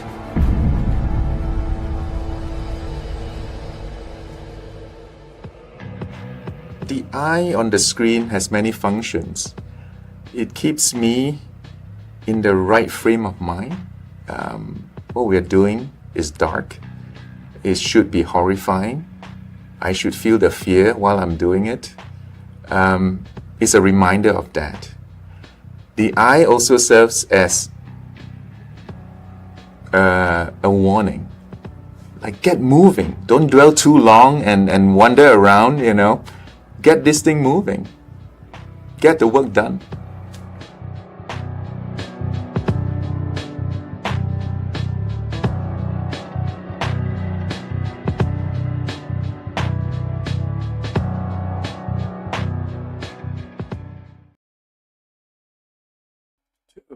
One. Thanks, button, by the way. Hello. I'm just like shuffling papers, trying to grab something really quickly. Welcome to another Diablo 4 Campfire Chat. My name is Adam Fletcher. Of course, I'm joined by two familiar faces on our Campfire Chats. We have Mr. Adam Jackson, Mr. Colin Feiner. Hello, everyone. It's been a little while since we've seen everyone. We obviously director. Lots has changed since our last stream. We ended up launching Vessel of Hatred, which is really awesome to see. Tons of players online checking out all the new features within Diablo 4, and of course, the Spiritborn as well. We've been hearing a lot about the Spiritborn. Seems a little awesome. Obvious. Awesome It's and too very weak, right? It's too weak. Yeah, that's what we've heard. That's Definitely make it apparently more awesome. what we most definitely heard. But no, it is a little strong, and we've heard that from a lot of people. We'll be talking about that a little bit today. But first, before we do jump in, I do want to talk about some upcoming plans that we have for streams. Obviously, we're doing this stream right now for the mid-season update. The mid-season update is actually currently scheduled to release next week. We won't have patch notes immediately after this stream. As you know, we're doing this stream on a Tuesday, which is a little bit of a different day for us. We typically end up doing these streams later in the week when we do release those patch notes. But you will have patch notes later this week. We just need to get them through localization, make sure everyone sees them, and we get all the final changes in them before we actually do release them. But you will have the final patch notes for mid-season update later this week. And then, again, mid-season update next week. We will be back next week for another stream. Yeah. So back-to-back weeks for streams. Lots of streams coming up. So this one's going to be a pretty quick one to go for mid-season update. Yep. And then next week, we're actually going to talk about the Season 7 PTR. I should actually call it Patch 2.1 PTR is specifically the name of it. We're going to be talking about all the changes that are coming with patch 2.1. That stream is also going to be a little... That's only because for those here in the US that are aware of it, the Thanksgiving holiday is coming up towards the end of November, and we won't have people in the office. So we want to make sure that we can do the stream a little early and talk to everyone about the patch 2.1 PTR before the end of the month. PTR itself is planning on starting after the holidays. It's or after that Thanksgiving holiday in the U.S. And then for the notes regarding PTR, we'll have that before the holidays. So everyone get to, at least in the U.S., they can eat turkey, read patch notes, and then elsewhere, we're not going to get the PTR in time before PTR. And so we have a lot of stuff coming up and a lot to talk about, but. Before we do get towards some of the other items, I know Colin, want to talk a little bit about where we're at with D4 at the moment? Yeah, absolutely. So I'll try and keep it short and sweet. For the mid-season, we actually think, I just wanted to talk a little bit about how we think about the game currently. You know, we've changed a lot over the past year. We've changed itemization. We've changed all of the progression. And generally, I think, you know, we've seen a ton of positive feedback around a lot of the progression changes made in X1, which is fantastic. We're really excited to make a lot of these changes. I think it's hit a lot of the goals in terms of opening up what builds you can actually play and experience a lot of the end game, which is great. Of course, there's, you know, Spiritborn kicking ass and Pit Tier 150, but like otherwise, there's a lot of builds that sort of can cut it in the end game starting in Torment 1. And I think that's been super sort of successful for us. And I also think like a lot of the sort of itemization changes we made in terms of ancestral items, we think that like they're a little bit on the low side. We'll talk a little bit more next week in the PTR in terms of buffing those. But we think like it's actually pretty cool that there's those chase items that people are looking for. And I think just generally we're pretty happy with how a lot of the things landed. And right now we're sort of taking a step back and seeing, okay, now that we've made a lot of these changes, what are the more iterative steps we're going to take in the next year in terms of like tightening up a lot of things? You know, full disclosure, I think we missed the mark a little bit on material tuning and things like that. So we're not looking had to do a couple updates on material tuning. Just a couple. So we're really looking at tightening up a lot of those things and sort of making more iterative changes to the overall progression of the game. And we hope that that creates some more stability, and that sort of lets us, you know, sort of put more time and focus on like balance and adding more things and sort of leveling up the game in that sort of way. Yeah, just thinking back a year ago, like so much has changed in our systems, right? Like we did all of our combat math over again. We changed resistances. We changed how loot drops and, you know, the whole upgrade system there in Season 4. Unique's got a big overhaul. Like there's been so much change in things. I'm looking forward to having a chance for things to kind of settle down and we can fine-tune and refine the existing systems that we have now that we have so many ways of progressing your character, making yourself stronger. And I think there's a lot of room for improvement inside of these systems to make them kind of better, which I know people have been requesting a lot. So we're looking forward to that. Yeah, it's really about refining what we currently have. We feel like the structure is really strong right now. Yeah, most definitely. And I know with this mid-season update, we, of course, the biggest topic that we've been hearing a lot is around class balance, specifically around like Spiritborn right now and how it is performing very well compared to some of the other classes. And so, Mr. Adam Jackson, I know you wanted to talk a little bit about some of the class balance. Yeah, let's talk about classes. We've got a lot to go over today. So first, just to give an overview of kind of what I'm going to talk about. First, we're going to talk a little bit about kind of the state of Season 6 and kind of how we see things and how things are going. And then we're going to give you a preview of some of the changes that we're going to be doing for all of the classes. Normal disclaimer here, you know, we're not going to be covering everything that we're going to do here in the patch. There could be a lot more notes than what I'm showing today, but just to kind of give you an idea of what's coming for each class and kind of what you can look forward to.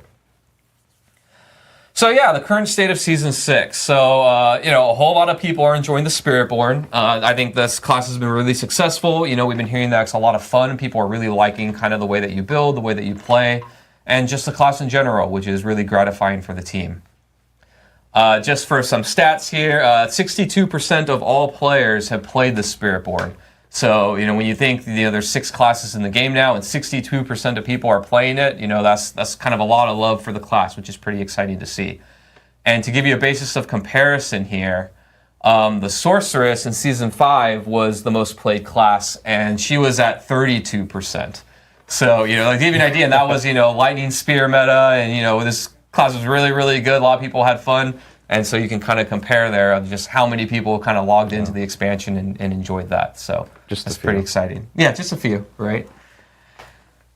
Yeah, so kind of the state of the game. You know, the Spiritborn is performing quite a bit better than other classes, which we want to dig deep, you know, do a little bit of a deep dive into how and why and how we think about it.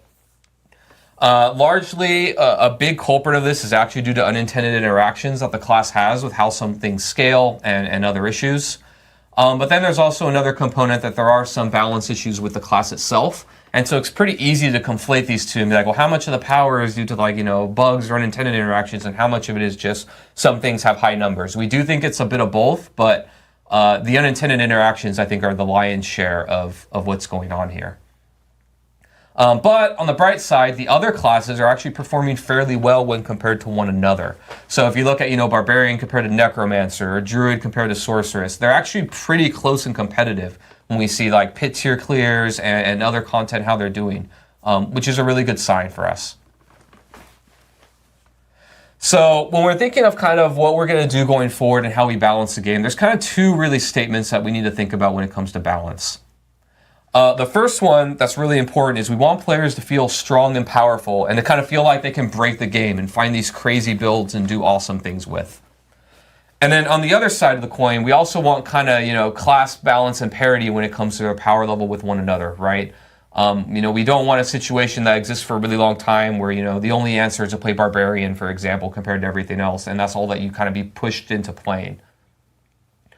So these two things are kind of at odds with one another, and we've kind of gone back and forth on our strategies here. If you remember back when we launched Diablo 4, we really actually prioritized class parity and harmony over, everything else, over the power fantasy of the game.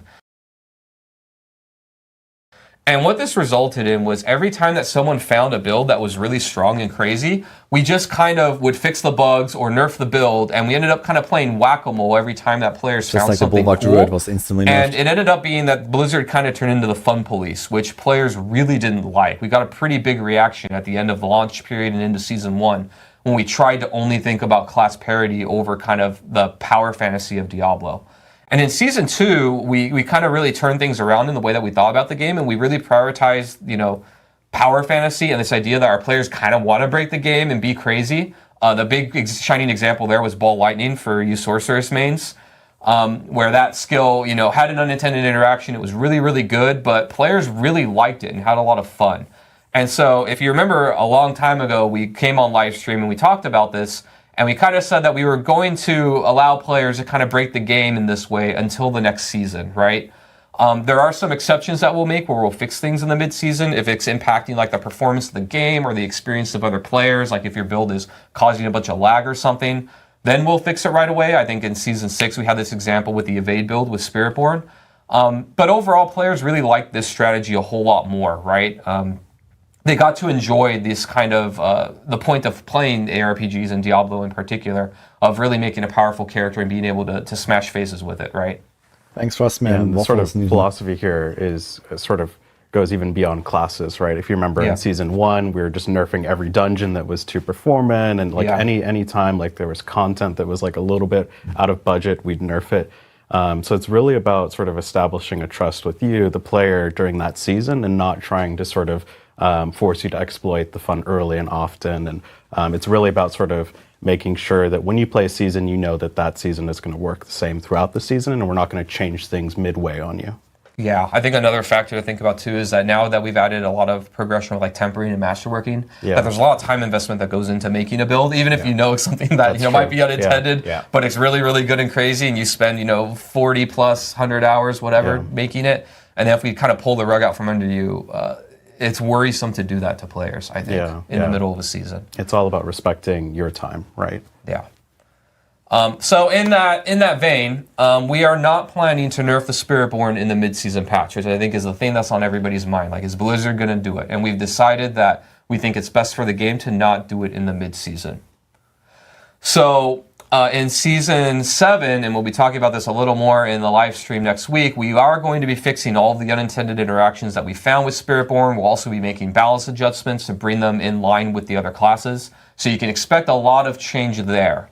But until then, enjoy what you've got now while it's there. I think it's worth digging into the unintended interactions part too, right? Because it's not necessarily like you picked one legendary Paragon node and now your build is ridiculous, right? No, it's like you're sort of, for lack of a better word, abusing some of the mechanics, right? If we know, Viscous Shield is scaling off of max HP, players have poured tons of time and effort trying to max Masterwork, their max life, and getting all the perfect tempers and item affixes.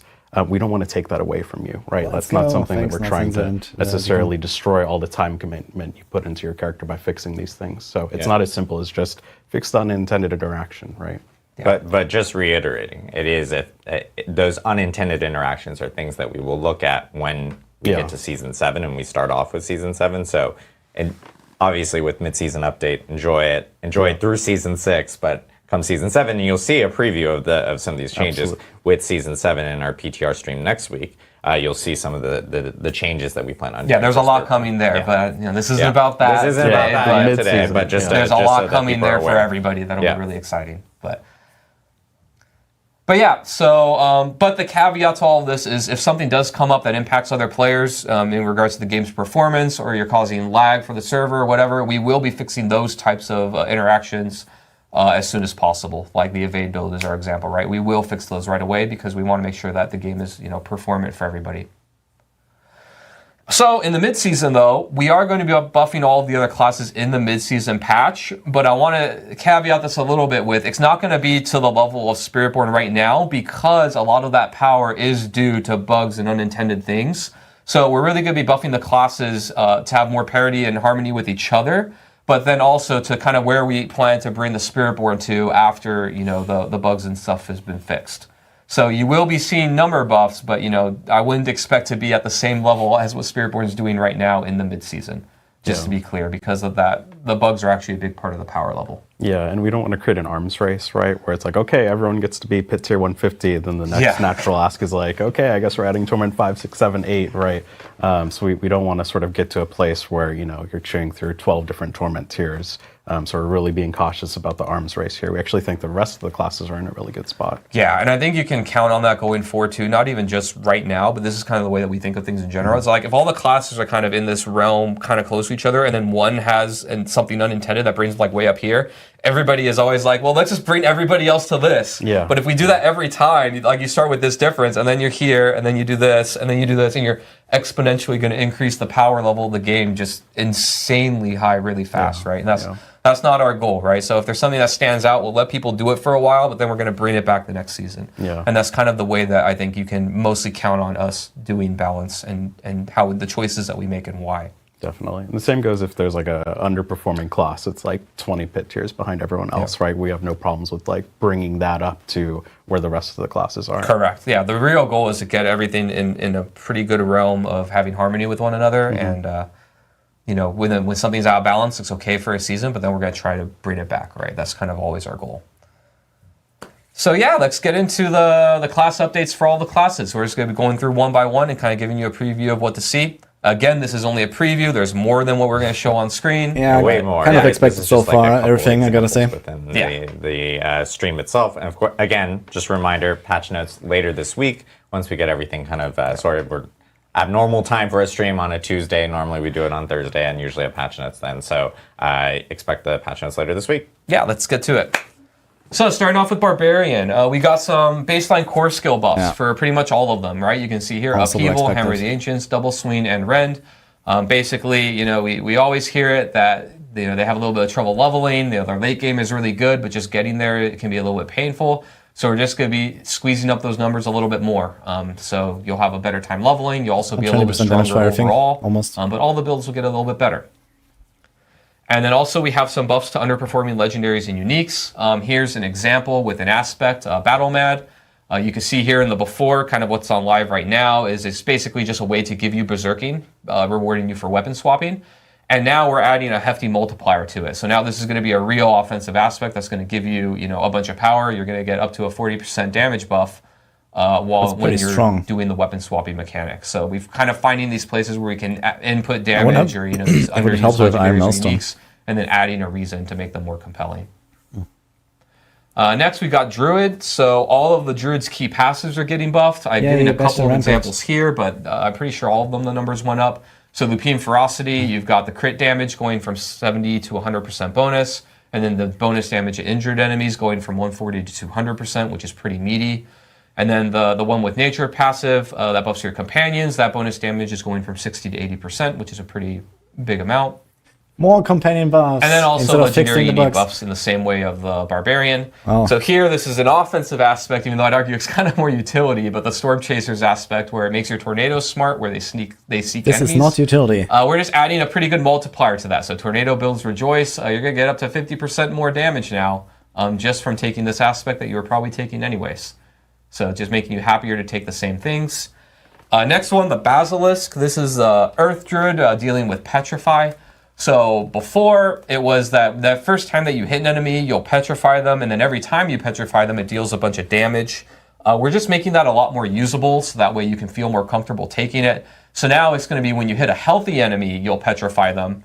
And also, this will work against bosses. So every 5 seconds that you hit a boss, you'll attempt to petrify, and then you'll get that bonus damage proc. So basically, this unique now will be giving you a damage proc every 5 seconds against bosses, which will be a lot better than now, where it's at least useful now, to some degree. I'm not sure it's going to be meta. Next, we got the Necromancer. So they're getting buffs for all of their basic skills. I'm showing Decompose here as an example. The damage is almost being doubled. Your essence gain per second is going up by quite a bit. And also now it'll scale with attack speed bonuses. So now if you build attack speed or you have it, Decompose is going to be generating essence for you quicker, which it didn't used to before. They're also getting some buffs and kind of some simple functionality changes to some passives. So an example here with the Evulsion passive is before you would get increased crit damage to vulnerable enemies. And now we're just going to remove that double requirement there of focusing on crit and vuln. So now you'll just get more damage against vulnerable enemies. So it's just a lot more usable. It's now you can use it more generally. You don't have to worry about critting all the time to get the bonus. So it'll just be more consistent. And then we've got some unique buffs here. These are just number buffs. Some examples. We've got Mordecrux, so your chance to spawn the Skeletal Simulacrum is going up. And Howl from Below, you're just getting more corpse explosion damage out of it. So just tuning up these numbers to make them competitive. Next, we've got the Rogue. So similar to the Barbarian, the Rogue is also getting buffs to the core skills. Penetrate shot damage is going up. Flurry damage is going up as some examples. Also, their key passives are getting a bit better too. Victimize, the damage scaling is going up for your vulnerable damage bonus. And Precision is going up by a pretty hefty amount, from 15% to 20% of your crit damage bonus. So they'll just be a lot more potent. And next we've got the Sorceress, kind of keeping on the theme of buffing key passives. So this one we're actually doing a bit of a functionality change. So Combustion before used to be that, you get a big multiplier to your burning damage, 60%. Bench, guys. And then after that, we kind of wanted to reward you for putting different burning sources on enemies, and you would get a little bit of a bonus per source. Now we're doing away with that second part, so you're still getting the burning damage buff just across the board. But now we're actually going to tie it to itemization, so now you'll just be getting an additional multiplier based on your damage to burning enemies. That is a good change for once. So now you're going to be looking for that, in your gear and your Paragon and other places, so you can now just really buff up the burning damage, and you don't have to worry about putting a bunch of sources on enemies. Next, in a similar vein, Avalanche. This key passive is just getting better and is going to be tuning into a damage bonus as well. So before it was that your frost skills have a lucky hit chance to make your next cast of a few different skills consume no mana and be stronger. And when you hit vulnerable enemies, it just made the chance better. And now we're just buffing up the chance baseline, going from 10 to 30% to get that free cast and bonus damage. But now the actual damage that you deal is going to be increased by your damage against vulnerable enemies stat. So now we've added basically a scaling multiplier to this key passive, so it should be doing a lot more damage over time. That's not what it says. Next, we got Aspect of Piercing Cold. This is for you Ice Shards enjoyers. This one's getting a whole lot better. So before it used to be that the number of pierces was part of the random roll, and then also the roll made it not the single target. Your subsequent hits do less damage with Ice Shards, and now we flipped the script now. And now the amount of enemies that's going to pierce is going to be static, so you're just getting more consistent value. But instead of doing less damage, you're going to deal more damage per enemy hit. So that actual difference of going from less to more is going to amount to a substantial increase in the amount of damage that this legendary is pumping out for Ice Shards. It's a huge spread. Last but not least, for the Sorceress, we introduced a couple of new legendary aspects in Vessel of Hatred. We've got them, they're scaling with Charged Bolts and Incinerate. And both of these aspects were dealing what we call flat damage, or it was like a certain damage amount, and it didn't really scale up as you scaled the skill up. And we've changed that for both of these. So the aspect of Charge Flash and the aspect of Overheating will now both scale as you get more Charge Bolt or more Incinerate damage. These ones will be dealing a lot more damage as well. So these ones will just scale with you and be a lot better over time as you get stronger. And next, last but not least, we got the Spiritborn. So we did do some changes here. We really mostly did small buffs to skills that haven't really been being used or seen less success. So we got Razor Wings here. The damage is going up a bit. And also, Razor Wings used to have actually a set cooldown between casts. And now we remove that cooldown, so now you can actually cast Razor Wings faster as you build attack speed, like all other skills in the game. We also did some small buffs to Withering Fist. The poison damage went up, the slow went up, and one of the upgrades will now spread to more targets when you use it. And then we also got some buffs to Toxic Skin, which isn't really seen much play by players. We basically just did some small buffs to its damage, both baseline, the enhancement, and one of the upgrades, the variants of it. And these are mostly just on the skills that people aren't actually using right now. Correct, Our goal isn't to like make the Spiritborn even stronger. This is tuning within the builds of the We're class. most definitely seeing chat, and they're like, wait, Spiritborn buffs, and it's like, these are like skills that really no one is using, so we want to make sure that... I mean, I can just buff Quill Volley. There you go, Quill Volley. Yeah. Most definitely needs buffs, apparently. No, but it's for things that we just haven't seen a lot of play within Spiritborn players. And I know a lot of players are looking at some of the numbers, and they're also...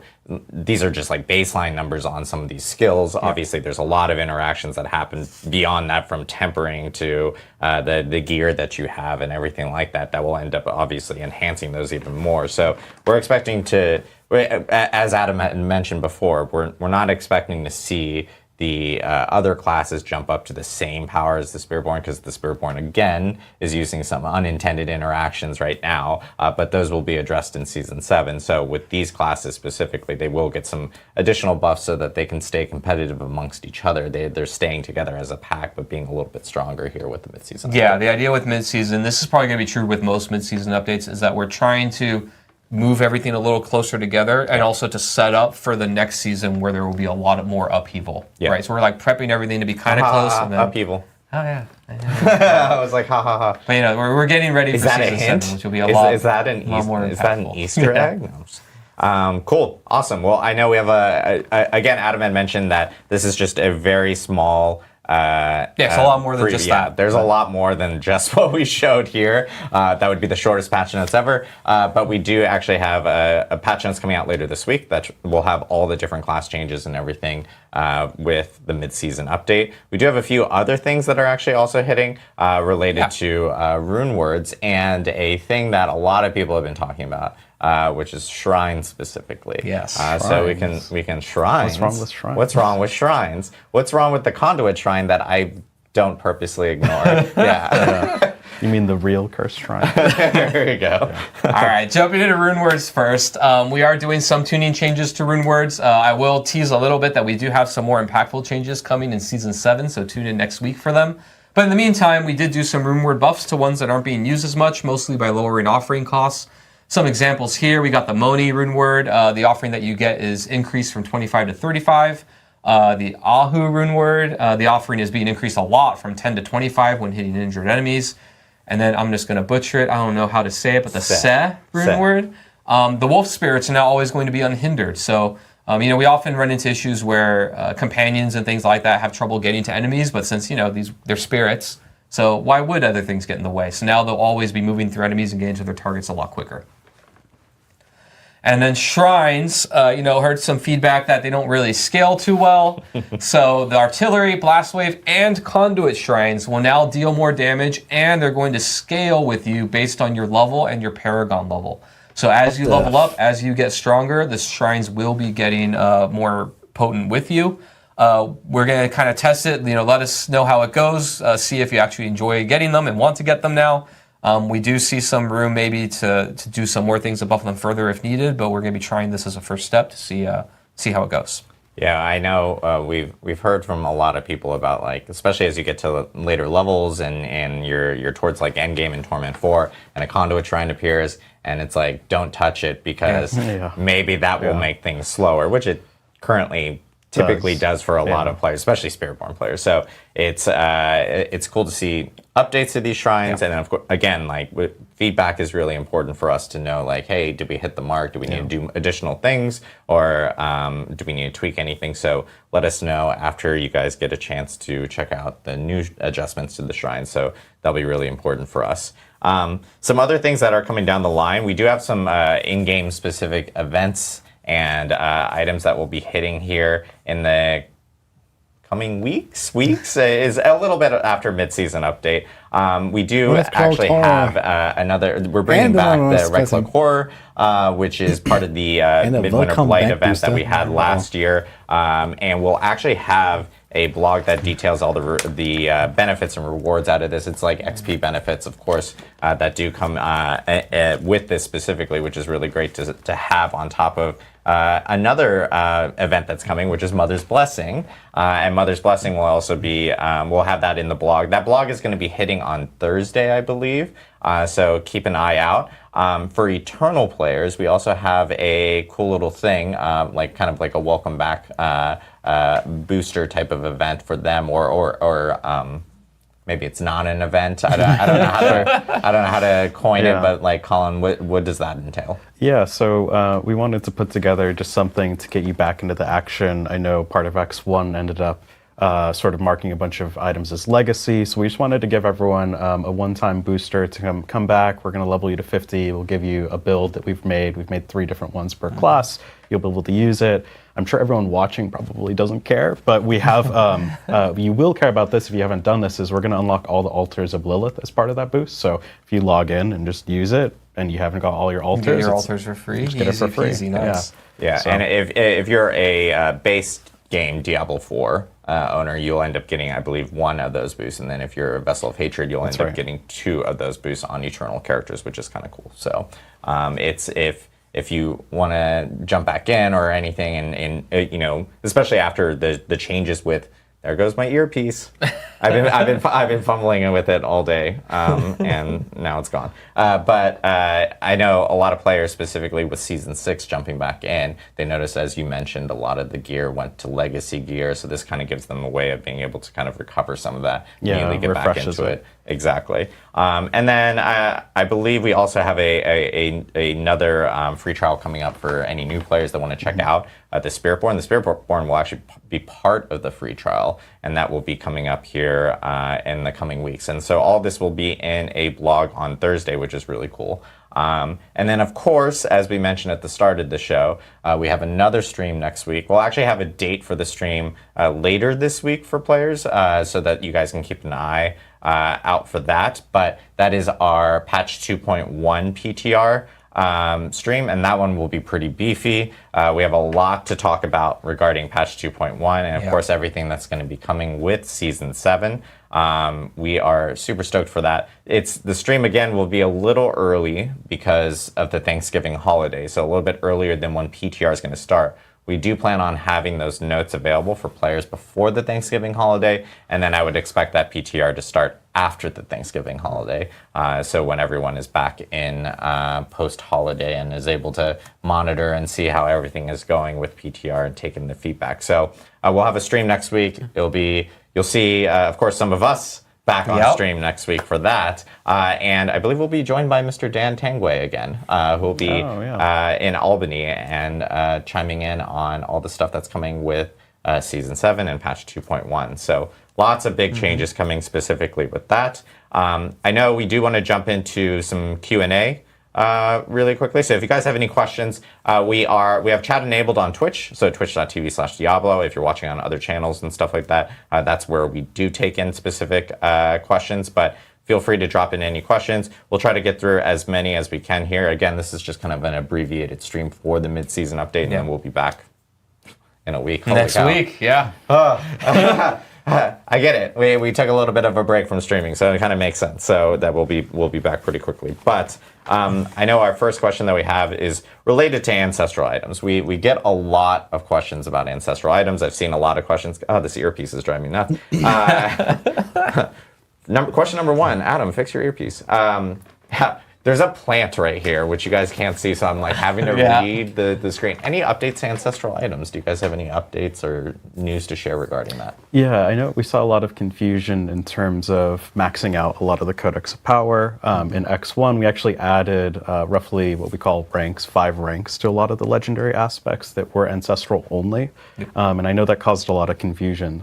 So currently how it works is ancestral items have a higher upper bounds on the rank that you can achieve for that aspect. And we have seen quite a bit of people struggling to max out their aspects. Yep. Generally, that was the goal, is that we do want to grind, right? Like we think it's good that you can sort of get an aspect right away, but we like that once you have that play style assembled, we still want things that you need to work on. That being said, we think it's a little bit too aggressive right now. So we are going to be making some changes, which we will detail next week, in terms of how that actually works. But just know that currently ancestral items are the sort of where you find the max rank of a lot of those aspects. But you can still find them on anything else that isn't ancestral, the lower version. Yep.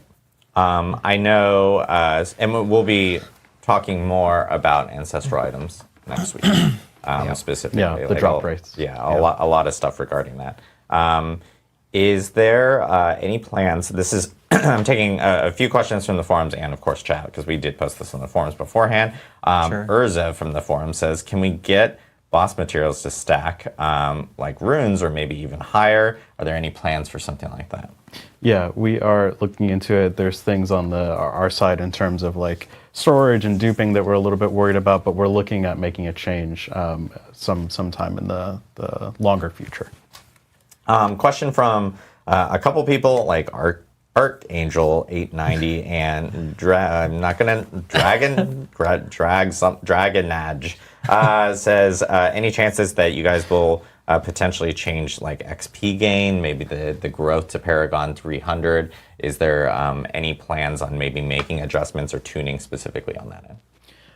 Currently not at the moment. I think it's something we're monitoring though in terms of the feedback. We do like that you can get just about everything within the first 200 Paragon levels, and everything from there has a pretty steep diminishing return in terms of power. So what we don't want to say to you all is like you need to grind 200 hours to unlock your build and do all the things that are sort of playstyle defining, which we define as like the sort of glyphs and the legendary nodes. So we've seen actually a lot of positive feedback that like you can get your build online and that you still have something to work towards. The sooner we sort of short circuit that Paragon grind, the more we sort of get back to that pre-expansion 1 state where you just don't get anything from killing monsters because you're Paragon 300 in the first 2 weekends. So currently, we're looking at monitoring it and we're super open to the feedback. But so far, we've seen a good amount of positivity around it. I think it's kind of in line with what you're talking about with the legendary powers, right? Yeah. How like those last 5 ranks are on ancestral items only, Yeah. and so our idea is like we want you to get your build online and play the way you want within a pretty, pretty quickly or Here's whatever. a copium take. But then you have something to work. They buff precision because in season 7 they are deleting trick attacks. As long as it's not like cutting you off from the build at all. How about that? It's about getting you into the fun and like making sure that your build is blasting, but you have things to sort of use Look that build to forward blast to for, yeah. right? That makes sense. Yeah, and I think there's like the other thing that people are probably forgetting about is like we do have these events coming up and stuff, which also benefits Which some will be of the boosting XP it a lot, and everything like that, which will be a good opportunity for players to like be able to, if they really want, because as we've seen, there is a reward for getting to Paragon 300 and stuff. So if it allows players that opportunity to kind of use those events to be able to boost that, and we have obviously Red Cloak Horror stuff coming up here, and of course we have Mother's Blessing. So there's opportunities to help with some of that XP based off of those events specifically. So there is a question regarding materials again. Can we expect any additional buffs for drop rates on Rawhide, Iron, Forgotten Souls, anything like that?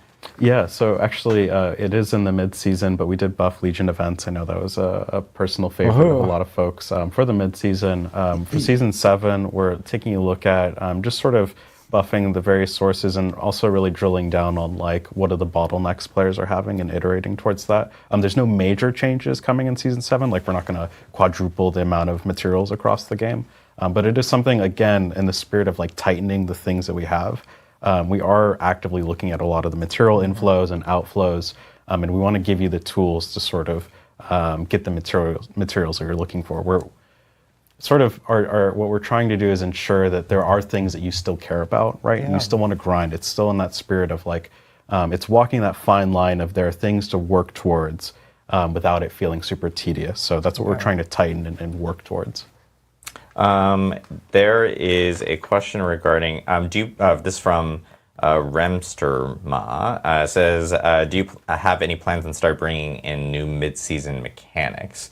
I think for that, more so, I would expect like larger mechanics, content changes, and stuff like that to happen around new seasons. As opposed to a mid-season update. I think we look at taking mid-season updates, making tweaks to balance items or anything that we're hearing feedback from, so that we can spend most of our concentration and focus on really putting in some of these newer type of content pieces around new seasons specifically. Yeah, I think that going forward is mid-season is a time to just like tweak and iterate and rework existing things, but we're really putting all of our bucks on like bigger upheavals, larger changes, lots of new stuff into the beginning of the season. So next week will be pretty exciting. We got a lot of new stuff coming in, but that's where we're kind of targeting that to make that kind of a big moment and exciting time to come back and play. There is a question from Casual Dragon regarding Undercity drops and asking, is there any plans to potentially fix those, make those better, specifically on that end? Yeah, so this sort of leads into, there are some ancestral drop rate changes that we want to talk about next week, but in general, what that'll mean is all the loot across the game will generally get better. So it is something that we're working on. I'm about to take this earpiece and throw it across the room because it just keeps popping out and it's driving me insane. That's a question from Pez Radar.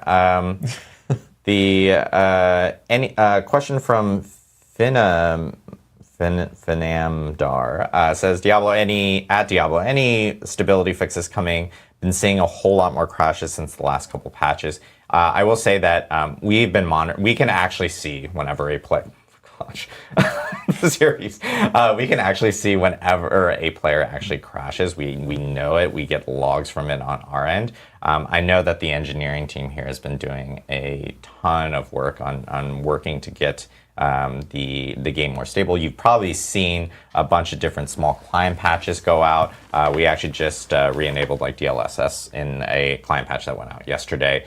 There are additional changes and more reviewing that's being done from our side to ensure that the game is running very stable. So expect to see more of that as we get through this season and of course into next season, because our goal is to make sure baseline everyone can jump in without any of these types of issues and everything. And shout out to our engineering team. I know they've been working long and hard on figuring all this stuff out. They've been that's like their top priority right now. They actually, behind the scenes, we even collaborate with them a lot on doing various things related to game performance under the hood, like making skills cleaner, making interactions cleaner. Like we're constantly doing stuff to make the game run smoother in the background pretty much every patch. Like we're fixing multiple things. So it's definitely something that we're always working on actively.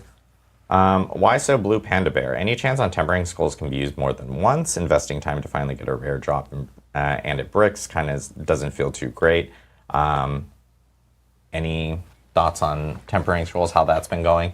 Yeah, I think it's definitely something we hear a lot of feedback on, and it's something that we're sort of taking an incremental approach, right? Like with the X1 or the expansion 1 changes, we made it so that a lot of the recipes are 3. We also added, of course, the scroll of tempering or restoration in expansion 1 to see how that sort of changes things. So we're just really taking a measured approach. If we see still there's a lot of feedback that it just still isn't hitting that mark, we're absolutely open to changing things, like potentially letting it be used more than once. And we're just sort of monitoring at this point. We are getting questions about the armory. Stay tuned. TM. Soon. TM. We'll have information on that. As you guys know, that has been in development. It's something that we've already confirmed about. We'll be talking more about it here soon, TM. Keep your eyes peeled. Is that the term? Keep your eyes peeled. I don't know. There's a saying that stay tuned. I don't know. Last question here that we have before we head off is. Hole's Transition says, will Dance and Knives get buffs and any changes to be more compatible with collecting loot, like opening doors, etc.? When you're spinning to win with your knives and stuff, is there any way or any plans of potentially having them seamlessly move around a dungeon or something like that from that end? Nothing on my radar right now, but that's a good note to take. It's a good note to take. It's a good note to take. Rogues want to spin to win. Yeah. And I am never playing stop, it. I know ever. you have to do all this setup and snapshot, and then you have to like open the door. So we do know that it's a thing. Yeah. So we'll see. Well, Stay tuned. Stay tuned. It's another thing to stay tuned. So again, thanks again everyone for jumping in, providing questions and everything from our end. We will have patch notes later this week, so stay tuned for that. The blogs for Mother's Blessing, the Recloak Horror, our Eternal Boost stuff, everything will be out on Thursday. So also check out for that blog. Mid-season update hits next week, so patch notes will be out before the mid-season update. And you guys will also hear about our stream date next week for the patch 2.1 PTR. So we'll be talking a whole bunch. That will be another beefy stream. This one I know is a little bit short. That one's going to be a little bit more beefy than this one. But look at this. 2 streams in 2 weeks. We're about to do it. So we will see you guys next week. Again, huge thanks to Colin, Adam, for joining us. Our wonderful mini Khazra over here. Super awesome, super cute. Love you, Aaron. So, but thank you guys. We'll see you guys next week for our patch 2.1 PTR stream. And yeah, check out the blogs and patch notes later this week. See you guys.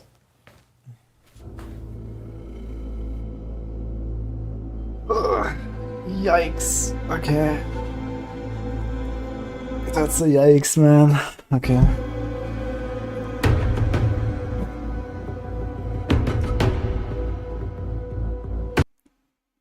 Boom, boom, boom. All right. Yeah, I just like to finish my notes here and stuff, so I can do a little recording, but I'm not happy with this patch, man. I'm like, I don't know, man, what they're doing. Sort of expected. I feel like, yeah, some of the buffs they're doing are like the right direction, but a lot of the stuff that they're buffing is not the right thing to buff, or, you know, like, it also kind of sends a message that I don't even understand what's the problem with some of these things that need buffing. You know, that's kind of like what I'm worried about here. Like, they don't even understand the problem, right? Like, at the end there was this question about Dance of Knives, and Conan understood it, but Adam Jackson did not seem like he was even aware that Dance of Knives has a snapshot problem that everyone wants to see fixed. You know, this is yikes, you know. So, oof. Oof, yeah.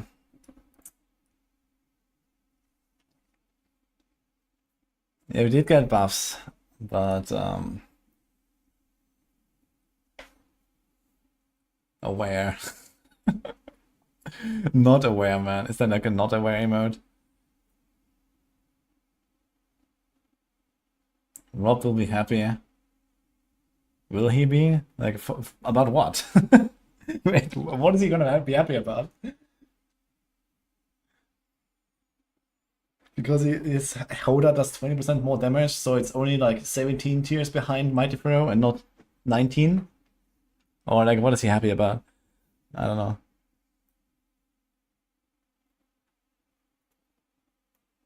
Ah, god damn it.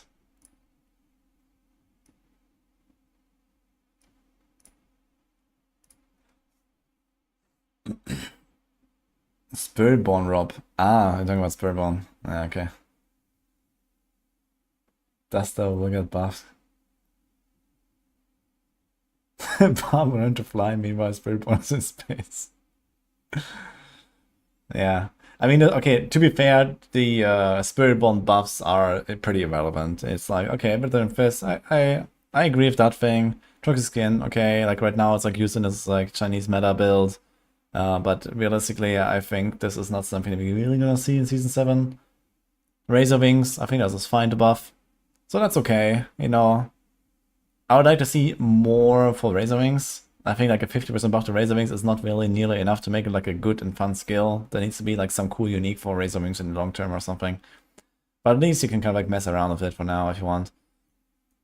But yeah. Razor Wings is fun built in Infernal Hordes. Yeah, for sure. And maybe it's actually like, especially like if they nerf stuff in Season 7, like I am not too surprised that they're bug fixing and nerfing in Season 7 at the same time. Because I think even after bug fixes, Spiritborn is likely the strongest with many builds.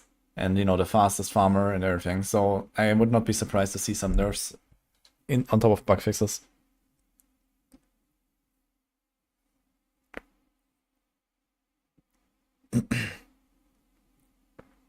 My takeaway from this is I need to use the Necrotempo exploit to get faster pit clears on the leaderboard. Yeah.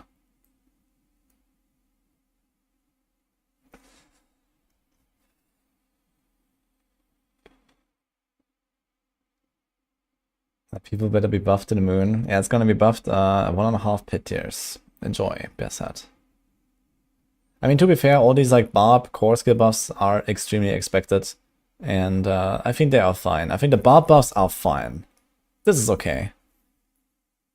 It kind of depends on, are they gonna bug fix all of this weird shenanigans that is going on with Mighty Throw? I think they have to in Season 7. And this will like bring a lot of the Barb stuff kind of closer together. They did buff Double Swing without buffing Twisters, which I like. It brings us closer to, you know, a potential Double Swing, you know, a real Double Swing build, for example, and these kind of things. So that's a good thing. But yeah. Oh yeah, they did talk about the booster thing, right? When is that coming, by the way? What about this booster thing? When is that? I have no idea what and when. This is something they're going to do next season, next week, right? That's where they talk about this, I think.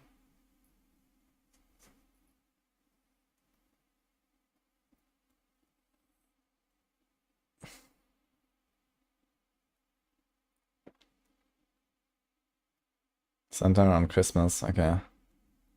Booster sound like it was mid-season. Misk. There will be a welcome back booster thing that gives you free level 50 char and altars unlocked on Eternal.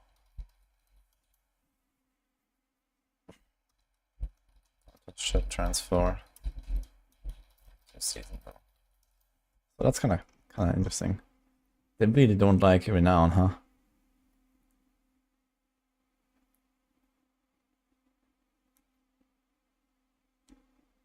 Welcome back, but no one will be back. Uh-oh. They should have made a blog post about mid-season and keep the big steam for next week. I mean, of course, you know, if they show their faces, you know, they open themselves to, like, you know, fire, right, from everyone.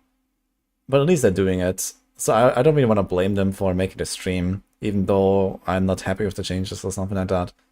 I think it's still good that they are going out there, despite knowing that they're gonna get a lot of shit for what they're saying. You know, that's fine. Oh yeah, 3 builds per class.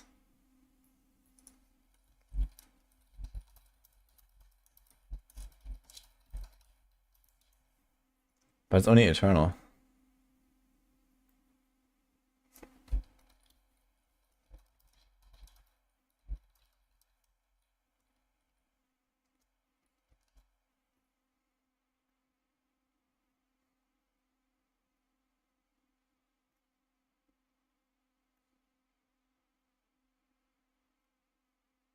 Even before the shrine buff works with Tyrion's might, it makes it the most powerful item in the game.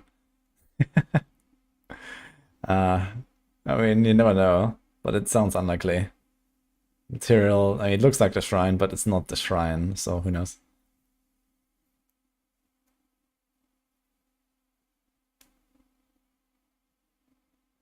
Bets on what builds they picked. Stormclaw Druid, rawr. Yeah, Rogue is certainly gonna have a grenade rogue or something. Oh man.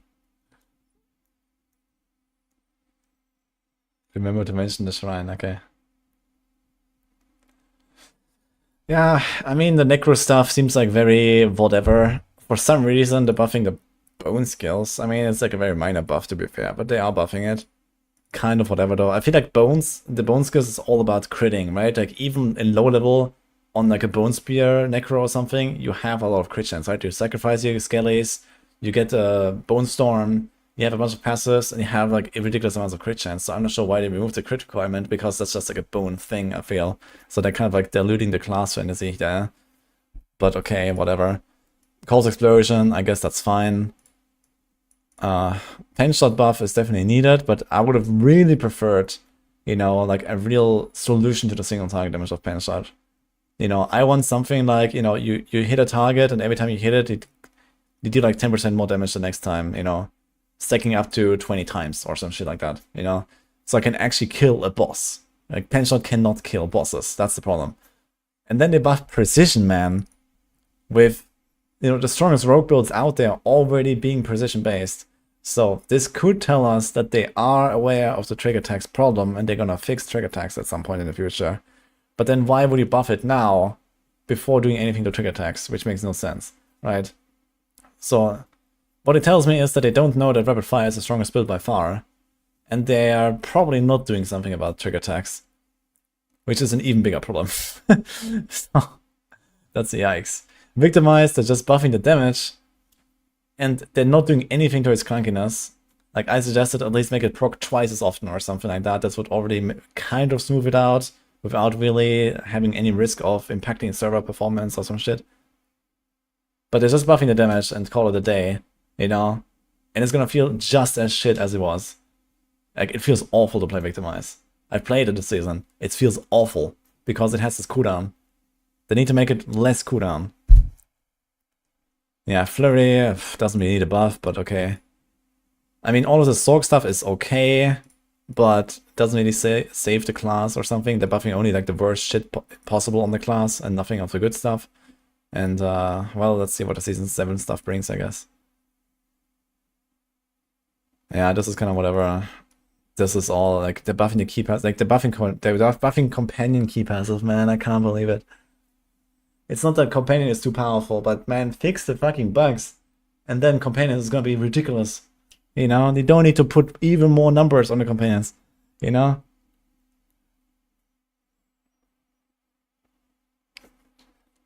Tornado stuff is good, I think, but it's like also like this other thing where it's like, okay, you have like, it's like Adam Jackson called it, it's kind of a utility aspect, right? And after like 1.5 years of power creep, actually you could consider Tornado aspect to be a utility aspect, right? These days, even though this is actually already a very powerful aspect. If you look at what Tornado does without the aspect, and then you add Storm Chaser to it, you like triple your damage, right? It's already a ridiculous power. And then he calls it a utility power. And now they're putting a 50% multi on it too. It's actually wild, you know. If you don't have the aspect, you just cannot play Tornado. That's basically what it is, right? Instead of doing anything with the skill itself, so you can play it, you know, until you get the aspect and then you get better, you just cannot play Tornado until you get the aspect. Like, that was already kind of how it worked, but now it's even more that, right? Because if Tornado is suddenly a good build, you know, across the board, they're gonna buff other stuff, right? And then, yeah.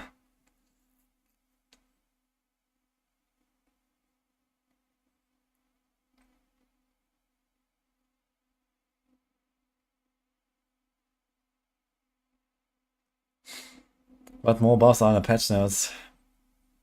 I mean, they even, you know, they singled out changes like Evulsion and, you know, small stuff across the board. So if that is already like in the presentation, I wouldn't really expect much more from the patch notes. Unless there's like some really big surprise that they for some reason didn't consider showing us. But yeah, I think everything else is probably just some small number tweaks. Like, you know, this passive is like 1% more. Or, you know, this unique has like 10% more on the affix, or this aspect has 10% more on the affix, or some shit like that. So, upheaval meta, yeah, in your dreams. Not that upheaval is particularly fun right now anyway, at least on the high end.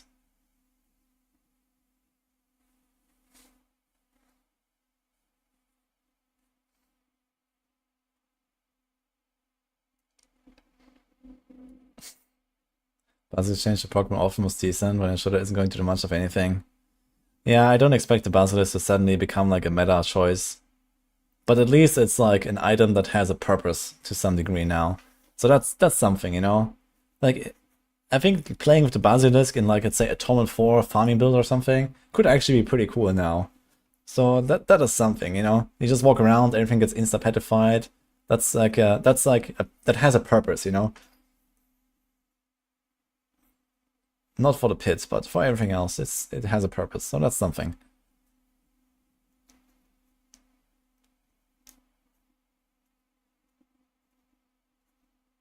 Isn't it very common that there are surprising changes in patch notes? Yeah, it is common that there are surprising things in patch notes, so. But overall, looking at the Campfire, I'm just not happy. Like, this is good. This is not good. Especially if they buff Bestial Rampage. They said all key passes on Druid got buffed. So if they buff Bestial Rampage, then F. Also, like, for example, if they buff stuff like, what is it, Urzine Strength? You know, right now, Pulverize actually runs that key passive, and you actually run the Insatiable Fury chest that buffs that key passive. So the chest is good because the numbers on the key passive are low, but if you buff the key passive, the chest becomes comparatively worse, and then, well, you just go Shroud, right? So you also make like these cool niche uniques that, you know, for some reason you don't run a Mythic because you have that chest, you know, but if you buff the key passive, then you will not run a chest anymore, because the benefit will now become smaller using the chest over another chest. So that's also that. So, yeah, Tornado. I mean, Tornado could definitely need a buff, but I don't like how they buffed it. This is fine. This is kind of weird, but if they're nerfing Overpower soon, then it's okay. This is really questionable. This is even more questionable. Yeah, this is all fine. This is whatever. Yeah, that's basically it. You can now do T4 easy without struggling anywhere with all these buffs. Cool. Yeah, they also have to do something about Shatter, I agree. I actually put some feedback about Shatter in the panel Discord, and then like everyone just seemed to agree. Like, fuck Shatter, man.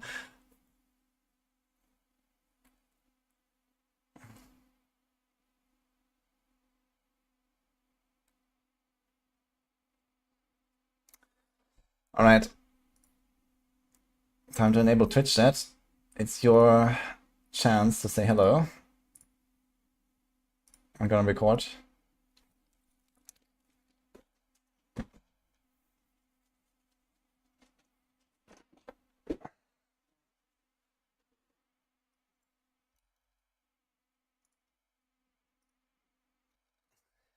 Hello YouTube, yes, exactly.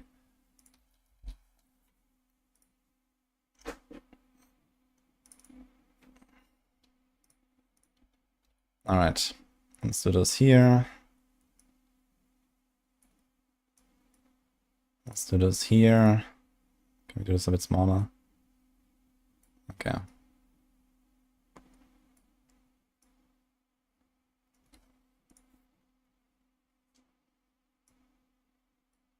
You guys have to tell me at the end if I missed something or so. Okay, what's the start timer?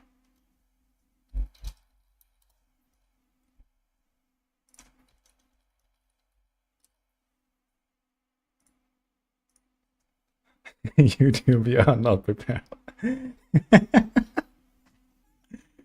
Alright.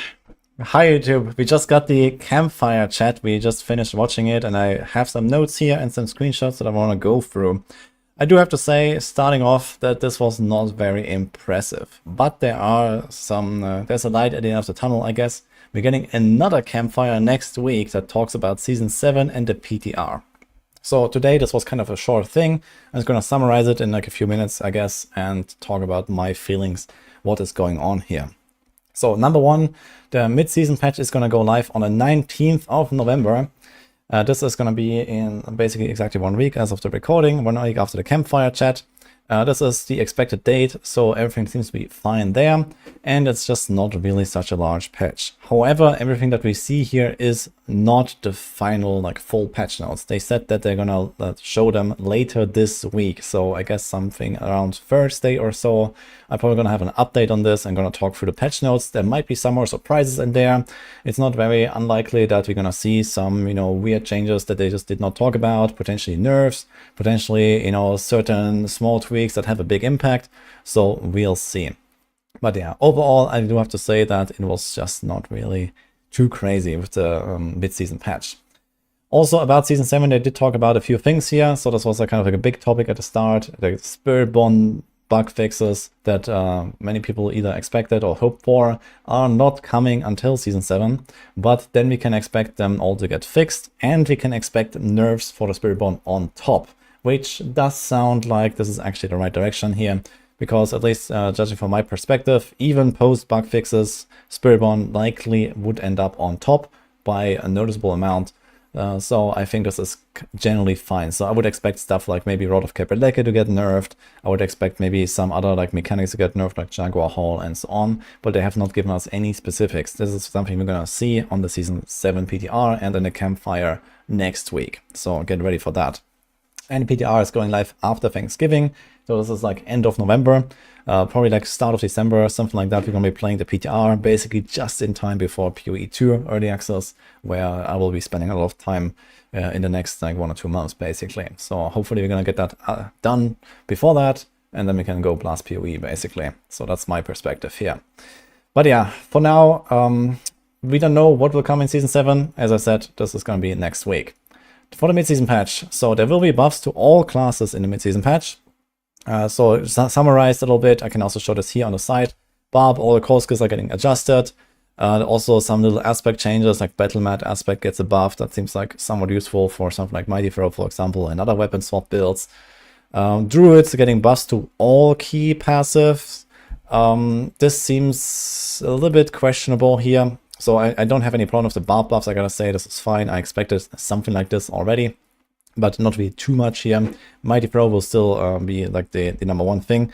But yeah, for the Druids, I do have a bit of an issue with this, because they're buffing all key passives supposedly.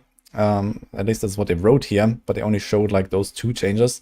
So I'm not 100% sure what will happen. But yeah, this means that most likely they're also buffing the already good key passes like Bestial Rampage, and we will still rely on, like, for example, a lot of shapeshifting. They're not really fixing anything fundamental here for example, making human form druids a bit more viable or something like that. This could be a thing in Season 7. I've given a lot of feedback about this stuff, for example, and hopefully we're going to see something there.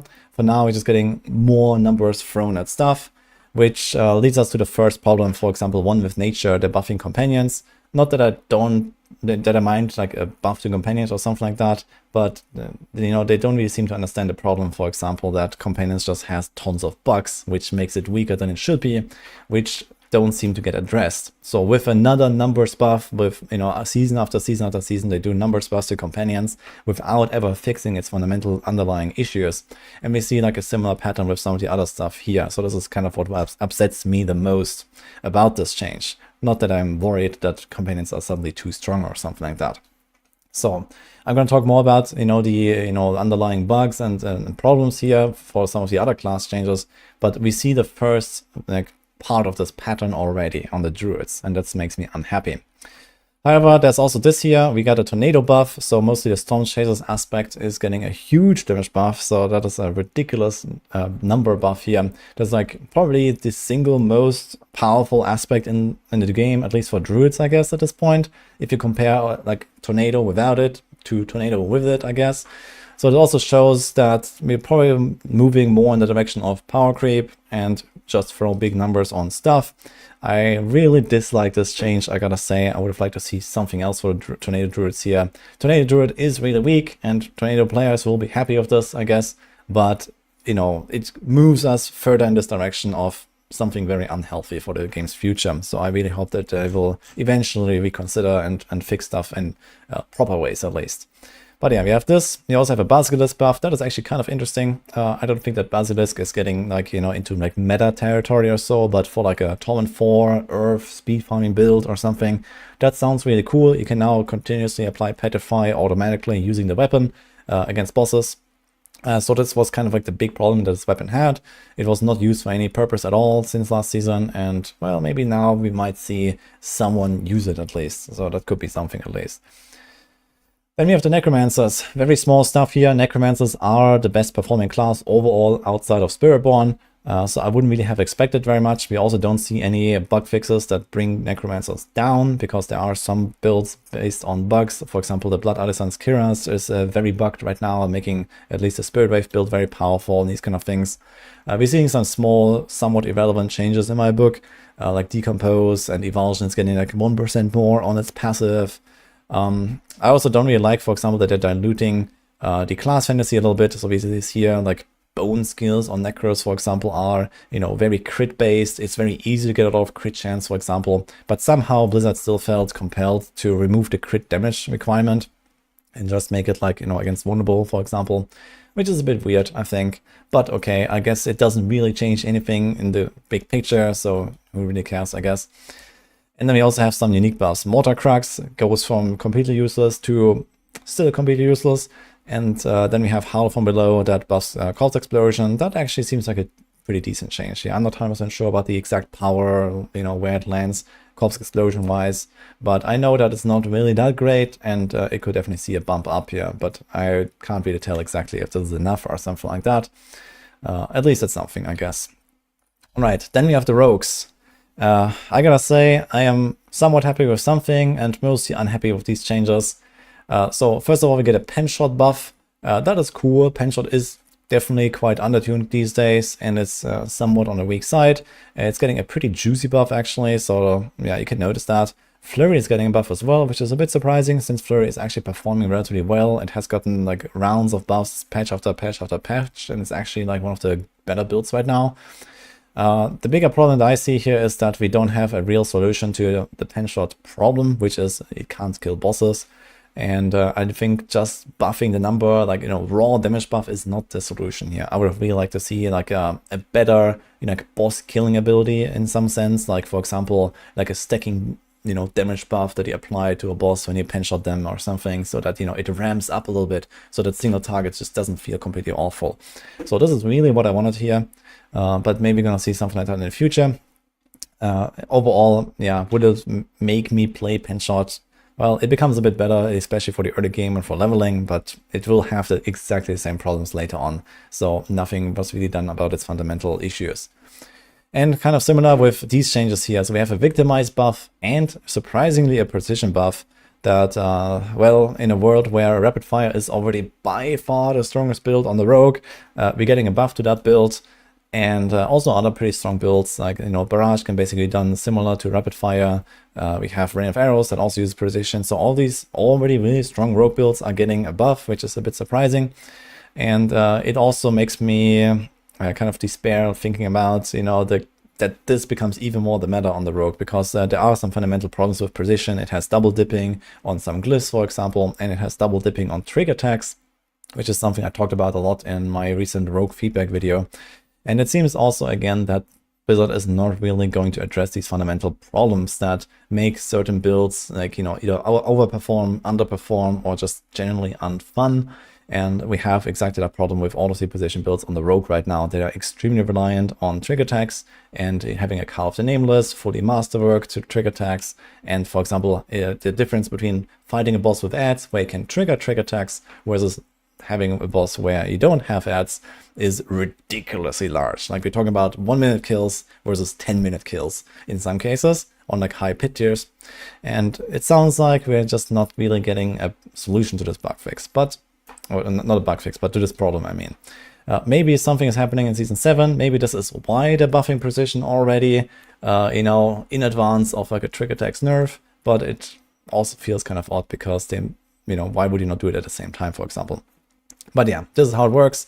Also, the Victimize change. Yeah, Victimize could definitely see a bump up. That is fine. But again, it doesn't change the fundamental problem of Victimize just being clunky and unfun. I've played it a bunch this season, and it feels so bad because it has an internal cooldown.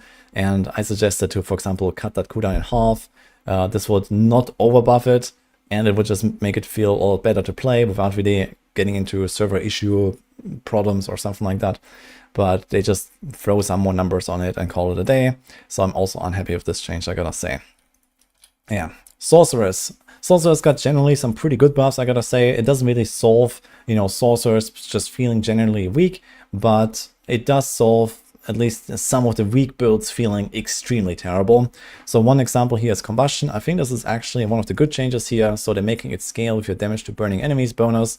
So you can now maybe go for that, you know, temper your stuff towards this, and you would actually have like a real scaling option for your burning builds. This was seriously a problem on the class. So Incinerate, just kind of, you know, really good leveling, and then it falls off really hard. Same problem with Fireball, really good for leveling, and it falls off, and like it's not even a build really later. So now you actually have a bit of like an option here, and let's see how this will play out. I didn't do any numbers on it, but it actually sounds like a pretty hefty buff in the late game for these kind of builds, and that's a good thing, I believe. We also have Avalanche, which is like an overall unused, like little used, I guess, key passive. So that's getting a buff. It has a higher proc rate. It gets an extra damage buff. They did say that this will now scale with your stats, and you can scale this key passive, but this is not what it says on the tooltip. So I'm not sure if they just said something wrong, or if there's actually something going on that is not shown on the tooltip. It just says that it says 25% against 25% extra against vulnerable. So maybe they actually mean that it is increased by vulnerable damage, similar to, let's say, Victimize on a rogue. I don't know, but maybe it helps some of those builds. There's also this buff here to Ice Shards aspect, and it talked about this is going to be like a huge benefit to Ice Shards. I gotta say, I hard disagree with that. I'm also very unhappy about this change. I really love Ice Shards. In fact, this is the first Sorcerer build I ever made, was Ice Shards back in Season 1. And I really loved it. But the problem is it has negative boss damage. And what they're doing is they're buffing the AoE damage and not the boss damage of this build. So enjoy, guys, your 12-minute boss kills. And we have aspect of Charged Flash that Charged Bolts is also just kind of bad. And it will remain pretty bad the way it sounds. So I don't think this is the solution here. Charge Bolts has exactly the same problem as Ice Shards. It has like no single target damage, and nothing is being done about this. So we have kind of the same picture here for a lot of these old class changes. They're just throwing more numbers on stuff without ever like fixing any of the problems, and I don't really like that. But yeah, this is what we got here. Same with Incinerate. Incinerate is getting another buff here. With like the aspect of overheating actually becoming useful. So maybe that is actually like a build to play now. I think Incinerate could be something, and we'll see. But yeah, overall, I gotta say I'm not too happy with most of these class changes. Besides the Barb core skill buffs, I think they were fine. And then some small stuff here, like, you know, this here and this and this. Yeah, everything else I'm kind of like unhappy with, I gotta say. Then we have the Spiritborn. So Spiritborn, as I mentioned, is not getting super nerfed until Season 7. For now, they are buffing Razor Wings and Withering Fist and Toxic Skin. So Razor Wings, yeah, it will go from whatever to slightly less whatever. I guess right now with all the bugs, it's actually kind of like a playable build, but I think it needs way more than that. It needs like a cool unique or something like that. But it is, you know, something of like a build you can make now, I guess. And then we have Withering Fist. Yeah, that is an okay buff. I agree with this. They're just making it, you know, a bit stronger. It spreads to more targets, whatever. And we have Toxic Skin that is getting a buff. Toxic Skin is actually in fashion these days. There is a Toxic Skin build that may probably doesn't survive Season 6 with the bug fixes coming in Season 7. But at least for now, I guess this build is going to get even stronger with like a buff to Toxic Skin. So we'll see on the Season 7 PTR if that remains a thing. But for now, at least, I guess some people might be happy with this. There's also some small changes here to some rune words. So the buffing, like Offering Generation, Moni, for example, casts a skill after moving. That is actually a nice change, I think. There's like some kind of like a Joker rune that you can just throw into like any build in case you don't have anything. That's kind of nice.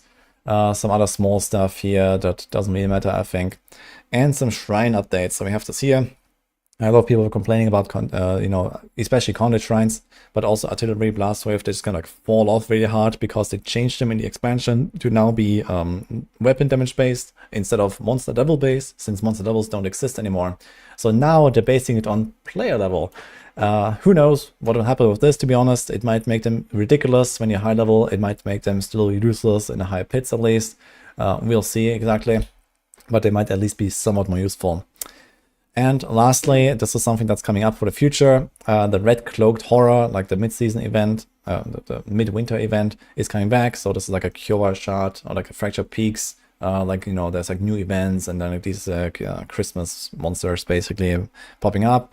PTR coming soon. Mother's Blessing is coming back, probably also with the Christmas event. And then there's this Welcome Back booster. So we have this down here. So they talked about this. I'm not 100% sure when this is unlocking. This might also be something like during Christmas or something, but there's going to be a Welcome Back booster that gives you a free level 50 geared character of a build that you choose on the Eternal and unlocks all of your altars.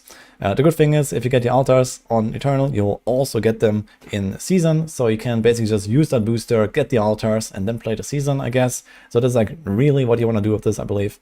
You get 2 boosts when you have Vessel of Hatred, so there's that as well. And, you know, for anyone who has not done the altars, for example, this could be like a huge boon, for example, to get them on Hardcore. This might be a good time to jump into Hardcore, for example. But yeah, this is like my summary here of this campfire. As I said, relatively bad impression, I do have to say. I'm not happy with like their approach of, you know, not bug fixing, of just throwing numbers on everything without ever, like, even if it's not bugged, they're not really trying to fix the fundamental issues, I feel, of a lot of the, you know, underperforming builds and, you know, clunky builds and all that kind of stuff. There's no word on, you know, some other bug fixes, you know, such as, let's say, Shatter on the Sorg, and, you know, all these kind of weird things that are happening right now. So we'll see if the patch notes bring more news to this, and, you know, maybe the Season 7 PTR, so I'm not really, like, all doom and gloom right now. But, yeah, if the Season 7 PTR is not looking good, then this is gonna be a kind of sad story. So yeah, that's it for my summary of the campfire. Did I miss anything, chat? Otherwise, I'm gonna wrap it up here. So hope you enjoyed the summary. I'm gonna link this in the description, my notes, and the campfire chat if you wanna watch the whole thing. It wasn't that long, it was like an hour or something like that. There was a bit of a Q&A as well that it talked about, but I think I covered pretty much all of the big important points here. So hope you enjoyed this, and see you guys next time.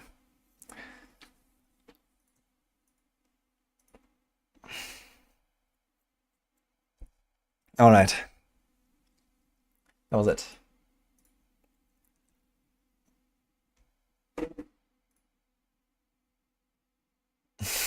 Thank you, guys.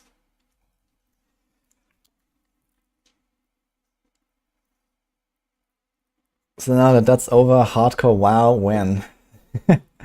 I may actually do that.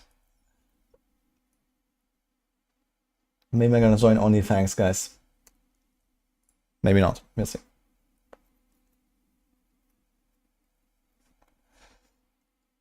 Well done. Thank you, Nini.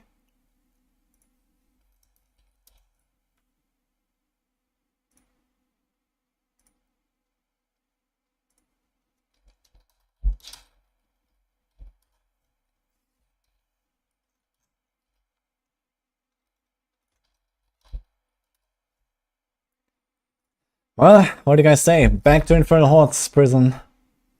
Let's go.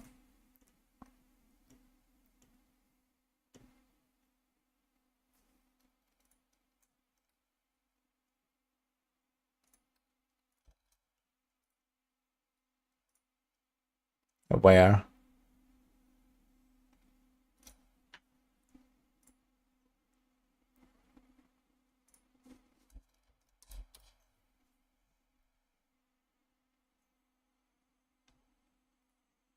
With the welcome back package, at least that's one less thing to do on hardcore tune for now. Yeah, I think that's actually really good. And they might even, like, you know, unlock not just the altars, but maybe even the map or something.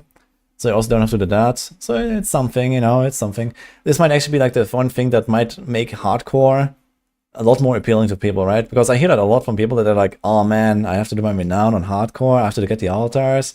And I can kind of understand that this like puts people off. And, you know, this might just be like the little nudge that helps. So who knows?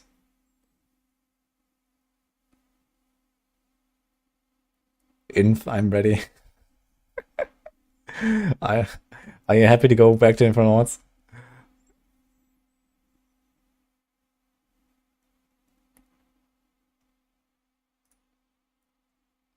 Okay.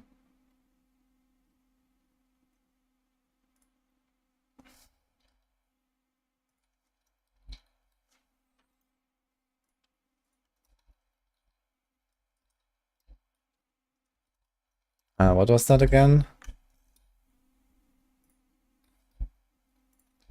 He invites me.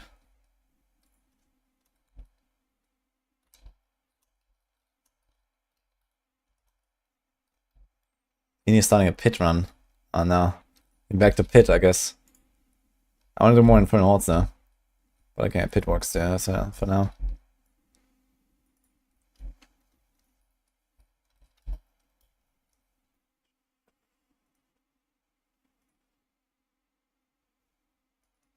I really like Infernal Horde, I just get tired of it after a while. Yeah, that's like the main problem it has. It's just like too repetitive. You know, I think Infernal Hordes is not like a fundamentally bad type of content or something. It's just fucking boring when you do it like 20 times in a row. So that's the problem, you know? I just want to do it less. Give me less Infernal Horde sigils. You know?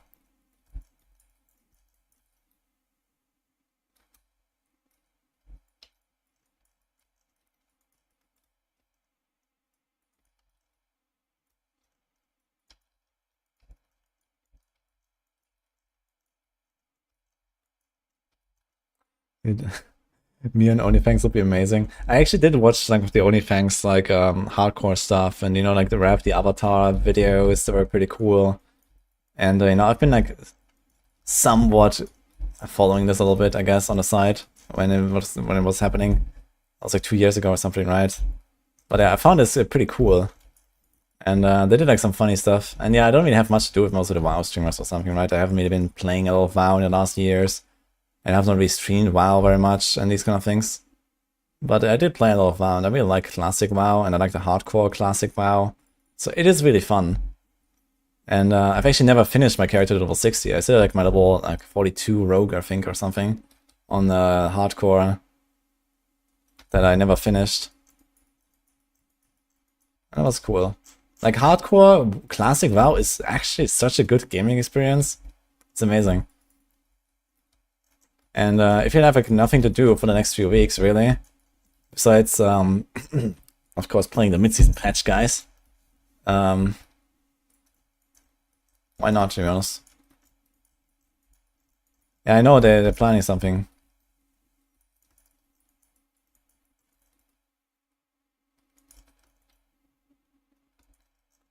Then yeah, we'll be back in Infernal Hordes again.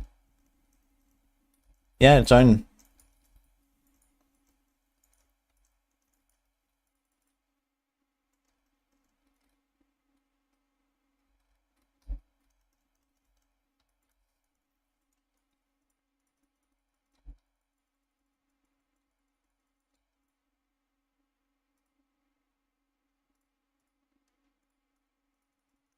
Anything interesting on the Campfire?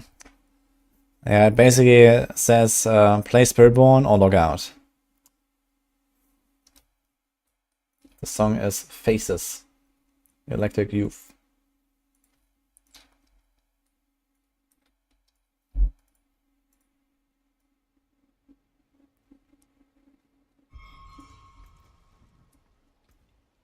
No news, yeah.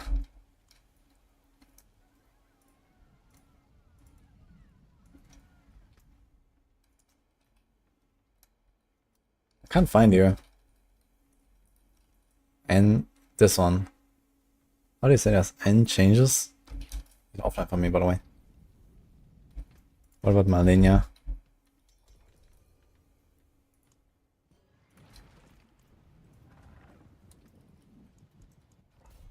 Okay, one spot is booked for Zaramos. I don't think I've played with Zaramos at all in Diablo 4 yet, so we're gonna have one spot for Zaramos. He used to be in my clan in Diablo 3, in Slayer Empathy. He's a big barb blaster.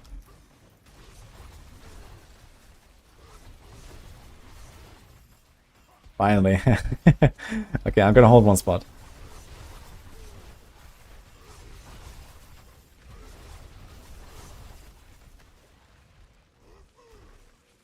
Zaramos of the Sid E clan. Hello boy.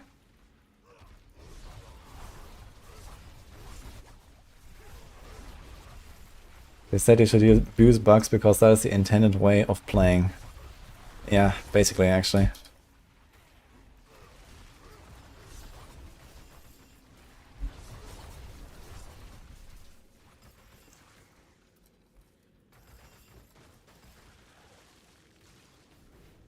Okay, maybe Exarmos needs like a few minutes or something. He's like finishing his food. How long do you need? Then we go Infernal Hordes. How about that? Until then, I'm gonna run Pit, yeah.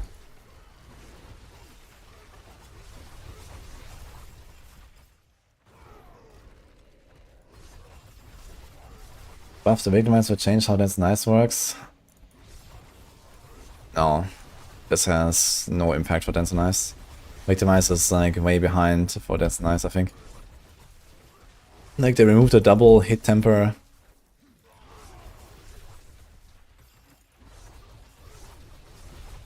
Like I played Barrage Victimize, which is like the best way of playing Victimize, and that will now kind of like scratch T100. Like pushing wise, that's okay, but the problem is like Barrage Victimize. Like the Victimize cooldown just makes it so unfun to play in any kind of farming content, and just makes it also kind of bad in farming. Because you have like this cooldown, and then sometimes it procs like somewhere on this one guy in the back, and then sometimes it procs another time on the guy in the back, and you just don't hit the guy that you're actually shooting at. It has this like really clunky behavior, man. Because it has a way too long cooldown.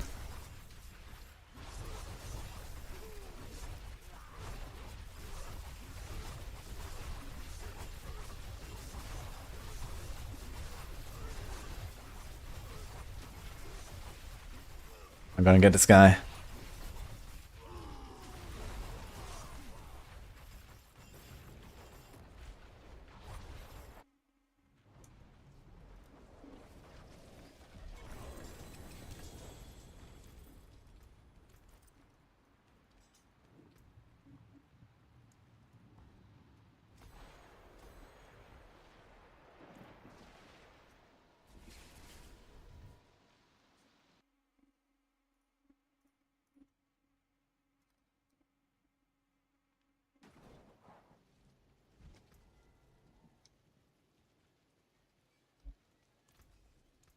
I'll keep my forge hot.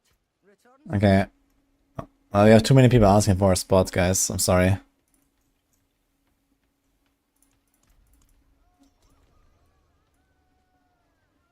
Hi, Ma. I am... I'm not sure how I am, actually. I was doing great until 1.5 hours ago. How about you? Ah, shit. I need to go back to... this. Anything else that changed? No, right, we're fine.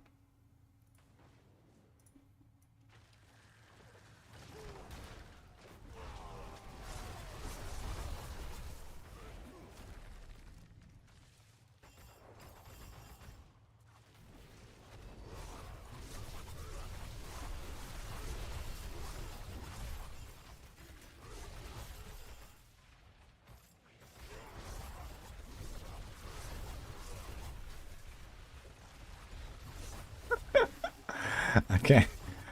Enjoy, Ma. Good luck.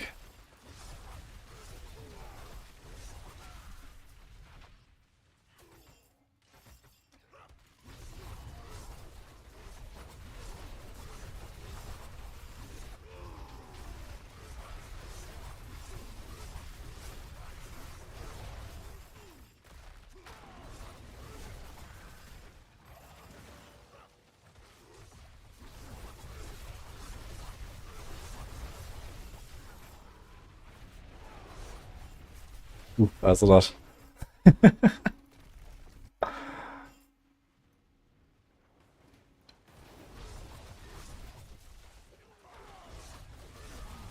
Yeah, I think the PTR stream could probably be like a big win. But I gotta say this, Campfire for the mid-season patch, man, blah. If like Season 7 is like a big turnaround, okay.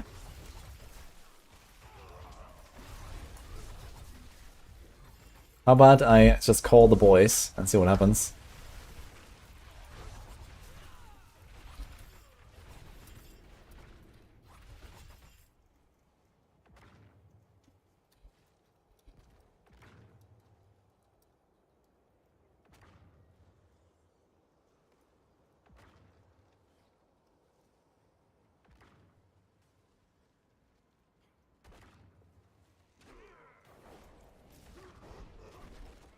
No con at all in mid-season. They're gonna bring back the winter event again that they had last year, which I guess is not a surprise.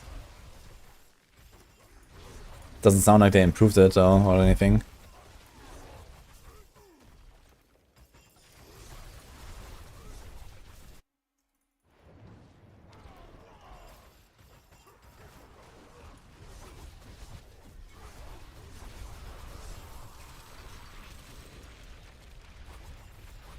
There's a lot of exquisite blood here.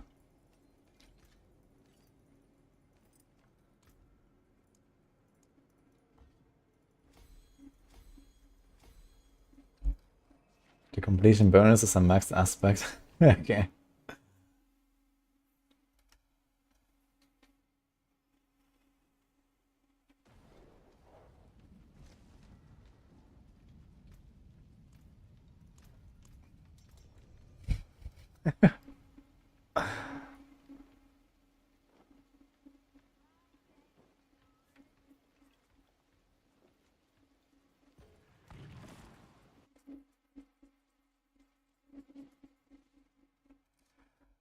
The company is legally obliged to fix it. Imagine we had, like, imagine game publishers had a legal obligation to fix their bugs, man. Holy.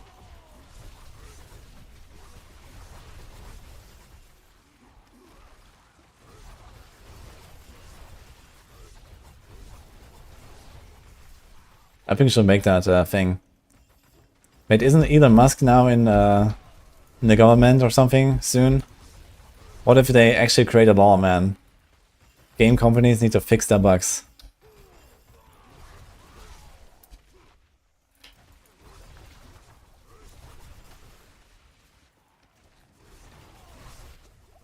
Are there any support builds a good play in D4?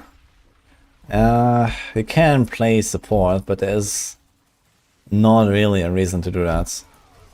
The problem is compared to Diablo 3, you always had the problem that you need to kill the boss in Diablo 4. And no support build actually buffs your damage by, you know, more... let's put it this way. No support build in Diablo 4 buffs other players' damage by enough to justify its presence, basically.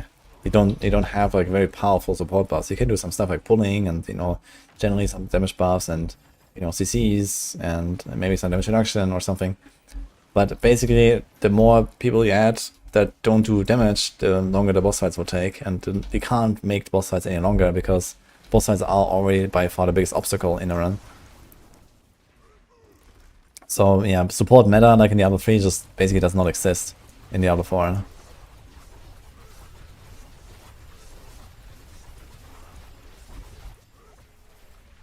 No game release.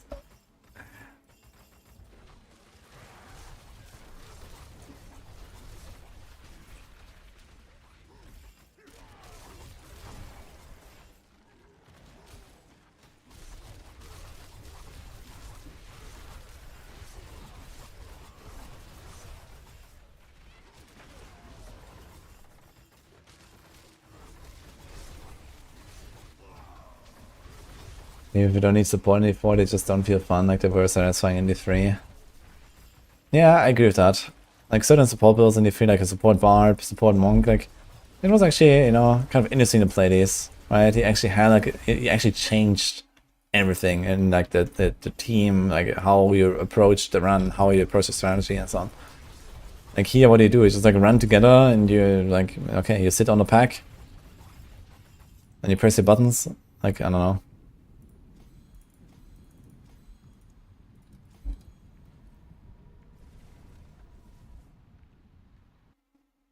We need more bugs, yes.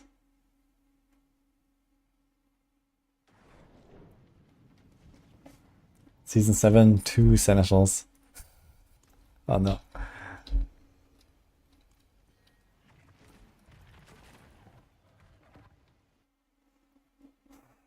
What is the thing they said about Eternal? There's gonna be a welcome back booster that gives you a level 50, all altars completed Eternal character.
How will D4 do set gear and how will D4 do group synergy?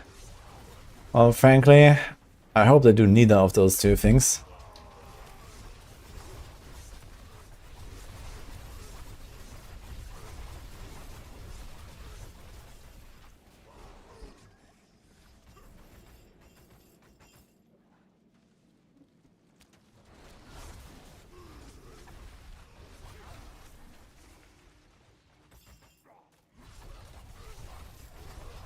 You really miss clever element conversion. Even like in PoE or something where like word I don't know, cold to fire or something, lighting to cold and stuff like that. Could be interesting.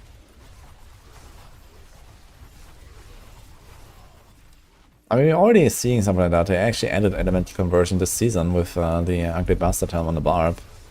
But it's like just not really like exciting, I guess. It's just like, okay, you now deal fire damage, but it, like, you know, it has no relevance, right? There's like no like fire specific effect or like a physical specific effect or something like that, right? You just deal fire damage, but everything else just works the same, right? It probably even converts your bleeds to fire and stuff like that. So they probably don't even count as burning or anything like that. It's just like, okay, you just do fire damage, but it doesn't have a purpose. Which is also kind of weird.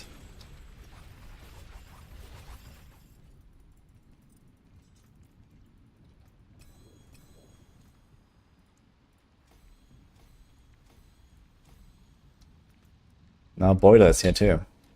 Oh shit, Boiler and Zarmos in the same party?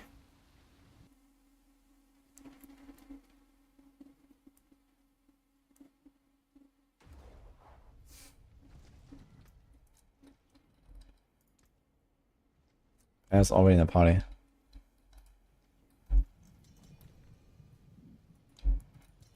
I forge more than horseshoes and nails. What do you need? Okay guys, we're gonna go with this party for now and we're gonna rotate later, I think.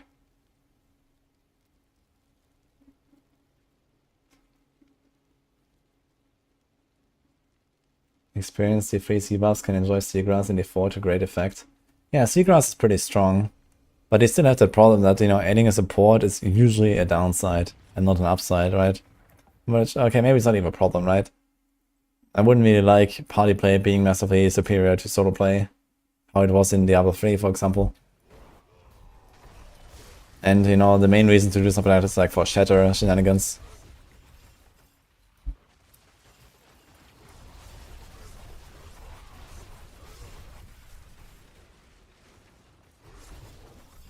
Yeah, exactly. There's like nothing specific to each element that has like an effect, you know, like in PoE, for example, lightning damage can shock and increase damage taken. Cold damage can chill and freeze, and, you know, burning fire ignites and stuff like that, right? And then you have like other ways to like get like alternate elements. But yeah, in like before, everything is like really bland. Nothing does anything. You know, fire, cold, shadow, like nothing does anything. It's just like flavor. So why would you convert it? There's no reason to. It does nothing. So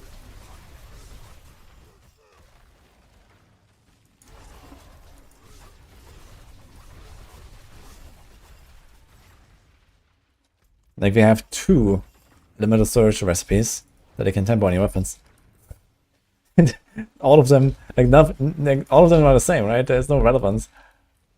Yeah, okay, like if you somehow end up with like an effect that gives you extra cold damage, then you want to go for the cold elemental surge or something like that. Or like in some cases, like on a rogue, you do like the poison thing, because if you do poison damage, you proc a chemical advantage. But yeah, these are like very niche effects, I feel.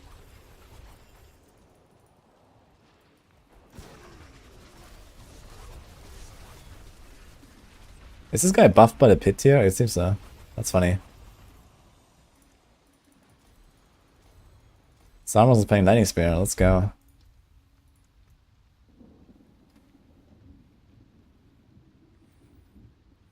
With Inner Calm. Wait, no conceded? I guess it's better for the push. Thanks so much for the tier 3 sub, ma.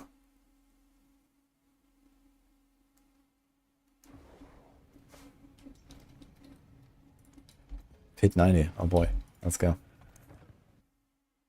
Call the boys for the party. Yeah, I tried, but Ava says he's not here and everyone else has not replied, so F, I guess.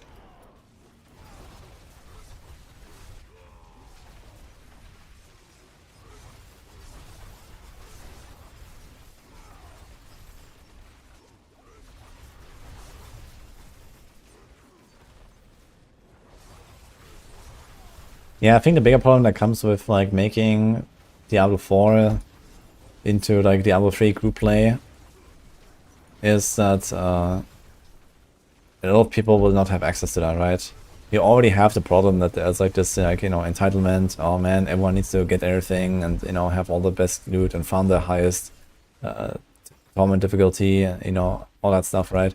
And this will just become even worse somehow if like you also make group play like so much stronger by adding synergies and adding real support builds in the party. Like, you know, this would all like everything would become 10 times worse then, right? Because suddenly the group players and the blasters that play together are like gonna be so far advanced compared to the others. Then how are you gonna solve that again, right? And it sounds like a shit show. So in Diablo 3, this was just like how the game worked. You always had the supports, you know, from day one basically.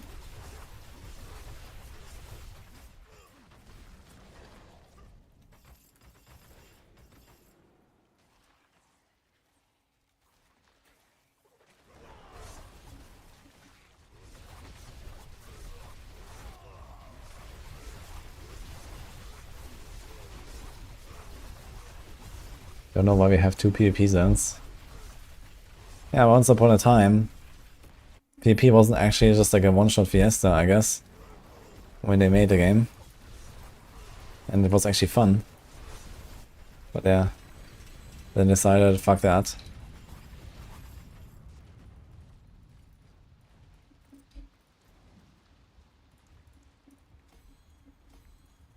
Or Maxroll PvP parties, yes. They saw it coming.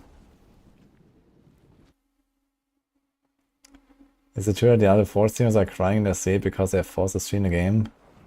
No, that's not true. Viewership on Diablo 4 overall is not good enough for that, I think. See some steel you need, use it well.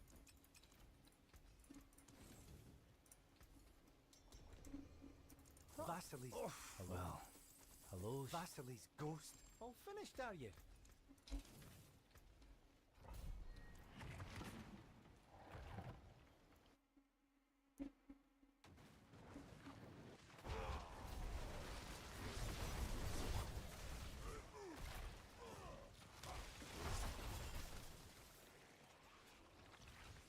Has the PvP zone actually become like a better or worse place to farm stuff compared to like in the old times? Now that we have Torment 4 difficulty and stuff. It's like really packed with elites. But you can't get anything there, right? You can just like kill elites and get like random stuff, but that's it, right? It's not really an efficient like farming place. There's no bonus XP like in the pit or in Dimensions. There's no Optosite. There's no like big amount of crafting mats or something. There's no obels. You just don't really get anything, I guess. It's not like you want to fight over the PvP zone and, you know, farm there and make sure that you're the only one farming there or something.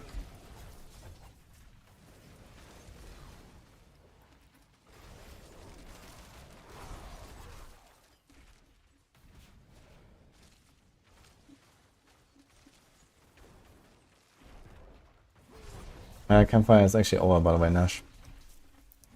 Guess I need to update my title.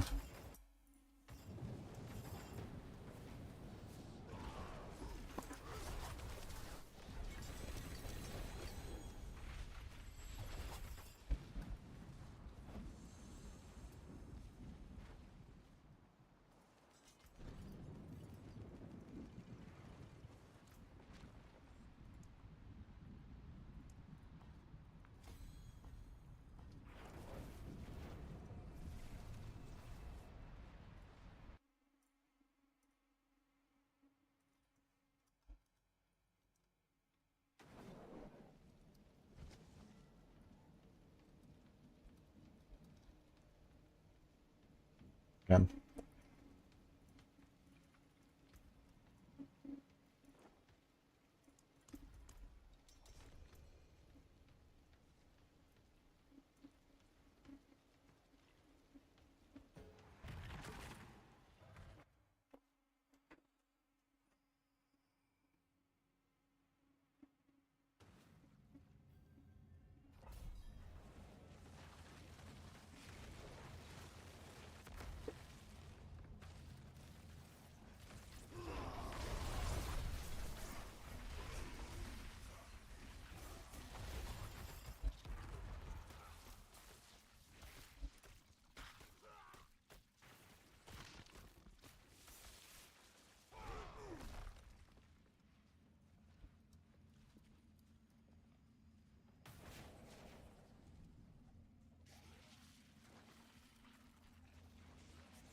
Yo. King Hard 10 subs, thanks man. Appreciate that, dude. I was at Paragon 300, but then Evil Blizzard decided to reset me.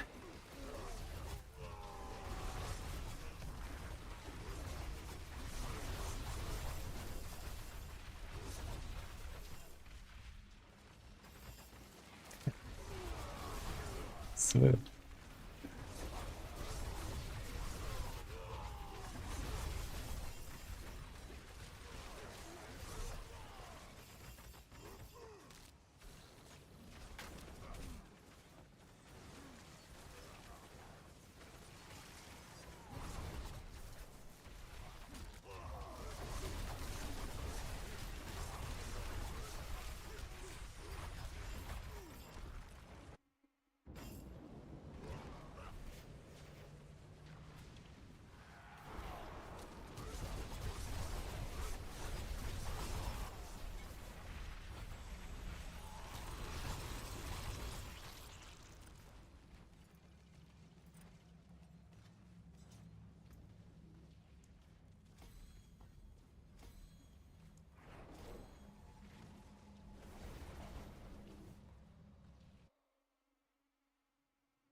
I'll keep my forge hot. Returns.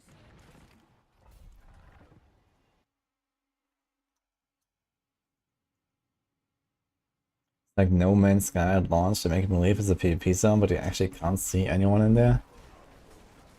Wait, what does that mean? I'm not sure what happened with No Man's Sky exactly.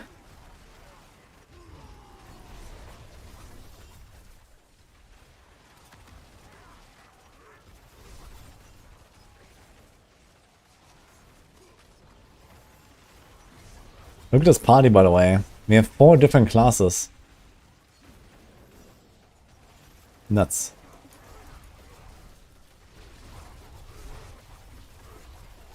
I'm doing this. No problem.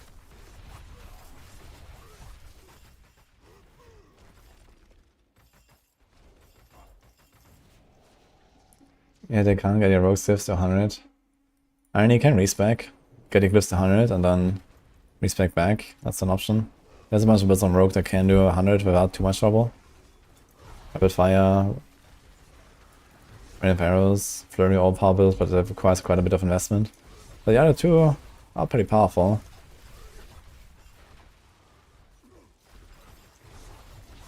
Without really like super crazy investment.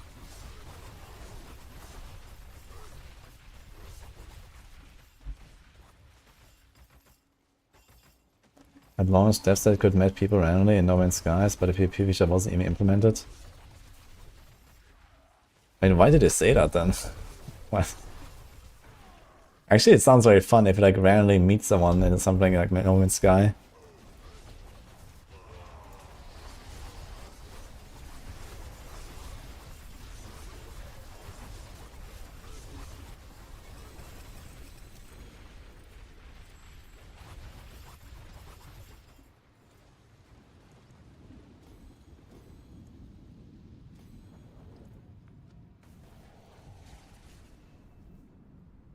In the party there are 4 different classes, aka 4 different Spiritborn builds. Nice.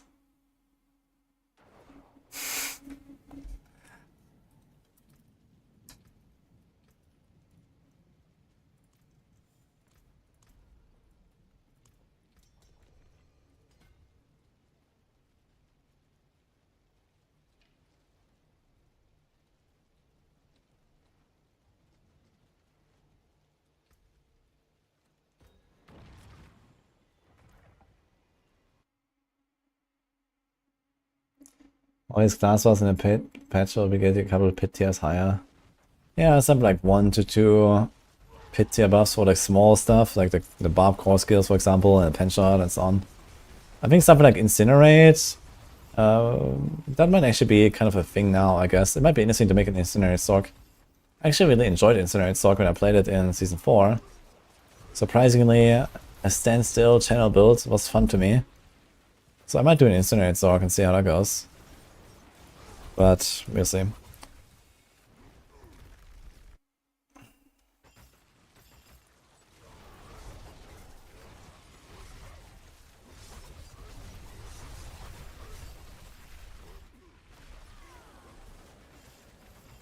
Zork boss any good? Yeah, the Incinerate stuff is pretty good.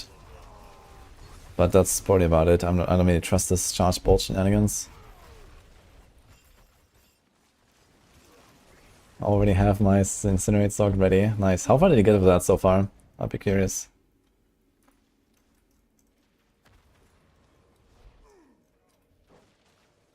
And the Incinerate buffs seem like pretty juicy. I don't really know exactly where it stands right now. It's just not really great, and it sounds like it's going to be a pretty significant buff.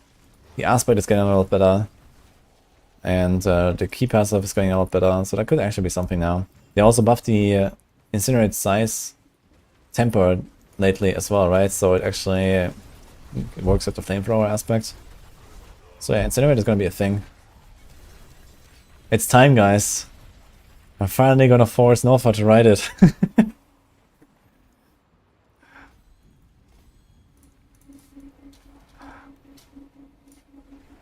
Fit A5 was doable. Okay. I wonder how much stronger it gets.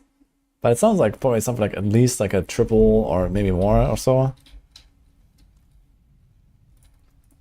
Better than starting from nothing.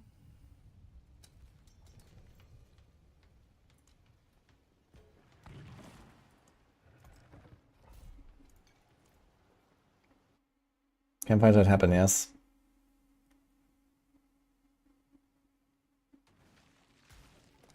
Uploading the summary soon, guys, on YouTube.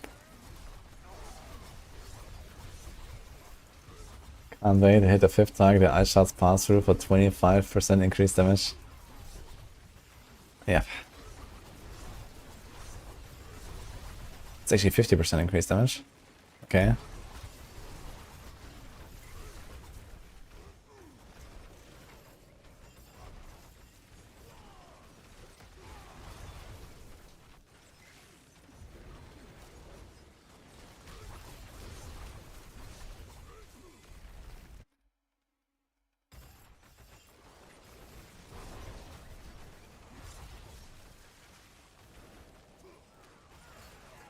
Redoing on Paragon board, nice. Let's go. It's just damage to burning enemies, right? That you have to stack. So I think there's even like a Paragon note on Burning Instinct that does that, probably. Can you buff that with a glyph, for example?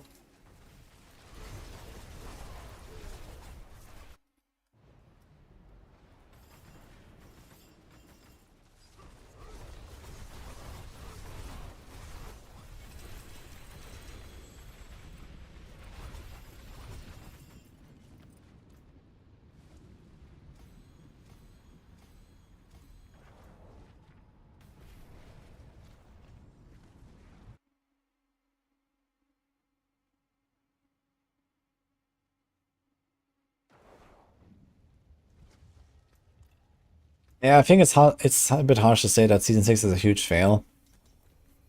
I generally still had a lot of fun with the season, but I think if like Spiritborn wasn't bugged as it is, you know, we would have been like much more accepting of like a small mid-season patch and all that stuff, right? It's just that everything's kind of fucked up right now because you had Spiritborn bugs and then like all the other stuff, right? Like the XP exploit, the duping, and you know all that bullshit like Opticide exploits that people were using. Like so much stuff happened this season, and if it wasn't for the bugs and the exploits, I think everything would have been kind of fine with like how Blizzard like projected, you know, the mid-season patch and whatever. And okay, some builds are a bit too weak, you know, you're gonna fix it at some point, and that's all fine, I think. But I feel like the mood is just generally shit right now, right? Because all this stuff happened. And so, you know, now I just have to deal with it.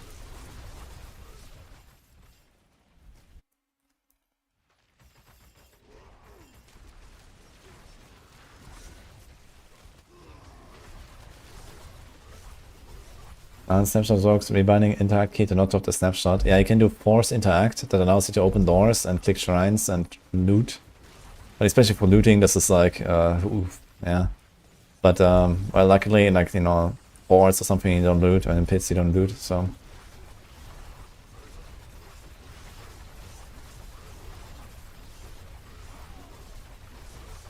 I do have to say that these patch notes next week, they have to look good, man. They have to look insane.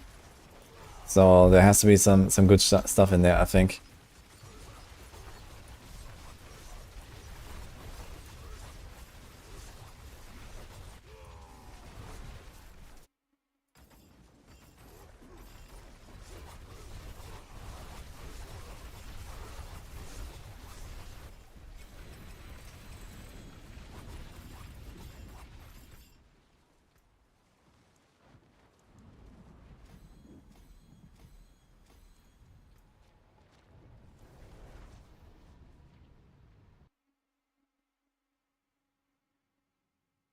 Then you see some really good buffs on Spiritborn. Yes.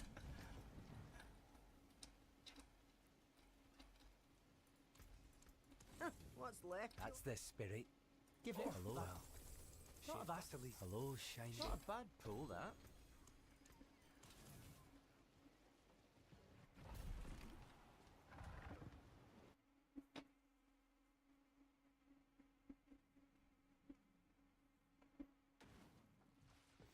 They did nothing to fix it early in the season when it wouldn't get backlash. Yeah. I'm not sure why they didn't, man. We discussed this a lot yesterday night as well. Like, if they had, like, you know, like, most of the bugs were found, like, you know, day 2, day 3, day 4 of the season or something. You know, we figured out, okay, Viscous Shields, and then we figured out, you know, like, the Jug or Hole double dipping, and then figured out the Self-Health Soothsayer. Like, if you had just addressed this, like, you know, in the first week, you know, there was a patch after 1 week, you know, the patch that enabled Shroud of False Death and all that stuff, right? If they had just fixed it in that patch, I think it would have been all fine, man. And the season wouldn't be ruined. And yeah, okay, some people get upset because, like, you know, a few of their items are now not as useful anymore as they were because they stacked a Giga Life or something, but it's not like their build is suddenly gonna fall apart or something like that, right? So, you know, you have to get like a new helm and a new chest or whatever, and that's it. So it's not like, oh yeah, people invested so much time into their build, you know, during the first week of the season. Where you could even already say, hey guys, by the way, we realize this is a bug, we're gonna fix this next week. So, you know, don't go ham on this. You could actually say that, right? So, what's the problem? I mean, I don't know, man.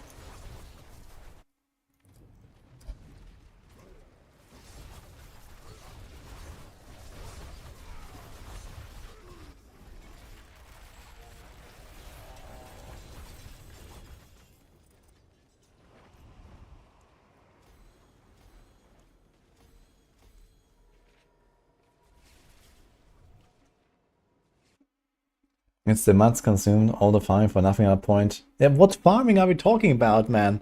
Like, this stuff, you know, the bugs are found on day 3. Like, even the Giga Blasters, you know.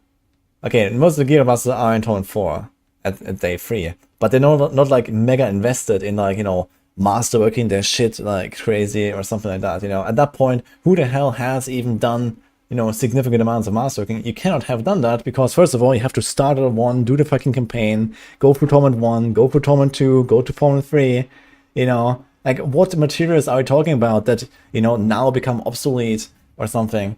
Like, that is bullshit, you know. Like, 80% of your gear is still the same gear that is functional for your build, even post-bug fix, you know. It's just bullshit. Yeah, okay, they have to establish 1 or 2 items and get a new one or something after a hotfix because you, like, you know, went with a legendary helm instead of a Harmony of Ibewaka. But, I mean, come on. You know?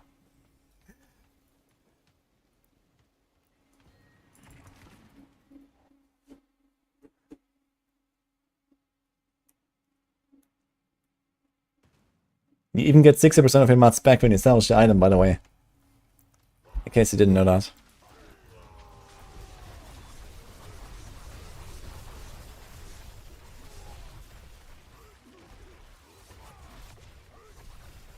Yeah, we're talking about the Spiritborn bug builds. I mean, the Spiritborn bug builds were actually evolving throughout the first week. You know, people were actually like moaning, "Oh man, I have to change my build again." And then the next day, "Oh man, now the meta changed again. I have to," you know, this, you know, not fixing the bugs caused people to redo their gear a lot more than actually fixing it. You know, if you just say on day 3, "Hey guys, this shit is bugged. Next week, expect a fix." You know, people would have been, you know, less forced to remaster work the gear, you know, because like this every day I was like, "Oh man, we found a new bug. Now we have to change the gear again." You know, I remember that 1 month ago, man. Every day I was like, "Oh, I have to farm more stuff, man. Now I need a normal helm. Now I need to stack life. You know, now I have to go overpower and all that stuff." Like, you know, every day there was something new. Oh, now we play Fell Soothsayer.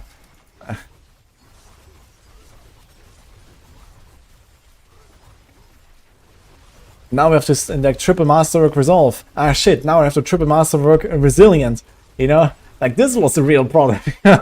It's not, you know, oh yeah, you know, if Blizzard just says, "Hey guys, this is bugged, we're gonna fix it in 5 days," you know, so be it, you know? Everything would have been fine.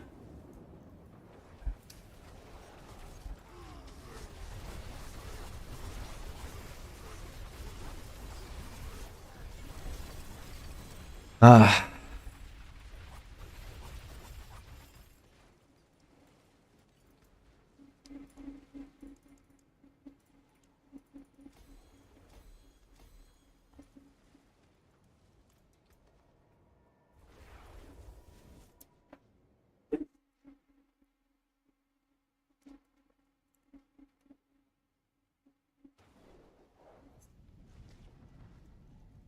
Them Legion buffs though, from 5 raw high to 15. Let's go.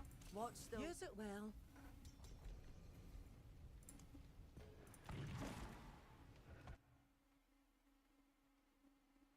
The mega cool animation of the pit boss?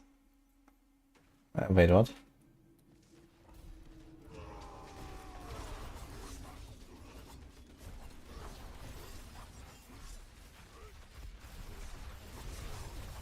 This will be an annual thing now, next is Paladin. Oh my god.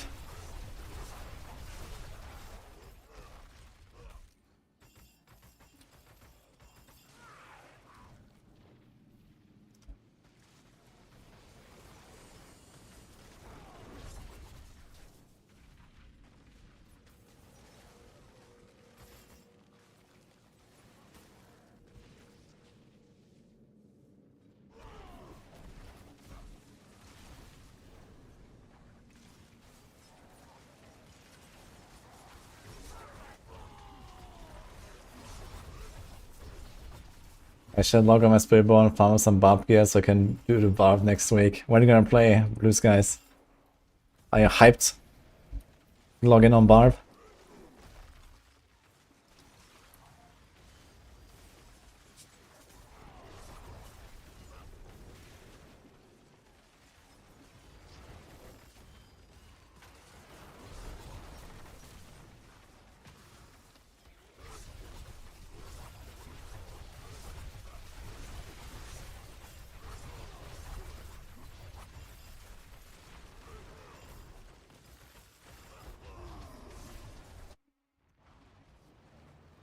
A proper sword and board class would be cool.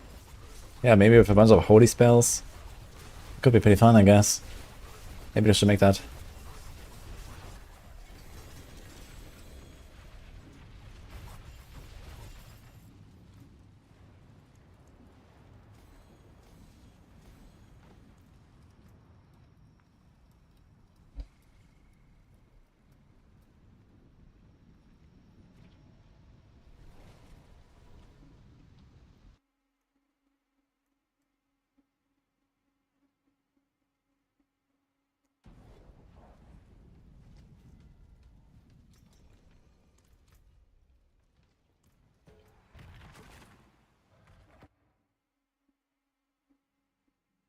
Good luck, friend. I have no idea where Rend lands on. Rend is always like that thing where I'm like, yeah, I kind of like the idea of this build, but it always just seems bad. I don't know. I never see anyone play Rend. I mean, I look at like, you know, the skills and the synergies and the numbers, I always feel like this is just not gonna do damage. Like dots this season especially are kind of down bad, right? Like Andario's rogue is dead. All the poison stuff on rogue is just not really a thing. Like all the fire burning stuff on Sork is not a thing. All of the shadow dot stuff on Necro is not a thing. So how the hell is Rend suddenly gonna be a thing, right? Like, I guess it's not. So, all the dots are just shit right now.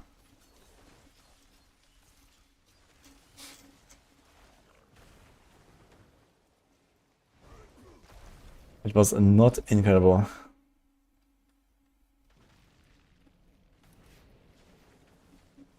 "70 more days of Duriel hell." Oh no.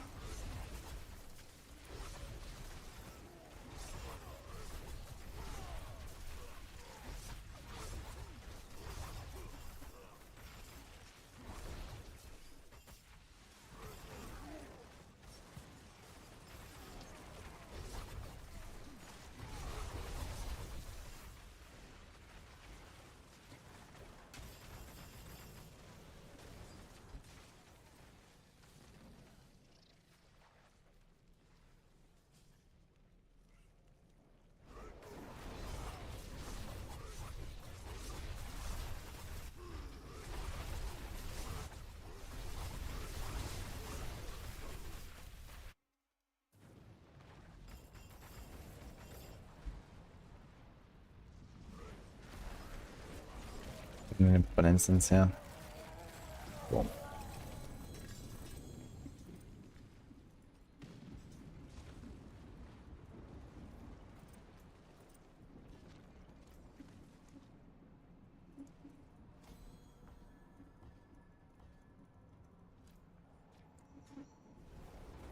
Golden chest in the top 5 for all high doors and every dungeons. Events taking way too long. Shiny events taking way too long. Shields are bland and not exciting.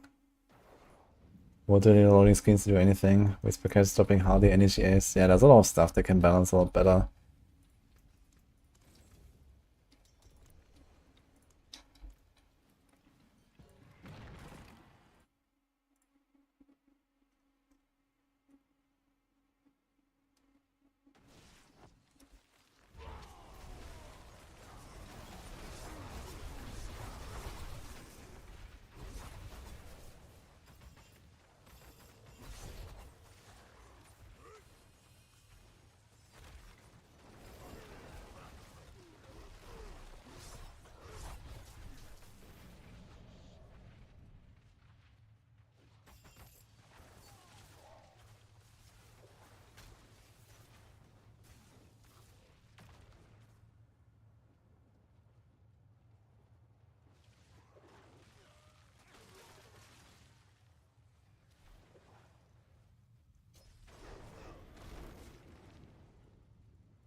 Found 80% of all my mythics outside of Uber bosses. So it sounds like you found 4 mythics outside of Uber bosses and 1 from bosses. What the hell are you doing? What kind of witchcraft is this?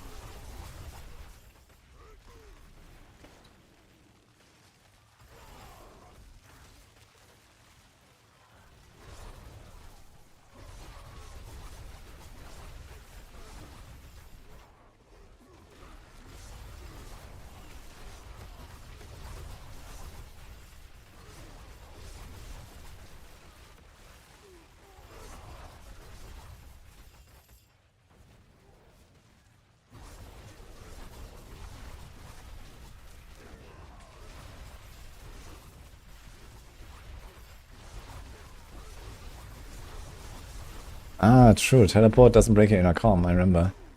That's actually pretty good then, if you never move.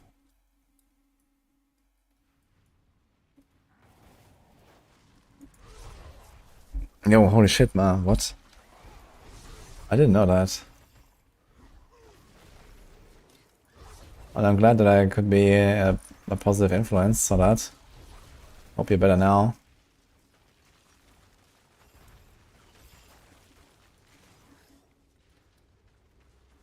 Are you good now? Better, let's say.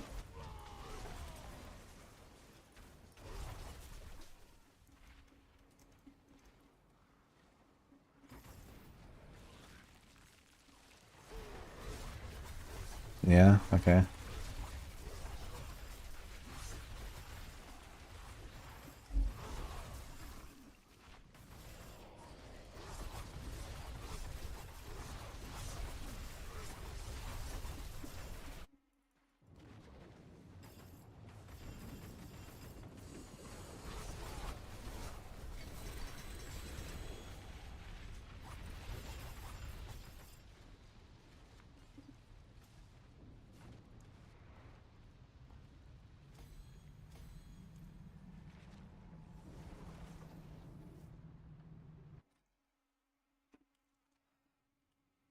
Well, as long as you keep your head up, man, and you're back on your feet, hope you're gonna be fine, man.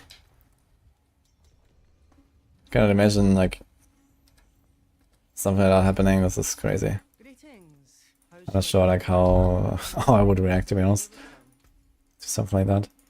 Hello, shame that. Not a Vasili's ghost. I had that in my bag.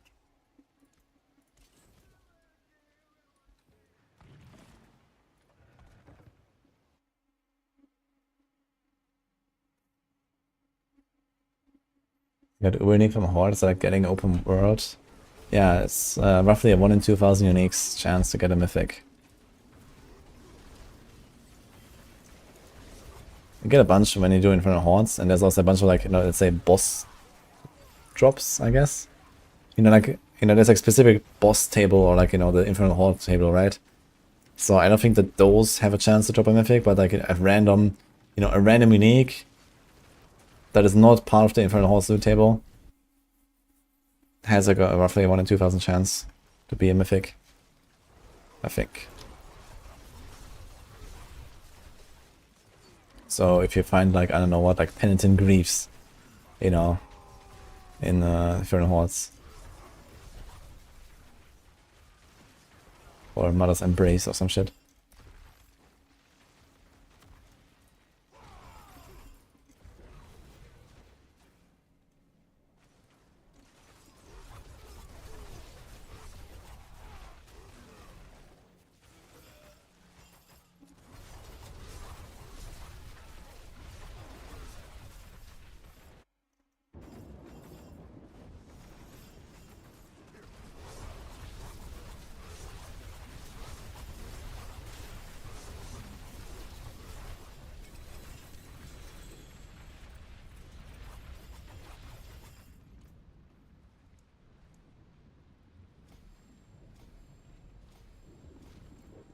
Got started on Infernal Horde, nice.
I forge more than horseshoes and nails.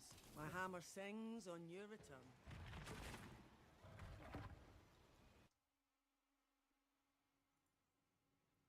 Fog of War for the base game absolutely blows. Well, luckily for you, there's gonna be a fix to that soon. Okay, they said you're gonna get the altars, right, with the booster thing. But maybe you got the exploration too, I could imagine.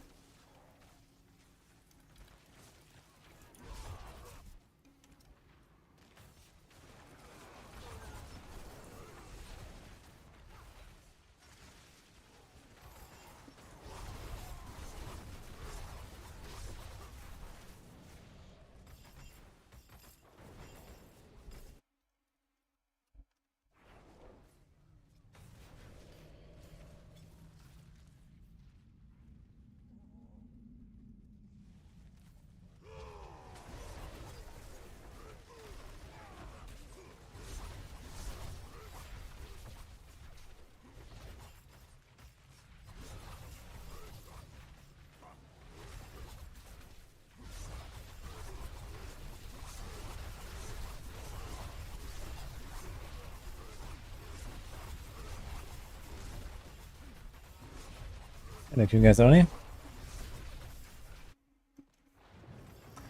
Not doing the greatest right now.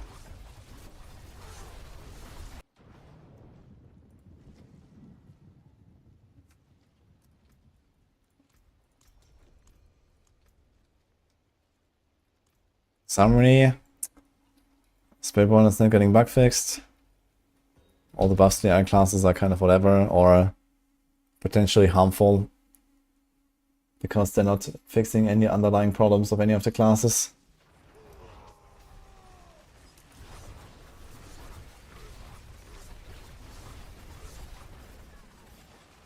But we're gonna get Season 7 PTR sooner than expected, which is a good thing, I guess. Because I guess Blizzard also realizes that, well, most of us are gonna be playing some PoE soon, so they're probably gonna do the PTR before PoE, which is a good thing, I guess.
What's left, you ask? That's the spirit. Shame that. Vasily. Hello, shining pupa. Vasily's go. Well, too bad, friend.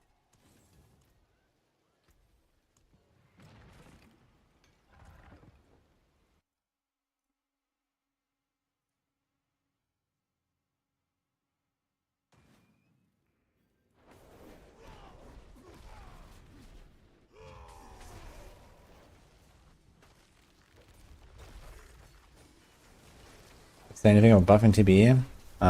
No, actually. I don't think that TB is getting a buff, so we're gonna play some TB this season, this week actually, I guess. I was waiting for like news about TB and see if they buff it in mid-season or not. But it seems like they won't, so in that case I'm gonna do TB sometime this week, I guess. I wanted to try the Poison TB build and see if I can do a T100. Did Whirlwind get improved? Actually, no, right? They buffed everything but Whirlwind, I think. Not that it would help to buff Whirlwind, you know, Whirlwind is just like completely reliant on Twisters and Earthquakes anyway. They haven't changed those.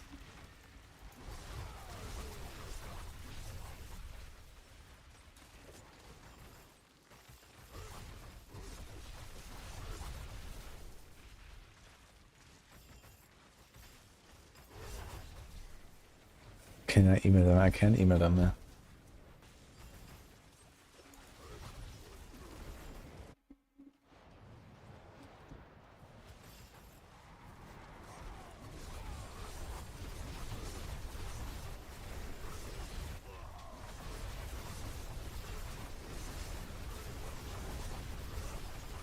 What is going on?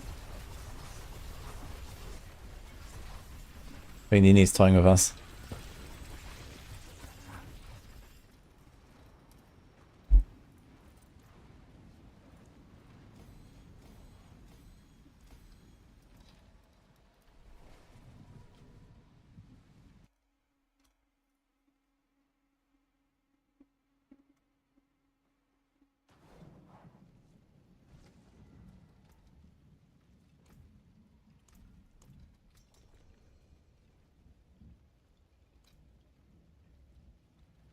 Overall thoughts on patch stats. I didn't have patch stats.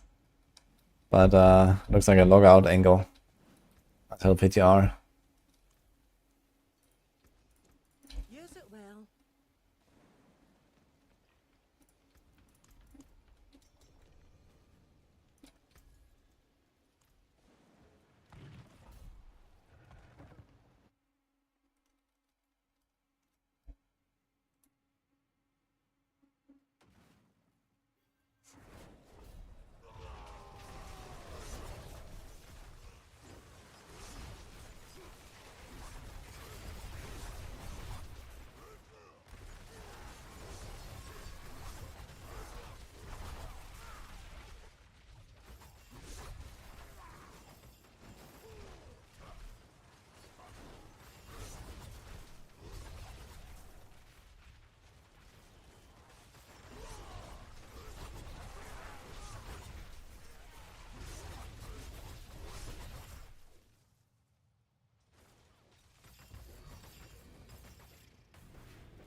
Get him!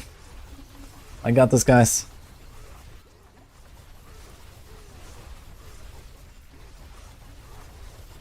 We have green gens and weapons. It barely matters, but in my case I mostly farm T4 with this. Where I often don't overpower and just throw weapons and kill shit. For pushing I will go for reds.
keep my forge hot.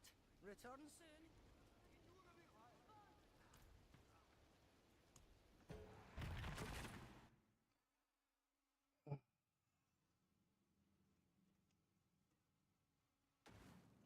Yeah. Good night, okay. Sorry, I was distracted. I had to type something. I had to type out my anger.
Greetings.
Triple amulet.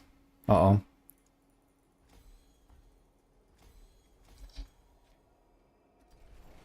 Yikes.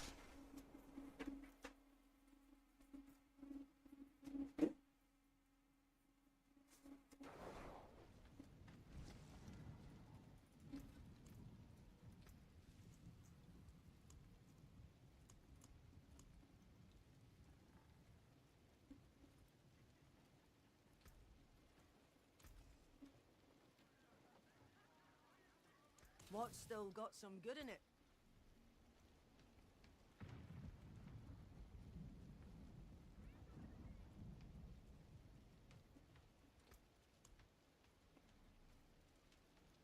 Right, apparently done, guys. Typical 3J amulet was nice. Greetings. Hello. Hello. Well. Oh, too bad. All finished, are you?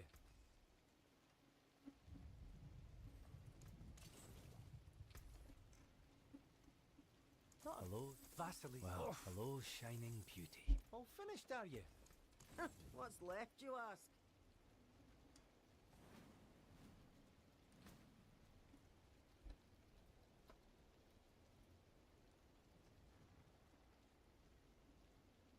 That's the highest pit and so nice can push.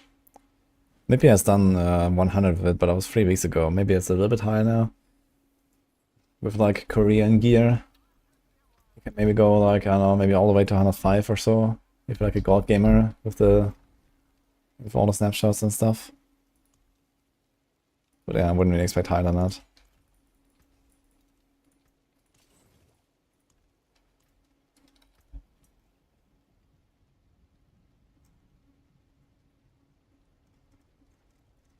Hello.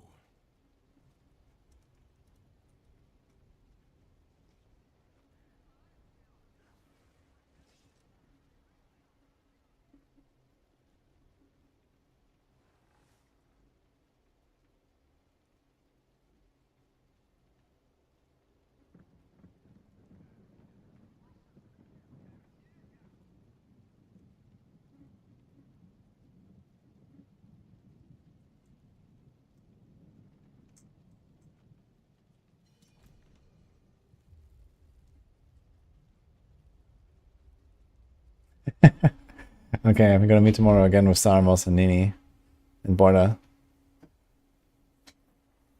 Hello. Thank you for the carry. Just chasing the sorcerer Yeah, or the dark. Tomorrow, same time, same place? Yeah. Hmm. Hot day. Okay. And now? Okay. Guys, it's a log out angle.